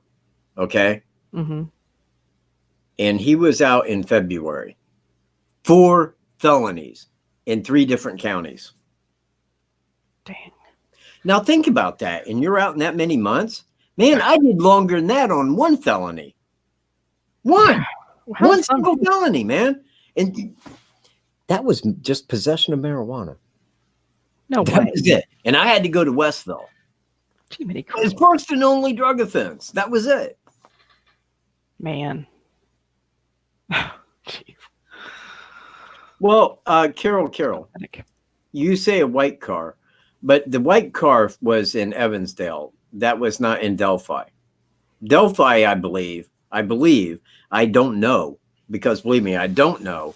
But, it shows on these tax records that was the car that was being used at that time, in 2017. Now, he had just filed bankruptcy. No, it was the red Volkswagen Passat. But the Evansdale vehicle was a clunky old white Suburban. But that was in 2012. But as far as I know, and of course there is no way to know otherwise, but I think that that's all that they're really holding in Evansdale is the type of car. Nobody's seen the suspect. You know, there wasn't DNA or fingerprints left. So, I mean, to my knowledge. So really just the type of car. Now, when I called the head investigator there in Blackhawk County in Evansdale, I was telling him all this information. And he was just so uppity, so cocky, so arrogant, so blah, blah, blah. I'm just like, man, this guy already knows everything I'm telling him. I mean, he was already informed. He definitely don't want no peasantry telling him what to, and that's the way I took it too. I mean, I don't know, man. Maybe I just don't like most cops. Maybe I don't like their attitude. Maybe I don't like paying them respect for no fucking reason. I'm not average Joe Blow, and I don't think like other people. I just don't, man. And I don't want to be confused with thinking like other people because for the most part, I think a lot of other people think like shit. I think a lot of people don't think past their ass. True. I do, man. I mean, look, man, I get comments, man, that I've answered relentlessly, man, for a year. And somebody will ask me the same question in different words. I think I've done that to you. Oh, no, you haven't. No, you haven't. Because, I feel like I have. No, don't believe me, you haven't. Because I would have recognized that and I would have said, that's it. She's blocked. Out here. You know what? She crossed the line. I'm sick of her. I'm tired of her. Always repeating herself. She's trying to be like me now. Yeah, cat clone. That's right. The cat clone. Carol, didn't Ellie say white car in Delphi? No. They did not give a description of the car. They just want to know the driver, which means, well, what I think, they already know what the car was. They know the make and the model. I'm sure that they do now. Yes. I mean, if it is who I think it is, and again, man, I got a left arm I'll place against $100,000 that says it is him, and believe me, I will make it legal.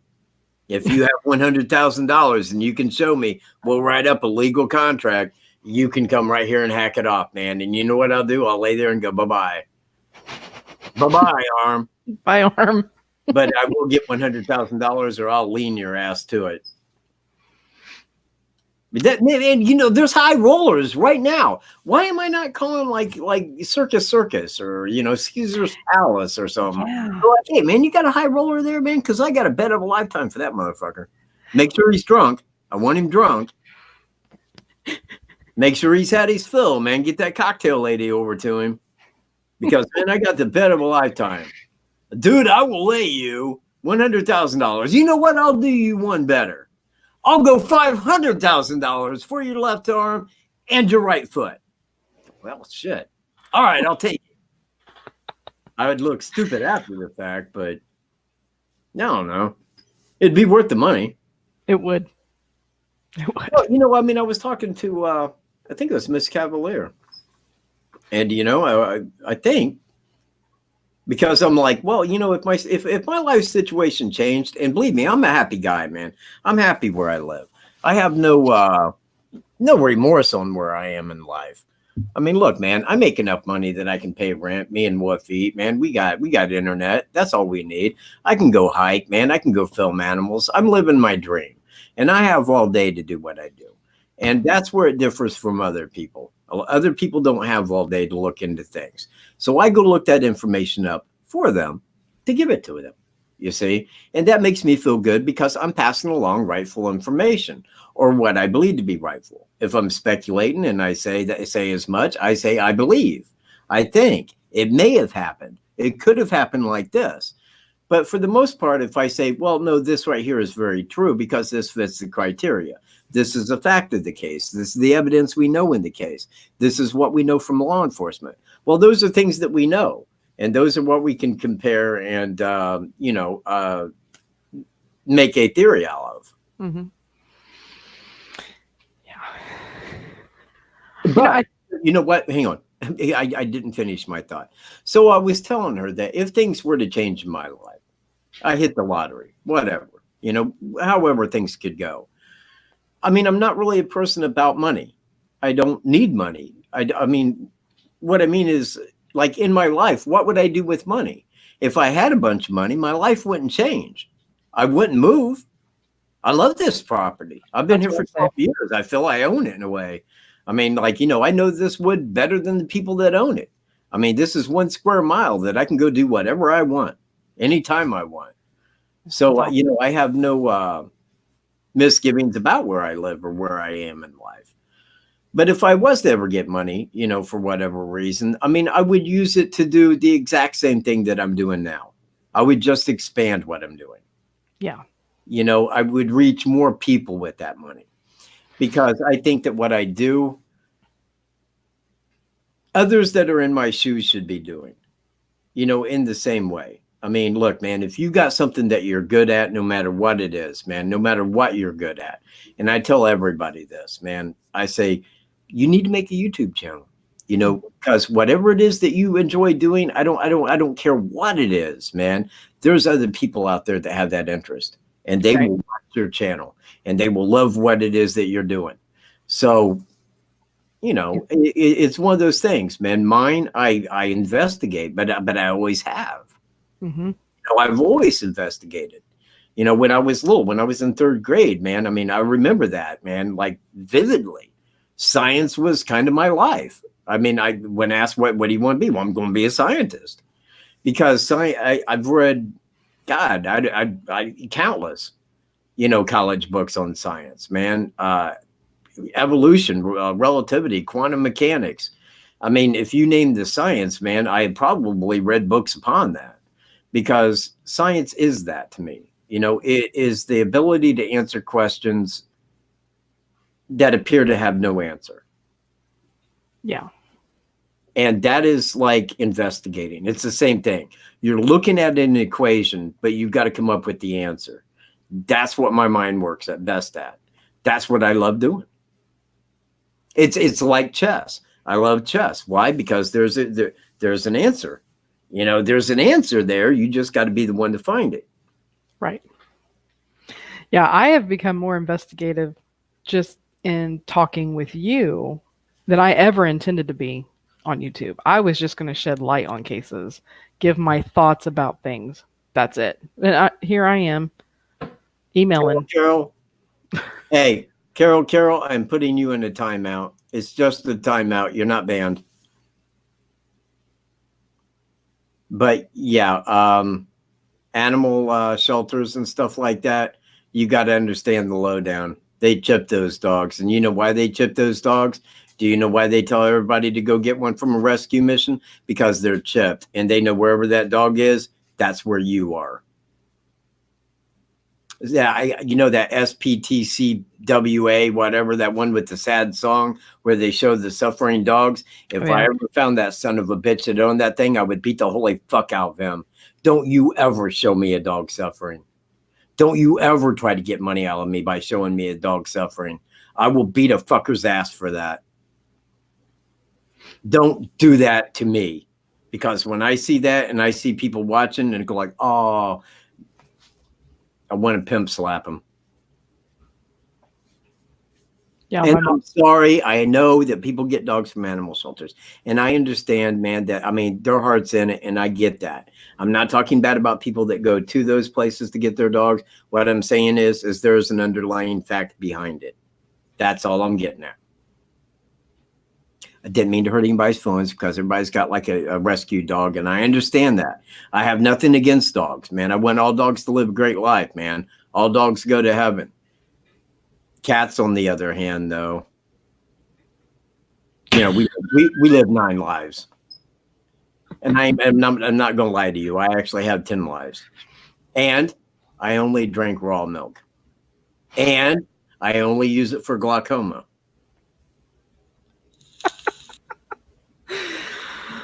I never wanted a cat inside. Never. I never was raised like that. And now I have a cat inside because of my 11-year-old. That's what she wanted for Christmas. Oh, really? Yes. Well, that's very cool, man. Yeah, well. Yeah. You know what? I was 8 years old when we got Peppy. And yeah. Right. You know, yeah, he was my puppy, man. He was a little Boston Terrier. I remember his dad's name was Circus City Roustabout Mike. He was a circus dog from Peru. Yeah, and he was a Boston Terrier. So we got a Boston Terrier, man, papered him and everything. And he died when I was in basic training. They did not tell me that Peppy died. He got in a fight with a big dog that came in the yard, and he got messed up real bad, and they put him down. But they didn't tell me because they knew that if I knew that Peppy died, my ass was leaving, man. I was heading straight the fuck home. Like, dude, I'm sorry, man. Fuck you and your army, man. My dog died. I got to go home, man. I got to pay my respects. That's exactly how it would have played. It would have played out just like that, man. I love that dog, man. I love all dogs. I do, man. I mean, when I meet a dog, man, if I go to somebody's house, I pay more attention to the dog than I do them. Yeah, I'm a dog person too. Now, my Shih Tzu doesn't like many people. Yeah? But it's a very loyal dog. My mom had a Chihuahua named Susie. And if Susie was on her lap, you could not go over and touch Mom. Because that dog would go right for your arm. That dog loved Mom. Didn't love anybody else, though. Oh, hell no. No, God, no. Very territorial. Yeah, well, they're very, like, some of them, not all, because she had one named Buddy. And Buddy would look like the Taco Bell Chihuahua. I loved Buddy, man. Buddy was cool as shit.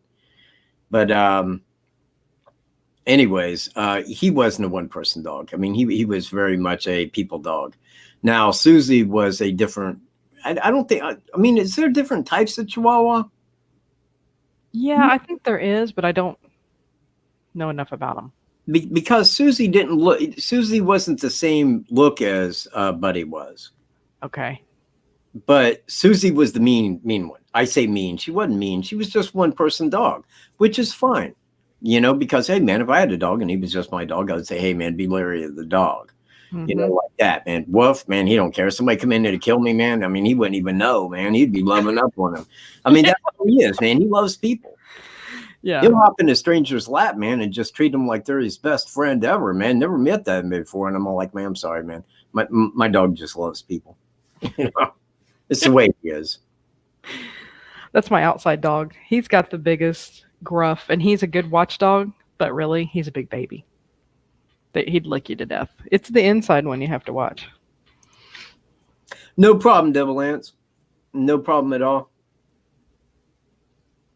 Man, I'm sorry about the phone call, but you know what? I'll get the thing taken care of and off of there. That way they can't call and disrupt. I mean, look, it's a troll's life. And really deep down, y'all, we got to understand how trolls operate. Look, man, they don't have balls like, you know, other people. They don't. If they did, they'd come up and say shit to me. But they won't. They won't. Absolutely. They never do. See, Carol's back. There you go. Hey, I have a off-the-wall question to you.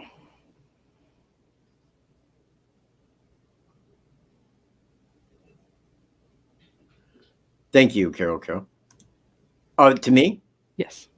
Okay, go ahead. Wait.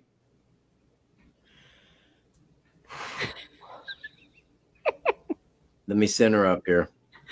I don't know if All right. Go ahead. I hope I'm not repeating myself. The reward money for the Delphi case. What happens if it is TB?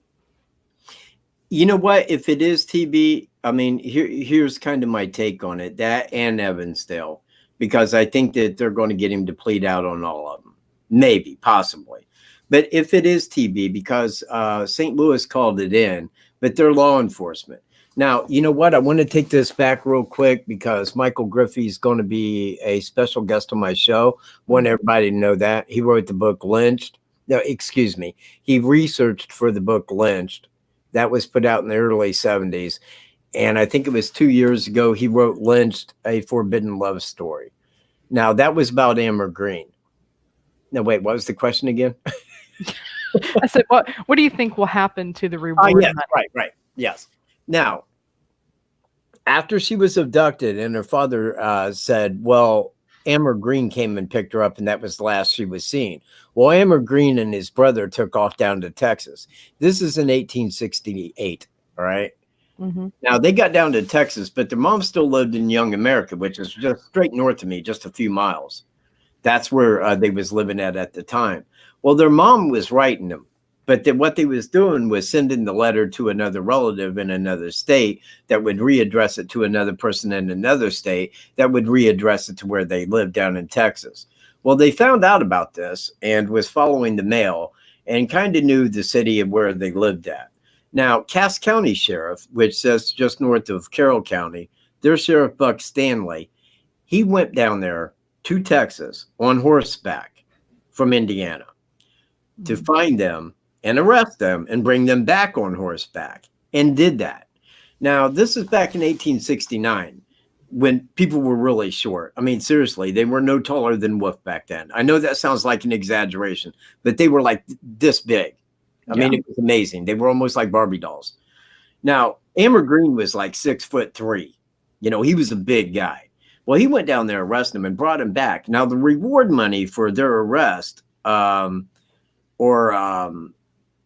catching them, bringing him back, however you want to phrase that, was $3,000. Now, that was in gold back then. That wasn't Federal Reserve notes. You got $3,000. That was huge in 1860. Yeah. So he went down there. He got him. He brought him back. He wanted the reward money. And Carroll County said, no, you're law enforcement. You can't get reward money. That's your job. You see where I'm at? That really pissed Buck Stanley off. So now, since they called and tipped it in, here, this is what I would do. I would split that money on both sides. It's $250,000 a piece. I would split that between the county and the families. Now, all the money in the world could never buy back a person. They lost family. Okay. But the thing is it could make life easier for them. And, you know, I mean, that would be meaningful if it was done like that. But if the FBI kept that reward money, I would just say that that's just more federal shit, that they're taking a vacation with it. All these people had donated that money. What they do with it, they keep it and they do whatever the hell they want. The family should get that money. So should the county. Definitely. You know, I mean, that's quite a bit of money. And I realize that $250,000, if you split that in half, that's $125 for the county, $125 for the family. You know, and it may not seem like a great deal, but at the same time, you know, that's what I do. Yeah, that's the way I'd have it done. So okay. And now, how is that off the wall? That actually involved the case. Well, I know, but so here's my next question on that. Let's roll with me here for a second. If somebody gets the reward, is taxes taken out of that, or do you know? You know what? I have no idea. Okay. You know what? I would have to assume that there would be some kind of tax federally. I mean, I don't think that they just hand over money and say it's not taxed. I think anytime you get something like that, it is taxed up front. Except me. They can't tax me. They can't tax you. They cannot tax me. Why is that? Well, an affidavit. You fill out an affidavit. Okay. Now, this is what you do. Now, it takes a lot of research. And I understand. This is why I tell people that they need to go watch Icons. Because, you know, he really fills people in, man. You know what? He's an affidavit god. I mean, this man makes affidavits. He's the one that wrote my affidavit for my deductions. He said, yeah, you put your deductions between here and there, sign off on that, get it notarized and recorded. That shit's yours. I said, thank you. Okay. So if you make an affidavit, but you got to know the understanding of what's happened. Bye, Alaska Blue. Sorry. Oh, she's leaving? Mm-hmm. Oh, well, hey, thanks for being here, Alaska Blue. I seriously appreciate you modding every single time. And thank you very much. You have a good evening. And hopefully I will see you Tuesday. Now, with the affidavit, you got to send that in. But the thing is there's things that they cannot admit to. America, the country America, is in bankruptcy. But we have been since 1933. That's when they had the gold seizure. Well, in the Constitution, it states that the citizens can only pay their debts by silver and gold. Okay? Mm-hmm. Now, today they hand us a Federal Reserve note, and you read on it, it says a promise to pay. It's not backed by anything. It's monopoly money. All right? It can't pay our debts. So in House Joint Resolution 192, because of the gold seizure, they did state that the government would pay the debts of any citizens. Well, we're not citizens of America. Now we're citizens of the corporate United States of America, all capitalized. We have our name spelled in all capital letters because they made each of us a mini corporation. You see? Now, when you write that in the affidavit, when you spell all this out, now they got to answer that point by point, and you can give them 90 days to do so after mailing. You send it registered letter. Well, they're not going to write you back a letter. They're not going to go over point by point by how they did it to us without lubrication. They won't do that. Now, what you're holding after they don't write you back after 90 days is fact of law. You see where I'm at? If they did try to tax me, I could take that straight to court and hand that to them with the registered letter that they received it and did not write me back. And the judge would say, yeah, you can't tax him. You see where I'm at? Okay. Well, it's very true. And that's how it's done. And again, I'm a secured party creditor with the UCC. Got that filed in the state of Indiana. So nice. I'm no longer a debtor. I mean, they can't hit me with codes and statutes. They can real law, common law. Like I can't go kick the shit out of people that deserve it. I can if they provoke it and they take a swing at me first. Then I can do what I like. But I can't just go out and do that. But aside of that, I walk free. Nice. Because they cannot hold me on statutory jurisdiction. They can't do it. They can a person that goes by. That's why if you go to court, your name's spelled in all capital letters. Is that your true and correct name? Yes, it is, Your Honor. That's where they get you, right there. So you're supposed to say no? Nope, that's not me. Well, you know what? Now, I've heard Icon speak of that, and he says that it can be, it could work like that. I think you'd have to know your defense. By going in and saying, no, that's not my name. But the thing is then you got to probably set about proving that. Well, I can't get my original birth certificate. You know, the one where my name was spelled correctly without all capital letters. The Federal Reserve owns that. But then again, the Federal Reserve owns America.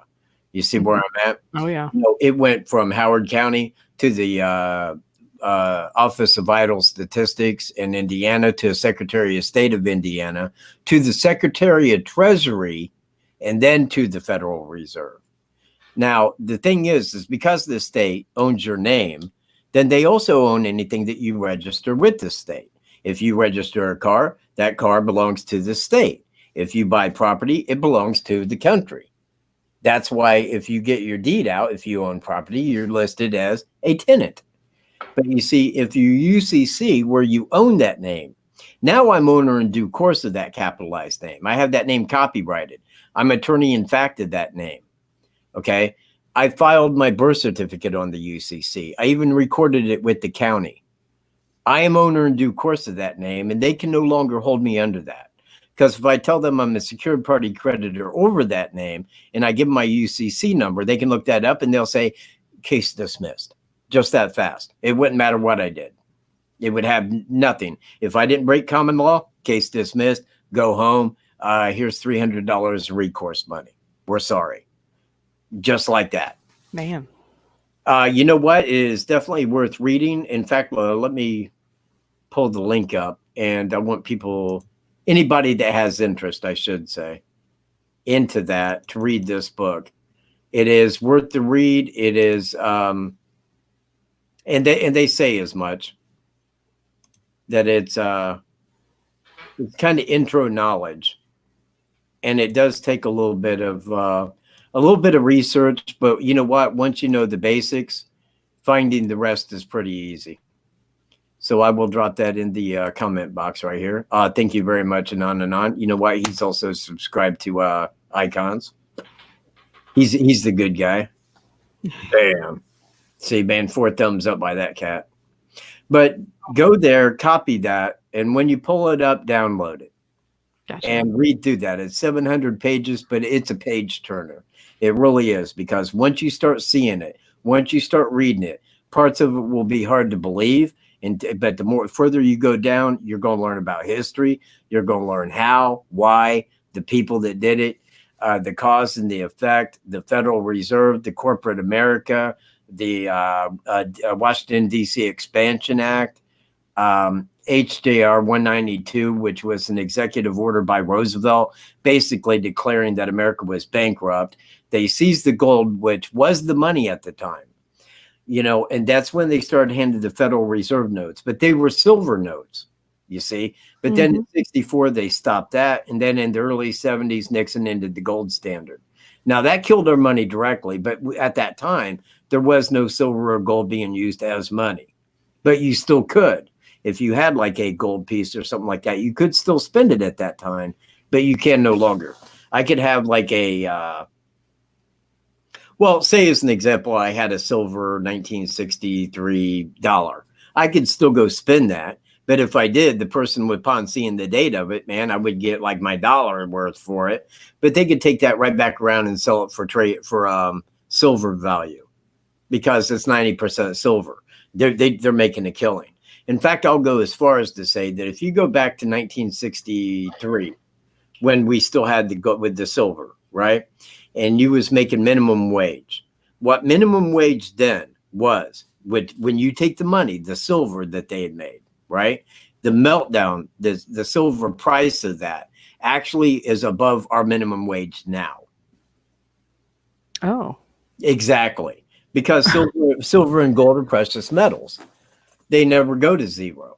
And again, man, I mean, like what they were spending, what they was making back then is worth more than what we're making today in our own, God, I don't even know what the minimum wage is now. It's probably more than what I make in a month. I think it's $7.25, but I could be wrong. Yeah, that's probably a little bit more than what I make in a month.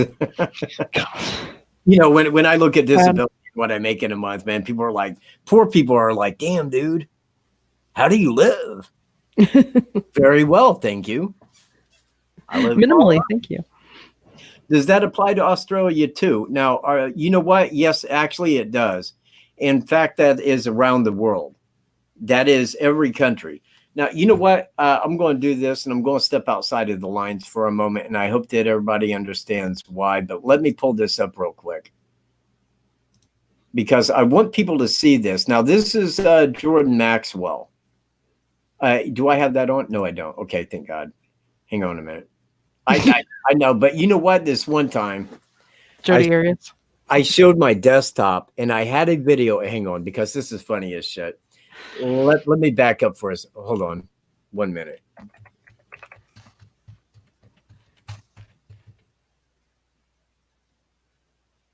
Want to pull that video up real quick. Man, why is that so large, man? Oh, I got it at 125. That makes sense. Okay. Right here. Now, everybody listen to what it is he's saying, because this right here is kind of a brief explanation as to what I'm talking about. But Wombat Dundee asked if it was in Australia too. Yes, it's in every nation around the world. We are all slaves. We are all slaves to a government. These governments are like America, are corporate, and they make you a corporation, because if I go in as a person, that's why you must be represented. They say, well, do you want representation, or do you wish to represent yourself? No, I don't need anybody to represent me. I'm here as a human being. I'm the living, breathing soul. I will be here. I will not represent myself. You see where I'm at? Mm-hmm. Now, here is the video.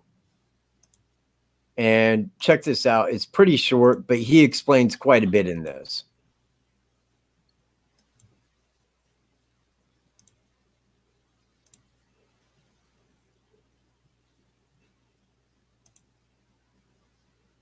I mean, I'm already demonetized. You see, there are two kinds of law. This is a subject I love. I've been talking about this for years. There are two kinds of law on the earth that rule the whole world. But most people don't know that.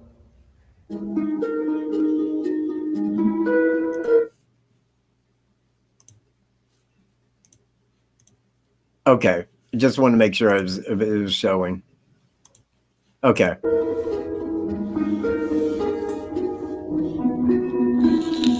All over the world, all governments are ruled by what is called civil law. Civil law goes back to a Latin word, civili, which goes back to the word illi, Oh God, we could go on for hours on this stuff. Civil law, which is called in all countries the law of the land. So you say, well, you can't do that because it's against the law of the land. The law of the land is civil law, Roman civil law, the law of the land. But there is a second law which also operates all over the earth identical. It's called UCC, Uniform Commercial Code. That is the law of God in the world of business. I don't care if you're in Japan, in Africa, in China, in Istanbul, Turkey. If you have a company, if you have a corporation, if you are doing business where you buy and sell and make money, you are operating on this earth under something called UCC, Uniform Commercial Code. Because if all countries work on a different commercial code, then nobody can do business with anybody. You couldn't trust Japan to pay you. Japan couldn't trust America to pay them for the cars because everybody has their own laws. Under the Caesars of Rome, they established under Caesar that all nations in the empire that do business, everybody plays on a level field. If you do business in Africa with China, you pay them. And if Africa does business with American companies, you pay them. You pay whatever it is you're doing business. You don't mess around. The most severe law in this world is called UCC, Uniform Commercial Code. It's the Bible of business on the earth. Uniform Commercial Code. Uniform Commercial Code is based directly on Vatican canon law, on the Roman canon law. Consequently, when a ship pulls into port, it pulls in and stops, and it's called in its berth. The ship is now in its berth. Because it is on the law of the high seas, or commercial maritime, UCC commercial law rules the seas. So when the ship pulls into its berth, the first thing the captain must do is to present a certificate of manifest to the port authorities, which means that the port authorities need to know how much is on this ship that you're bringing into our country and our economy. How many TVs, how many cars, whatever you're bringing, how much you're bringing into our economy. So you have to have a certificate of manifest of what is the value of your ship here. What are you doing? Consequently, when you are born, you come out of your mother's water.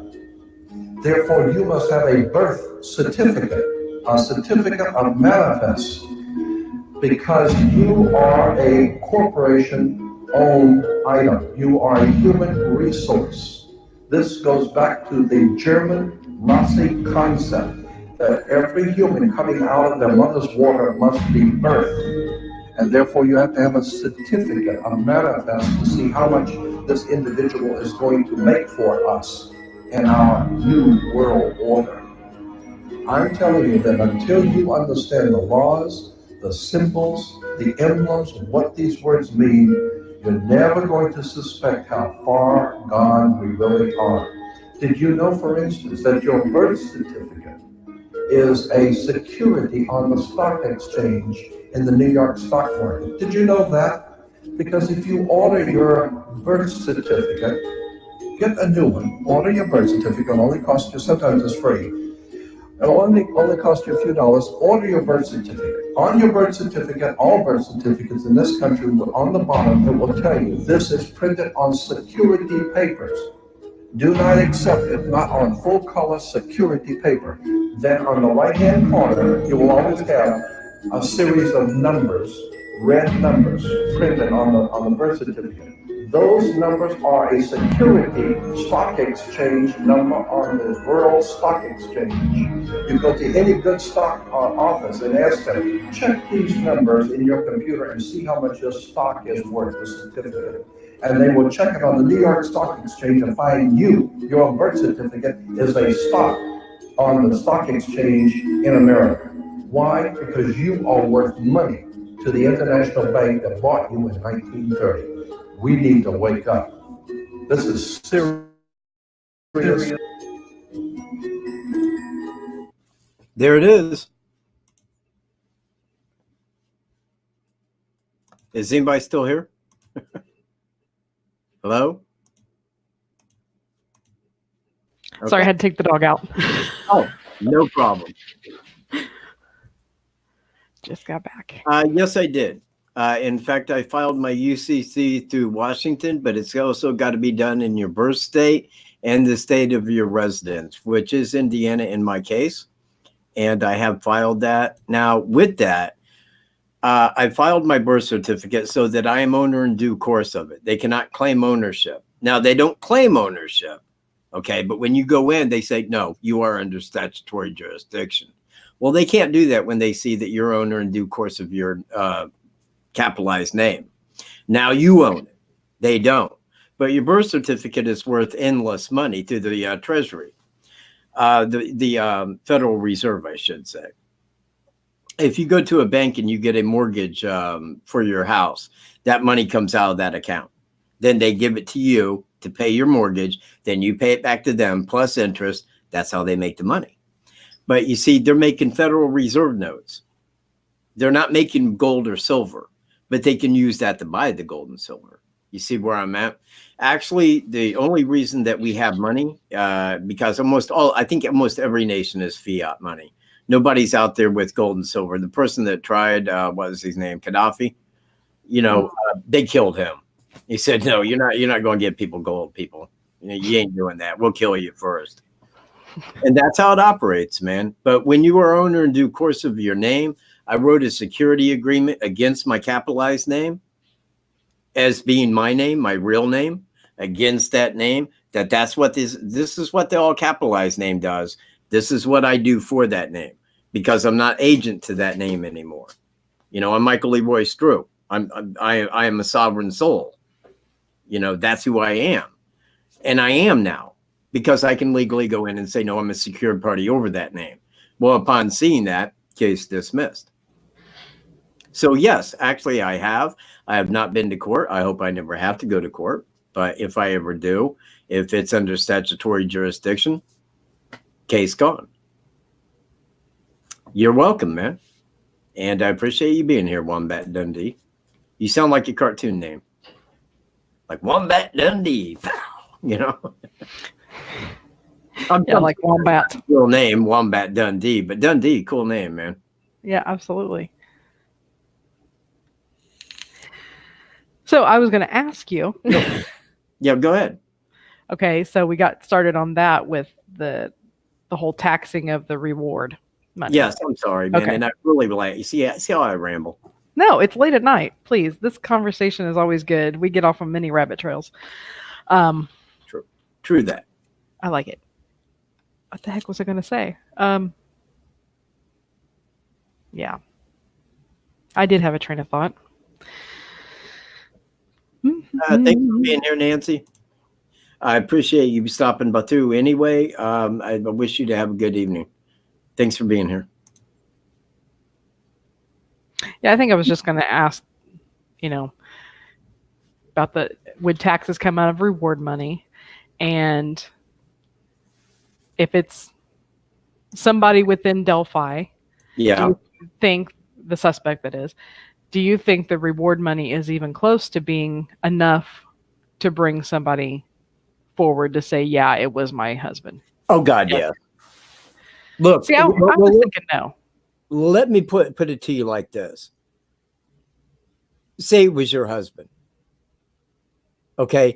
Mm-hmm. Now, it doesn't. Would you want to be with him? No. No, hell no. Okay. Now, it's not about the money. And it's like I said, when people said cops were standing up for it because it was another cop, I said, if I was a cop and I knew this cop over here, it wouldn't matter if he was my best friend. If I knew he did that, his ass would be turned the fuck in. Yeah. So I don't think it's really about the money. I think it's about what's right. I agree. I was just thinking that sometimes there are those who are like, well, what if I'm wrong? Or, is it really enough to, I don't know what. There are those that strive to be married and they only care about how people view them. I was thinking maybe if the reward money was more, they would be more apt to maybe say something. You know, I don't know about that. I mean, and again, it's Well, like $250,000. You know what? If somebody came up and just said, here's $250,000, I'd be like, wow. Yeah. You know, I mean, that's quite a bit of money. I mean, don't take me wrong. But I don't think that it takes more money to get somebody to turn somebody in that's that ill. I mean, somebody that's that sick. I mean, like, you know, shit, man, I would pay them to arrest them. You know, I mean, it comes down like that right there is the link to that Wombat that I just posted there. You know, I don't think it's about the money. Yeah. I mean, I think that people would do what was right. I mean, they know that this was a very bad crime. So it doesn't really take the money to get somebody turned in, I don't think. Yeah, I mean, different aspects I think about. Sometimes I wonder, you know, like if we were to get confirmation that it was not the suspect in Missouri, if they were to say, yep, he's not it, he didn't match the DNA. So my next thing would be, well, then we need to get that reward money up. You know, where can we donate to a link to get this reward money to $500,000, $1 million? Because that's life-changing. If somebody knows something. I agree with you. I do. But you know what? There's been 60,000 tips. Do you know how many of them were correct? I can only give mine. You know, I mean, I can only say mine was, but that's because I stand on where I'm at. But at 60,000 people called in, well, some of it may have been for money. And I think a lot of people were after the money. And right after, I mean, when they had 250,000, I was telling people, look, if you don't know who that guy is, if you don't know what he went and did, and he didn't tell you or something like that, you're never getting that FBI reward money. That's FBI reward money. You got to look at the fine print under it, that what you call in, you got to give them a name. You got to give them the circumstances. It's got to be enough for them to be arrested, tried, and convicted. And upon conviction, you'll get that money.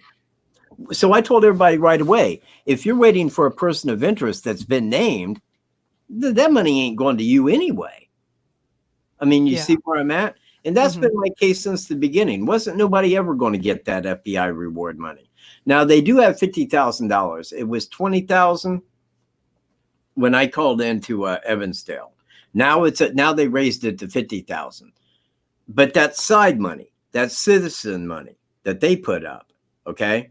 And that's the one that I had mentioned. That's the one that I said I might get a piece of, because I did call in and tell them everything. But I think that that's the one that Holman heard and said, you said you was going to get the Delphi reward money, like he was some big shot. Like, I never said dick. No. You're out of your fucking mind. He heard what he wanted to hear.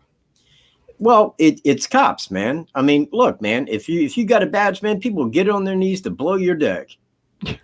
They will, man. They look, because we're sold on that. They're out there protecting us. They're out there serving our freedom. No, they're not. They're out there causing more fucking like people, man. That's why we have per capita the most people behind bars of any country in the world. We have the most laws of any country in the world against the people. And people are out there thinking like our troops are fighting for our freedom. Man, you're a fucking idiot. Yeah. They're not fighting for freedom. They're out there doing the government's, the corporate government's job. That's what they're doing.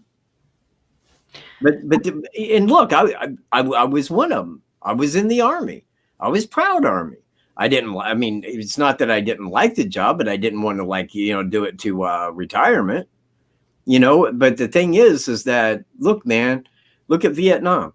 That war was never meant to be won. They basically sent our kids over there to die. My dad was injured, man, actually disabled, a veteran from Vietnam. So, and it's like that. A lot of people died for it. Well, they had no intention of winning that war, so why did we send people to die? That's evil, man.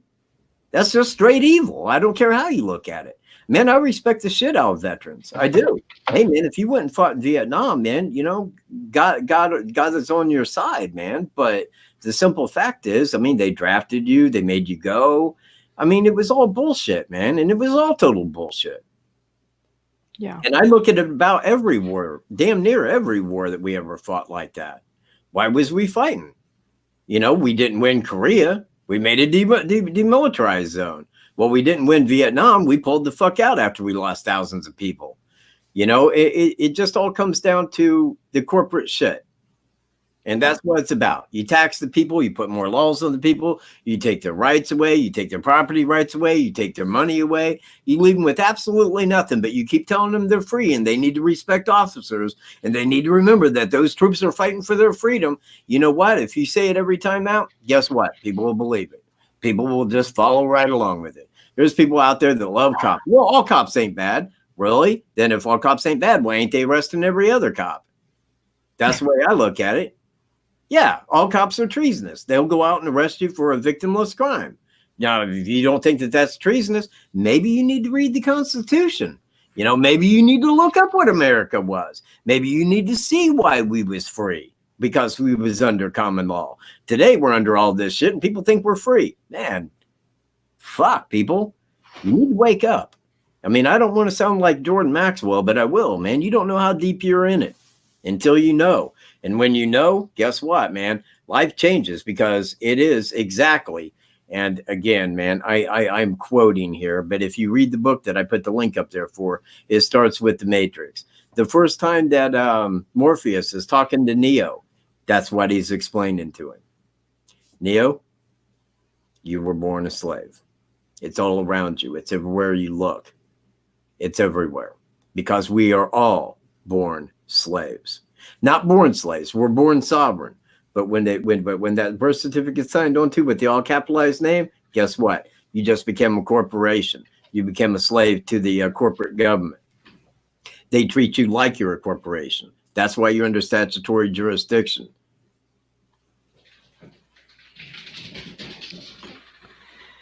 Wendy said something about it's morally right. Yes. Well, yeah, it would be, but not everybody's moral. That's the problem. Well, okay, but here's the thing. I mean, you know, you say that people aren't moral. Well, if somebody wasn't moral enough and did not want to turn somebody in for a crime like that, it makes them no better than that person.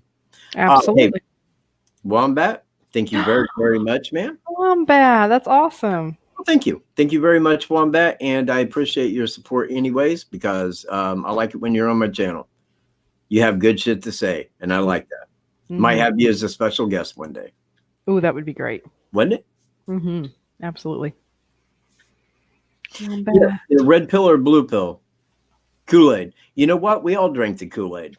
But the thing is, we don't know we're drinking Kool-Aid until we know better. When you know better, when you know what it's about, because in the executive order by Roosevelt, man, they gave remedy. And that's the thing. If you own your name, the government must pay your debts. It's like if I bought a car, man, for $10,000, I said, bill me. Just bill me for the full of it. Okay, you can leave it right here until it's paid. Okay, here it is, man. Here's like X amount $1,000. Well, I can stamp that accepted for value.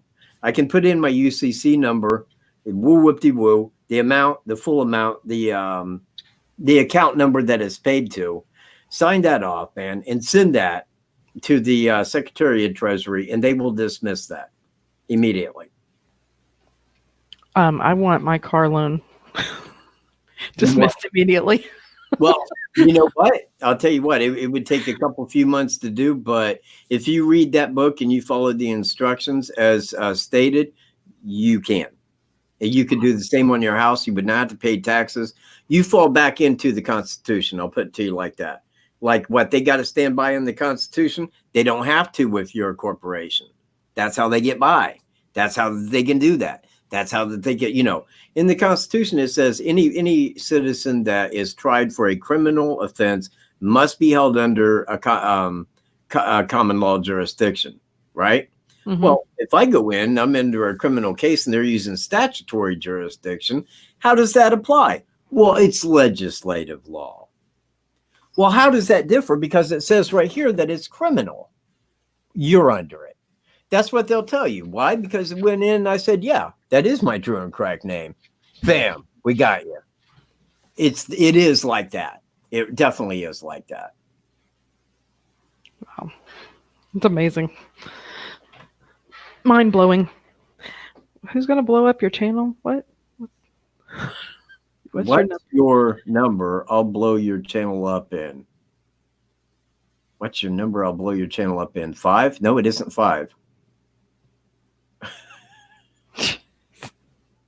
Wait, what? Do you want my telephone number? 666. Thanks, Shay. I'm talking like a demon tonight. You know what, man? You can take your chances, man. You can take your chances all you like, but man, dude, trolls are on duty. Trolls are subscribed to my channel. Why? How good am I? I'm so good. I got fucking trolls subscribed to me, man. That's how good I am. That's when you know you've made it. Yeah, well, I knew I made it a year ago. People are just catching on, but not incognito. Oh God, no, hell no. She was there. After a minute, she's like, "No troll." Live number. Dude, that is my live number, man. Call in if you're wanting to call in Jay Jones. That's it on the screen, my number. If it doesn't say Jay Jones, man, I'm just killing it anyway.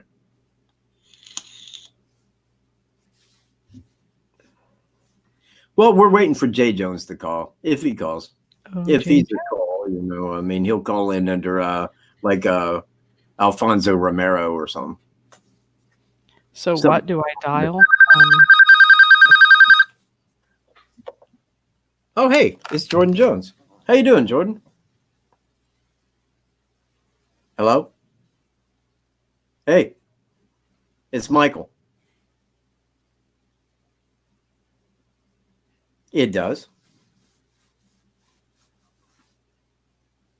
Okay, did you want to go live?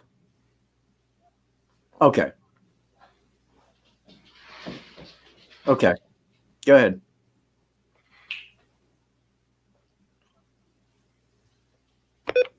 Just like you have. Yeah. As well as many other people, I imagine, that have watched your show or all these discussions. Yeah. Online, Facebook, whatever, doesn't matter. So I don't even know how to say this. So I'm one of these guys that does deep. Yep, that's trolls right there. What's that? Nothing. Carry on. Hello? Yes. So am I live or are we just talking? No, we're live. Know what? Dude, we're live. Okay, fuck it. No, we're live or no, we're just talking? No, we are live. You are live. People can hear you. Okay, good.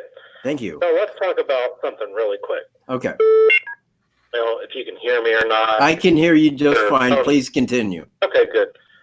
We break up every now and then. So I'm going to tell you about it's just generic, okay? Okay, carry on. Wrong way when I read about it. So years ago, late 80s, there was this guy who got in trouble for I want to say indecent exposure. That was me. Go ahead. That was me. I got that. Oh, you? No, I'm talking about someone else. Oh, but I did get that in Howard County. I was drunk, though. I answered the door in my underwear. Different. Yeah. So you got a guy who has, done some indecent exposure, some random just, he's building up. Yeah. And then he goes on, I don't know, onto rape multiple women. Okay. The number was 6 or 7 that was actually published. All right. And this guy is facing 58 charges across Carroll County and then the 5 remaining counties around that area. Okay. And then he does a deal. Some plea, and He goes off, and he's there for a decade or so. Mm-hmm. And then and I think he gets some kind of a plea where he gets out, or he served a sentence. I don't know. He did a decade or more. He gets out back in, this was like 2011, 2013. So. Yeah. And long story short, this guy was walking up to homes, and there were 4 that I could find where this cat actually homes through the back door, you know, up through the woods, and locations, there was a park close by. Right. There was a creek close by. So he was parking at a park and then back in. And in a few of these, he had on, he disguised himself. And of course, he just trail cams when he did this. Right. And so he goes up, does a robbery, but it's like a home. And long story short, he actually gets off on all these charges. He's done them all. He was offended for a while, and then they pulled that down.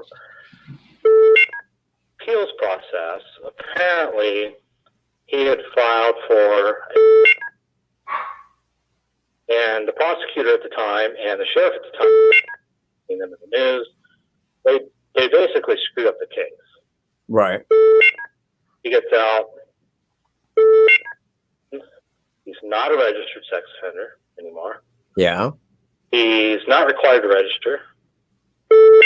Okay. And he's basically broke into homes, robberies, basically in the area for decades, literally. Okay. I'm with you. Keep going. And he walks. And he lives right there in that community, just north of there.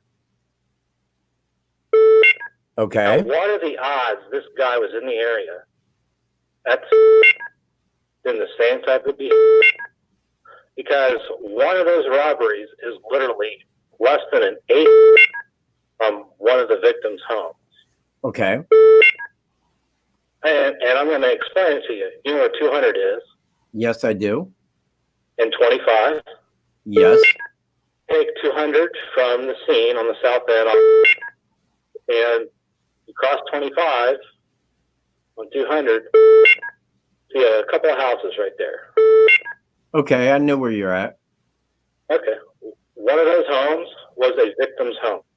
All right. Now, we both know that there were robberies in the area. And we both know that trail cams were messed with, or we've heard these things. We don't know if they're true or not. But Well, I don't actually know anything about that. I never heard anything about trail cam, but you know, you're probably talking about something different then. Keep going. But what I'm saying is, a guy who has been in the area, robbing homes, literally raping women. Yeah. What are the odds he's out there to do the same type of thing? Creek or watershed, if you will, entering the same way. His motive, XYZ, what he's done in the past, but yet he sees a couple people and decides, why not? And so that's the thought here is, and you've got a family member that lives literally 2 homes away. Yeah. Bridge. Yeah, correct. I'm not saying that this is the guy, because who knows? Because his I do. age doesn't match. Yeah, I know, because they would have the goods on that guy. Mm-hmm. You need to know this guy lives in their area. At the end of the day, that's the only guy. I mean, he basically is there. Chances he reoffends probably pretty good. Yeah. Okay. And I'm not going to say his name. I'm not going to go into it. You can do that at a later date. I really won't. But you need to consider it. Well, I can't consider it. Yeah, you can't. There's no way to consider it. Look, man, they got this guy's fingerprints, man. They got his goods. If they knew that he did it, they would have had his ass behind bars already. Immediately. Simple as No, that. He's not in prison right now. He would be. They got his fingerprints. They got the goods on him. If they knew that it was him, his ass would have been hit immediately. When someone is exonerated and they appeal, and you violate their Sixth Amendment rights, and I'm talking we don't have rights. You don't understand. If he had an attorney and he had an appeal and he appealed his convictions and won, he doesn't exist in the system. He's pulled himself out. Do you not think that the attorneys after the fact filed paperwork to pull his DNA? Oh, it was pulled. I know his RSA status was pulled. Well, his DNA was there. His fingerprints are there. To say that he went up there and did this and nobody would know who it is, including the police, is kind of a long jump. In fact, it's a very long jump. 58 charges. 58. He's done this multiple times. You think he didn't sit in prison? I don't know. And learn that, or that he needs to wear DNA. Yeah, you know what, man? No idea on that, except save it to say that it ain't that guy. Right on. I mean, I'm just throwing it out there, man. If it was that easy, man, they would have had that guy off the bat. Do you think they're going to look at it and go, well, we exonerated him, man. Just let him go about his way. Hey, let's collect all this money and let's just, like, party. I don't think that they're going to do that. Appreciate you calling. The warrant on this guy? Well, did they? No, that's the problem is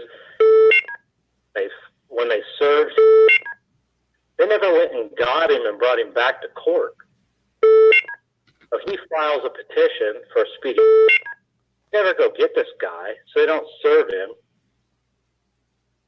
But wouldn't you think he would be tipped in? Yeah, totally. So what happens? I said, wouldn't you think that by now somebody would have tipped him in, one of his victims? Hang on, man. Look, I got to end this call. Hey, I'll answer online. God, man. Fucking evil trolls. I love them, though. I love them, man. I'd send them fucking candy. I would. I'd send them a whole fucking box of candy. Look, man, there is no damn way, dude. No way in hell. I mean, if you think that this guy's out there doing that, got exonerated, and well, well, we can't hit him with it.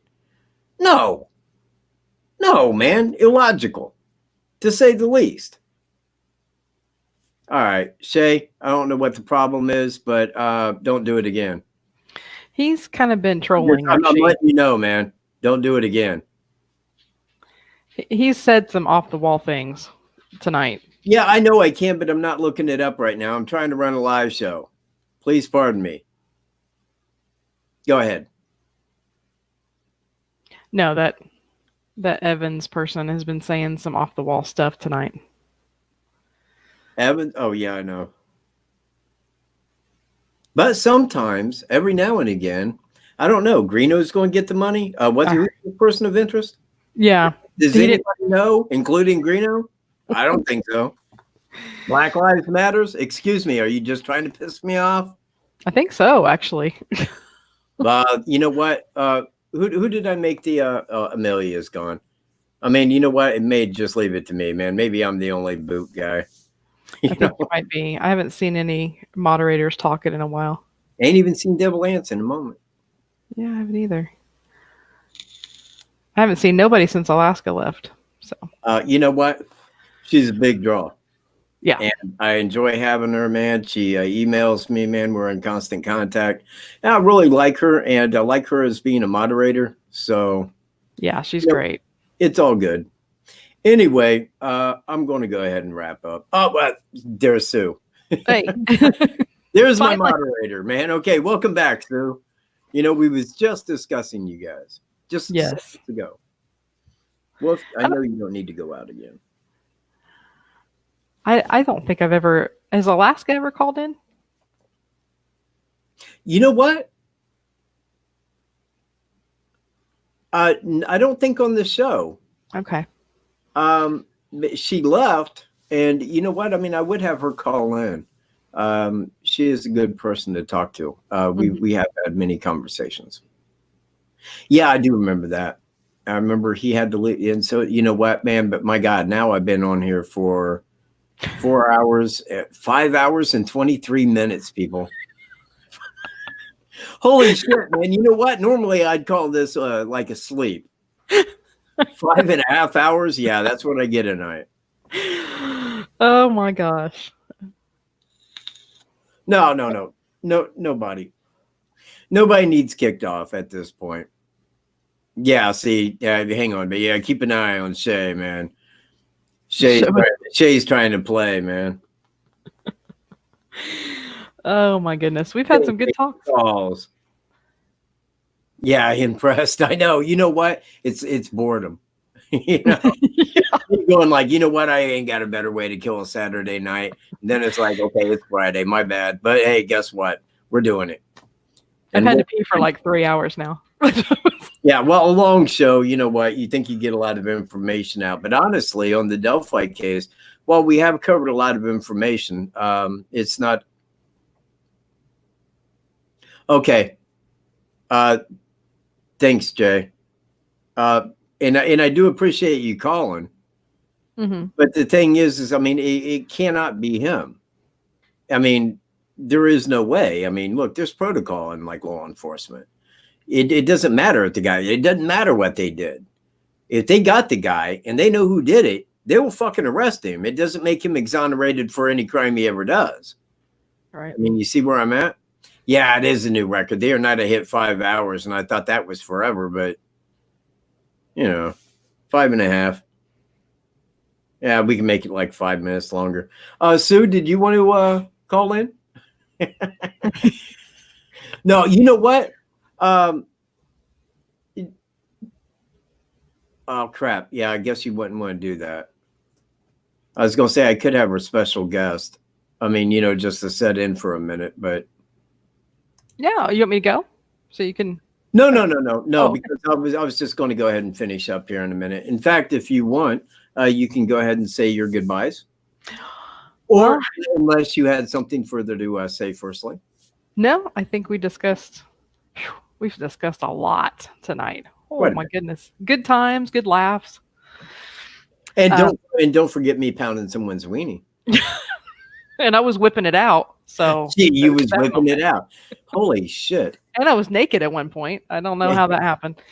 You know what? I was never naked, but my penis did show.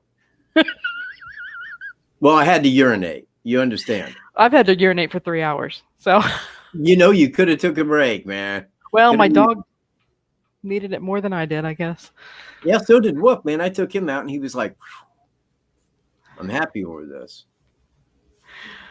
Well, thanks for talking to me, and you guys have a great night. I would have been in bed probably 2.5 hours ago. Oh, man. If it was just a boring night. Tomorrow's Saturday. You don't have to work, do you? No, thank God. Fantastic. All right, then. Well, everybody, especially all my moderators, Alaska, Sue, Lily, you know what? Double Ants, you know, all of my moderators, and I forget half of them because I got so many. But anyway, man, I appreciate you guys. I appreciate everybody being here, man. I would like to thank Incognito Society for being here and Greeno. You know what? You guys kind of made the show tonight because I was just bored and wanted to do it. So, all right, man, I guess probably until Tuesday. And I am working on the final stance video now. I will see you guys then. Peace, everybody. Good night. Good night.